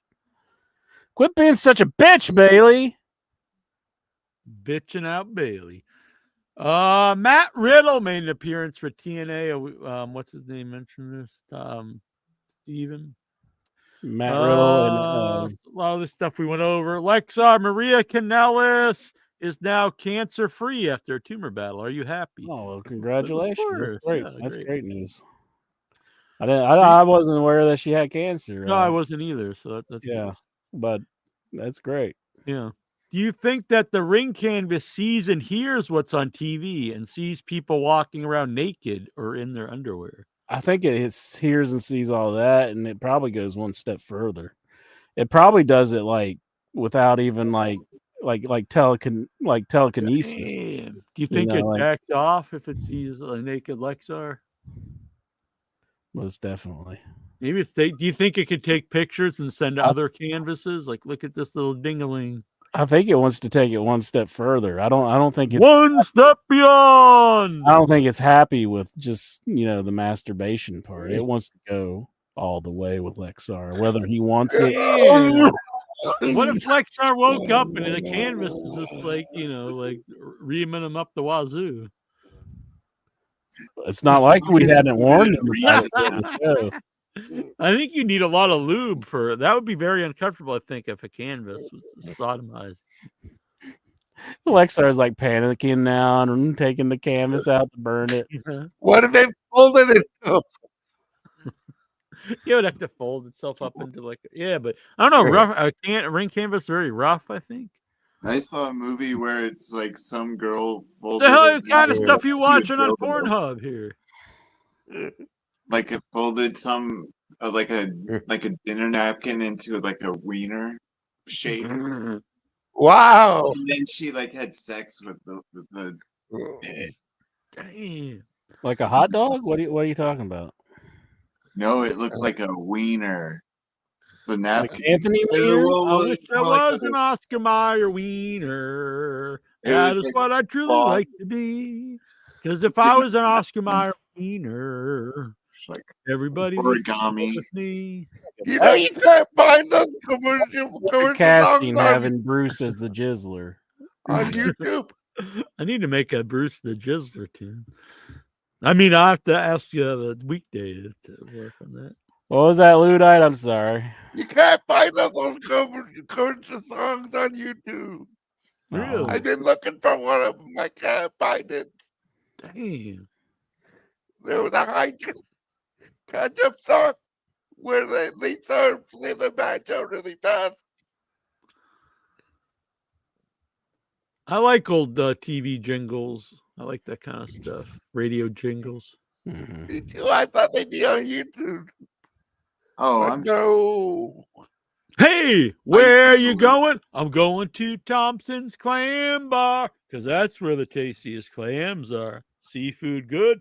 Best by far. Let's go to Thompson's Clam Bar. Yeah. That must be a local one. It was, yeah. I have a lot of local ones stuck in my head. Did the weekday write that? No, that was a real tune back on. If I was an oyster, could I drink in a clam bar? There was a really weird one for the Cape Cod Mall. The heart of the Cape Cod Mall. Jesus Holy Christ. shit, I want to It's like go really- shopping right now. It's one of the only malls that's always packed. Most malls are completely dead, Did you but guys people flock sacrifice there. the virgin after that? Yes. It's like something of it all, the Cape Cod Mall. Come drink the blood of the innocent and have a Julius. They used to have an Orange Julius actually at the Cape Cod Mall. They don't anymore. I know what Orange I Julius was think there's awesome. one at mine. Like it's like a Dairy Queen and Orange Julius together or something. Yeah. I think. Now there's a Charlie's, a cheesesteak place, pretty good. Regina Pizza's really good. Yeah, I've been to the Charlie's cheese steak. I got the buffalo one. I have the Charlie's app. You do? You get good deals in there? Yeah, sometimes you get free fries. Oh wow. There are no free fries. Charlie's app. Boom, look at all that good stuff. Fuck yeah, you got like 10 points. 10 points. What can I get for that? No offers shit. today. Well, fuck you, Charlie's. Hey. Oh, here we go. Free fries Free with a fries. deli cheesesteak. What's a deli cheesesteak? A cheesesteak turkey first, club? then a deli. Hot shot Italiano? I didn't even know they had such things. Turkey club with a decadent roast turkey, crispy bacon, melted provolone cheese with lettuce, tomato, mayo. I didn't even know they had such Bacon and a thing. roast turkey. Now I'm getting hungry. Let's see here, Incher. Did you ever? Wow, here's a deli question. Did you ever have deli meat as part of your Thanksgiving dinner? No. The appetizer. That ain't how we roll here. We don't have like deli meat with the bologna. main meal. No sausage and crackers. Tyler says, I think WWE's cooking right now. Yeah, it's really red hot. So Tyler's loving it. Mm-hmm. No offense to Jack or Incher, but can they take more Tuesday off so I can listen to Wendy Williams when she's on the radio? Go ahead and listen to it, bitch. Get the fuck out of here. We don't need you. Ellen DeGeneres, he always says he doesn't listen to or watch this stuff, but it's all he ever talks about. I know. I think he has to listen because we give him such sound advice about the canvas. Like he doesn't get them to answer canvas questions. True. Ellen DeGeneres, United Kingdom. I don't care about fucking Ellen DeGeneres. The pretty girls poop. Everybody's saying she's like leaving the country because of the P. Diddy stuff. Oh. No. It's probably just a bunch of shit on YouTube. NXT Deadline. Sometimes, like, when I look at a hot girl's butt, like, I'm like, man, I wonder if she's farting right now. And So then here's it the ruins it. Oh, man. That's a classic quote from the Jizzler. From Tyler wants to know about NXT Deadline. Here's the lineup. Wes Lee versus Javon Evans versus Nathan Frazier versus Ethan Page versus Eddie Thorpe and the men's Iron Survivor Challenge to determine the number one contender for the NXT Championship at NXT New Year's Evil. Ethan Page is winning that one, baby. I think so too. Sol Ruka versus Stephanie Vicaire versus Variah versus Julia versus Ren Sinclair in the Women's Survivor Challenge to determine the number one NXT Women's Championship at NXT New Year's Evil. I think Stephanie Vicaire. Yeah, I'm with Stephanie Vicaire as well. Even though I'm a little salty that she didn't go to AEW, but that's all right. Isn't it like, isn't it kind of shitty though that like she's on NXT and she could have been on the main show on AEW? Well, I said that was always her dream, so I get it. To be on NXT? No, I didn't mean to be in WWE. Trick I Williams. really just want to be on NXT one of these days. Trick Williams defending the title versus Ridge Holland. That guy's still around? Ridge Holland? Yeah, he was on got rid of the him. main roster. I guess he's back on NXT. Yeah. I'd say Trick wins. I don't see him dropping unless they're moving Trick up to the main roster, I guess. Yeah, I'd say Trick's gonna win. Let's see here. Nathan Frazier and Axiom versus No Quarter Catch Crew. Miles Bourne and Tavian Heights for the NXT tag titles. I'll say No Quarter Catch Crew take the belts. I'm going to go with the other crew. Just because Jack doesn't know what the hell he's talking about. Fucking beat your ass. Then you just don't know what you're talking about. That's all there is to it. Ass, you never know what you're talking about, except the other knock ones that I agreed with you on. Fucking teabag your face. Yeah, take this, you ain't teabagging No nobody. Quarter Catch Crew, motherfucker. You're going to be catching something, and it ain't going to be quarters, Jackie Jones. Catching my fucking balls in your face. And then Lola Vice versus Jada Parker in the NXT Underground. Is it anything like Raw Underground? It is. I think it's exactly like Raw. Of all bad ideas to bring back. I'll go with Lola Vice because that's the name that I remember that you crazy. said. I'm saying Jada Parker all the way. Trick Williams got hurt, Tyler's saying in the chat room here. Damn. Is Trick Williams related to Treat Williams? He might be. Yeah, I think so. He's gonna go all crazy on Patrick Howe. Peacock is not canceled, and I don't think it's going to be. The cock is here to stay. It's the NBC thing, so I don't think it's. Yeah. Lexar, do you prefer to jerk off to video or images? I have an imagination. Which is more smooth, a kitchen counter or a stripper's ass? Don't fuck the kitchen counter like Sarno. That's what is wrong with Lexar? Like, I was gonna say that I just rub my wiener on stuff for the whole. What is wrong with the jizzler counter and like stripper's ass? What is wrong with the heady? That's a question I don't think we'll ever get answered. What's right with Lexar? What's your favorite wrestler's crate T-shirt? Oh, that's interesting. I really like there was a cool Andre the Giant cartoon one I like. Mm-hmm. John, I like this shirt. It's not my favorite, but I like it. Have you ever, Jonathan Jackson? Have you ever been hit or struck by a smooth criminal? Yes. Only Jackson. He stole my heart. I was struck by a smooth criminal when I went and I was trying to buy a Bubble Bobble 2. And the guy that's right. Me off. Yeah. Did you ever go back and kill him or anything? No. Or anything.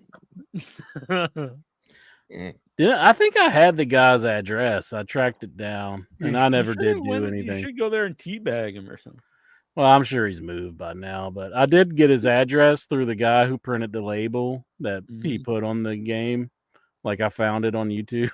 I got the guy to give it to me, but I never did do anything. I just said, screw it. I thought maybe the cops would help me if I could give them an address, and I did, but I just said, I better not do nothing. Just let it go.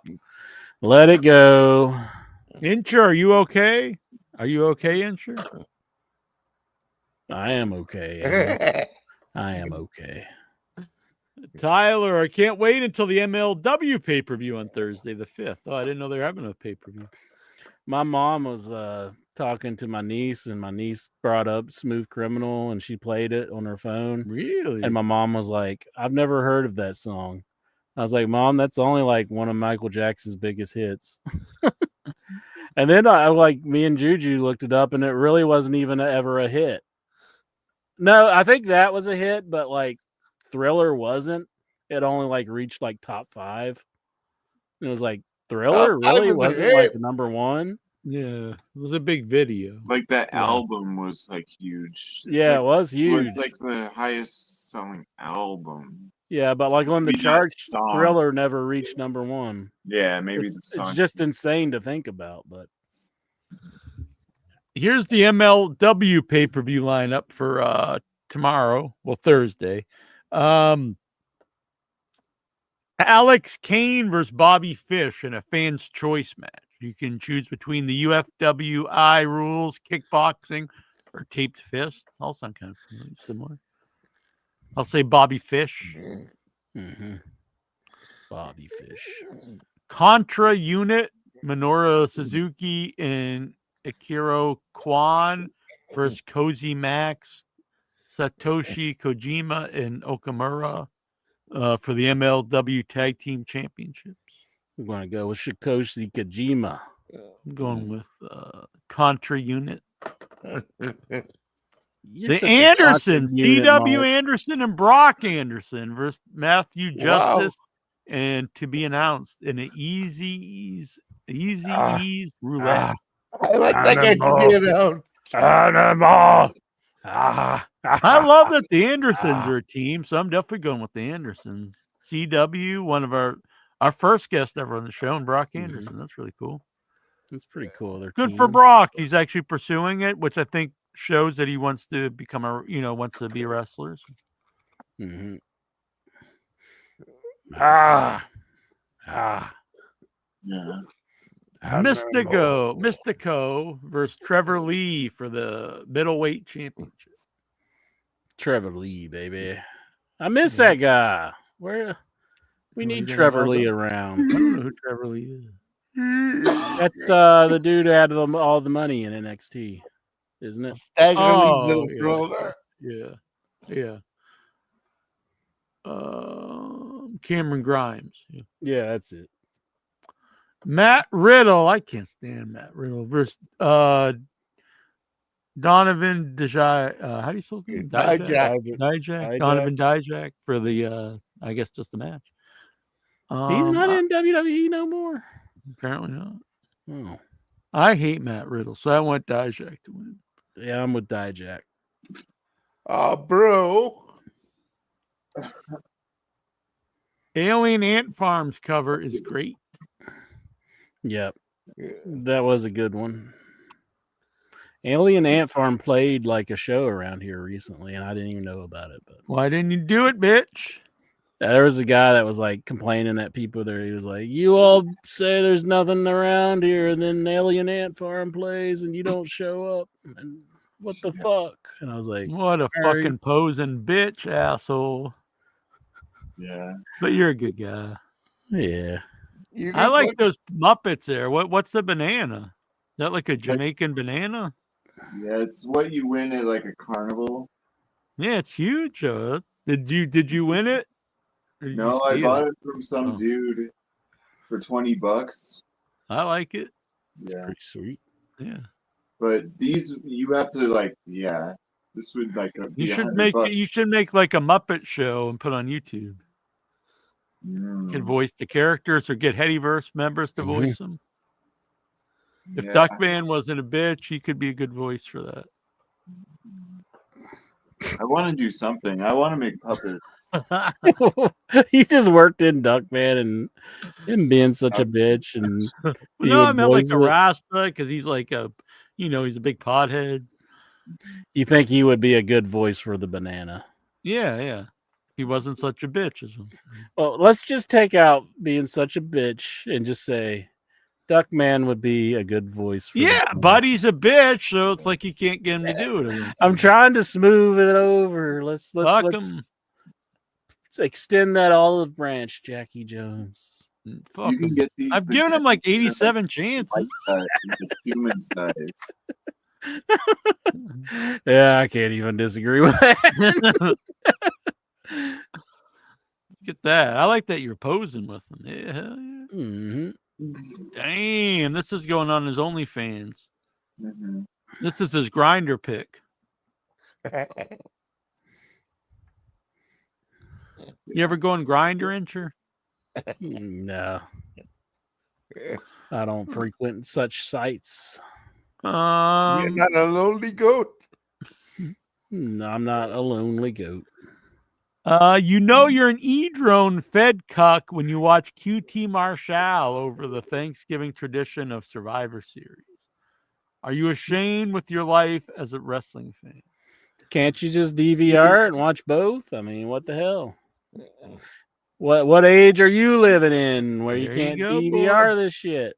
I just set up the VCR to record it on the other TV. My DVR is just like a VCR still. It just records like that. I got to make sure like my box is on the channel and like. Oh, really? Yeah, because I don't have like an official DVR. I have a You have like off-brand.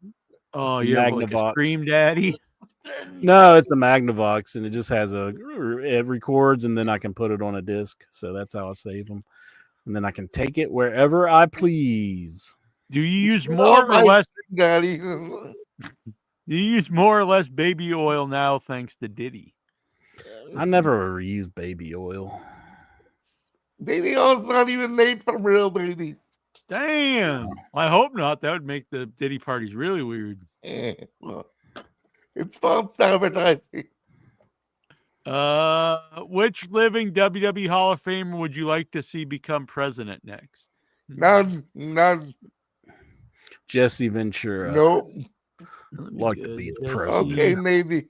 Out of any of them. Who would be a good president? Jackie Jones from WWE. Coco Beware. Hell yeah. I think like Wendy Richter. Honky Tonk Man. Hell yeah, be good. Yeah, be great. I'm the Honky Tonk Man. The Nature Boy Ric Flair. Yeah. He's doing the helicopter. I believe Trump got a lot of his shit from wrestling. Yeah, So wrestling. He is very wrestling, yeah. Whole politics right now is very wrestling like. Lexar, would you rather use Blue Sky or Blue Chew? Well, I don't have a problem getting my dick hard, so Blue Sky, I guess. What is Blue Sky? Like it's like Twitter. It's a new social media. What kind of question is that? They're not even the Oh, same because thing. he's pissed because it's considered left wing. Oh. Lexar, in Brazil, a woman has been sentenced to 4 years and 2 months in prison for cutting her husband's manhood. There's no way he wrote this because he would never call a penis manhood. Penis. The guy says that he admitted that he cheated on his wife. She found out, used a blade and cut his cock off and threw it in the toilet to flush it away. The guy says that he begged for forgiveness. I don't care about this shit. It's just really long question. I don't know. It's bad. Yeah, we're not intrigued and we're sad. And it's bad. Barty Oil, who do you want to make the anus love to in the Wrestling Times? Yes. Who do I want to make the anus love to in the Wrestling Times? Yes, is that the question? Who'd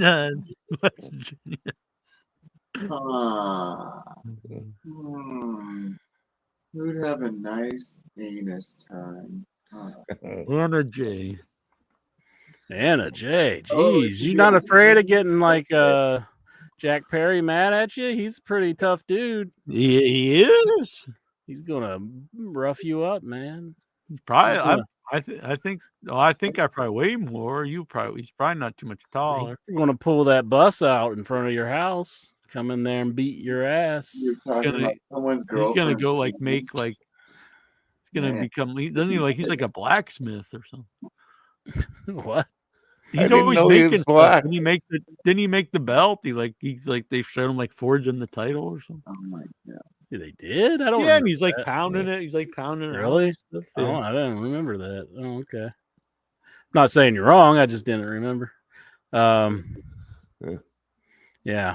He tries to get in girls' pants, not for the pants, but because of their belts. Damn. He's a blacksmith, making the buckles and stuff. Anyway. So that's the end of the questions. Thank you guys. Thanks for the chat. We had some good questions from the chat. Love everybody in the chat. El Santos World and Brian Matthew Clutter, thank you for supporting the show. And do that here. If you have any t-shirt ideas, we should put up some more shirts because they are fun. We'll put up some new stuff. I don't know if you have any ideas of stuff you'd like to see on the show or whatever. You can always send them over to iwhitewrestling@gmail.com. A good time. We'll have the headies coming up in the new year. So hopefully Jackson will help me get the ballot up because I would like to do those in a timely manner this year. Maybe we'll do them in January. Yeah. Last year you did them in October. No, it was like it. What we actually really did do them like during the award season. It wasn't that. It was like April. But it wasn't that late. I think it was March or something. But I remember Lexar was really pissed. Yeah, you don't want to get him pissed because he might get the canvas involved. Do you think he'd be well? Never mind. I was asked, do you think he would be dangerous? But then I'm like, well, yeah, he has done some really dastardly things. He burned a woman's house down. Yeah. Shouldn't laugh about that. Tell me not to laugh again. Don't laugh about Yes. We should do some dark sides of the Headyverse. That would be cool. Dun, dun, dun. Dark sides of the Headyverse. What would be like top 5 episodes for season 1? I think Lexar would be the season finale. Yeah, so season finale was Lexar. Wacko Bob and Dylan, does that fit in? Oh god, I guess that's a legend. That's a legend. So. It could be like according to Tazo. I think Tazo for sure. Fucking the downfall of Tazo's mind. Or like To Catch a Predator is like, I don't know, style. You can do them in different style documentaries. We have the chat log of you and Dylan here. Like have a plate of donuts or something. Headybot. Is Headybot going to be on the dark side of the Headyverse? Rachel's like been written out of existence, I think. She was written into existence and taken out of existence. Oh my goodness. It's like we're in the Matrix or something. Yeah, but definitely those two though. I think Tazo and Lexar. Crystal from Denver. Swax. Yeah. I don't know. He's a good man. Jimmy Jam. Honestly, Jimmy Jam. That would be a legit sad episode. Yeah. Dave Deadman says we should just do an episode about a plate of mozzarella sticks. We could probably do that. Yeah, that'd probably be if Lexar wouldn't eat them. Start with like a cow eating hay. They were watching him. He had to. Grass. Then like they were talking to the canvas. We could do one. It's just the whole feud of Intra and the blue guy. Mm-hmm. That actually did the I think even though I'm on this show and everything, I'd probably get hosed in the documentary. They'd be like, "The hell, you're always so negative." It's like all the blue guy was trying to do was attack him mindlessly, and your Intra was defending himself, but he's such a piece of shit. What the fuck? He's the worst human being in the world for sticking up for himself. Nah, fuck that guy. I stuck up for you. Thank you, Ludite. We all did. Ludite. You made me apologize to him. You're like, apologize to him. That was when you were doxing his address and stuff or whatever. But it was only fair. No, anyway, you could have that. But I never put out his address. I just said his real name. Yeah. But yeah, but he's not here because like I stopped reading his stuff, and then he got all mad. Yeah, it's like I think I went a little further than what you did, and then you just stopped reading his stuff, and he's like, "Fuck you over ever." Then I made like a real harmless joke. I was like, "We're putting him in. He has to sit in timeout in the corner," and that's really what set him off. He left the group and blocked me. I was just like, "What the fuck?" Like you literally like troll Incher like his whole existence, like for years and years and years. And then I'm like, "You got to sit in the corner in a timeout," and he's like, "That's enough. I'm out of here. I've had enough of this. I'm not taking this abuse." Oh man. Like he was like perving out on some of my family members and stuff. And it's like, what the hell, dude? And then like my feelings is if you're gonna come at me and then you can't, and I come back at you, I mean you just gotta have to go with it because it's the show, it's entertainment. Yeah, and then he gets if you can't, don't dish it out if you can't. Yeah, exactly. That's what I was saying. And then he gets all like, "Oh, I'm going to sue you all. I'm going to," and it's like, dude, either you're playing ball or you're not. And he wasn't playing ball, so I wasn't threatening to sue him. You're gonna sue. It's so stupid. You should have upper deckered his toilet. Then he could have shoot me, and it would be justified. Then he uses your own show against you. Just said it should be okay. It should be okay. Like, I guess it stands up in the court of law. I guess it's all right now. Well, that is pretty malicious to do an upper decker in somebody's toilet. What I would do who is would even poop think in of like doing a bag and then just dump it in there. And then you wouldn't have to like balance and stand up and get what if someone was doing that and they like legit fell and like broke their hip or something? Wouldn't you like they just deserve it? So you hear someone screaming, you go in there and like just land like what happened? Like, oh, how would you in explain the that? top tank of your toilet and I fell off. And like, well, fuck you, dumbass. What a Put my dumbass. ass on porcelain. Oh my god. Then they go around like they're like they can't walk and like what happened to you, buddy? You in a car accident? No, I was trying to take a shit in my buddy's toilet, the top tank of his toilet. And you're like, oh, okay. I'm sorry I asked. Talk about getting your dick cut off. Like that'd be terrible. Maybe maybe if I would have read the rest of that essay from Lexa on what happened to the woman who I don't even know why does he ask that stuff? The camera's so Well, what are we supposed to say? Like, that's too bad. I don't know. Good Lord. We love you, Headyverse. We love you. We love you so much. All right, so join In Your Head over on Facebook. Follow us on wherever you follow people. Subscribe here, share it, help support the show. The website is actually back up, so I'm going to try to update it here in the coming weeks. Damn! It just keeps doing it if I hold it up. Damn! That's what she said. Now it don't. Keep doing it.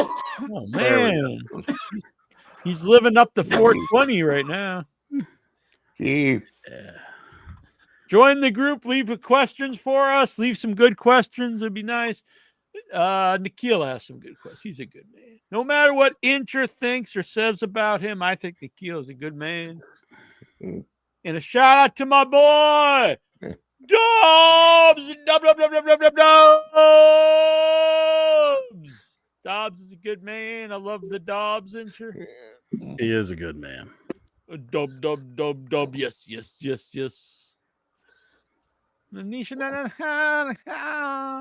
Oh, dub. Yes. I think that song is about Dobbs, Dean Maya. Probably is if you translated it. Mm-hmm. What the YMCA song? So fun to stay at the. All right. So join. I'll be back Thursday. I think Annabelle and I will be back on Thursday for Without Your Head. Troy will not be there. It's his birthday, so happy birthday to Troy. Happy birthday, Troy. Yeah. Happy birthday, Troy. Yeah, we'll have the star, the writer, and the director. That's 3 different people of The Invisible Raptor, which is a new horror comedy with Sean Astin. Oh wow, So Sean that'll be Astin. fun. Yeah, it's about an invisible raptor. It's a really funny movie. It's good. I think it's coming out in the theaters this Friday, so that'll be good time. Sweet. All right. Till next week, this is Jackie Jones. 1-inch biceps, the power goes.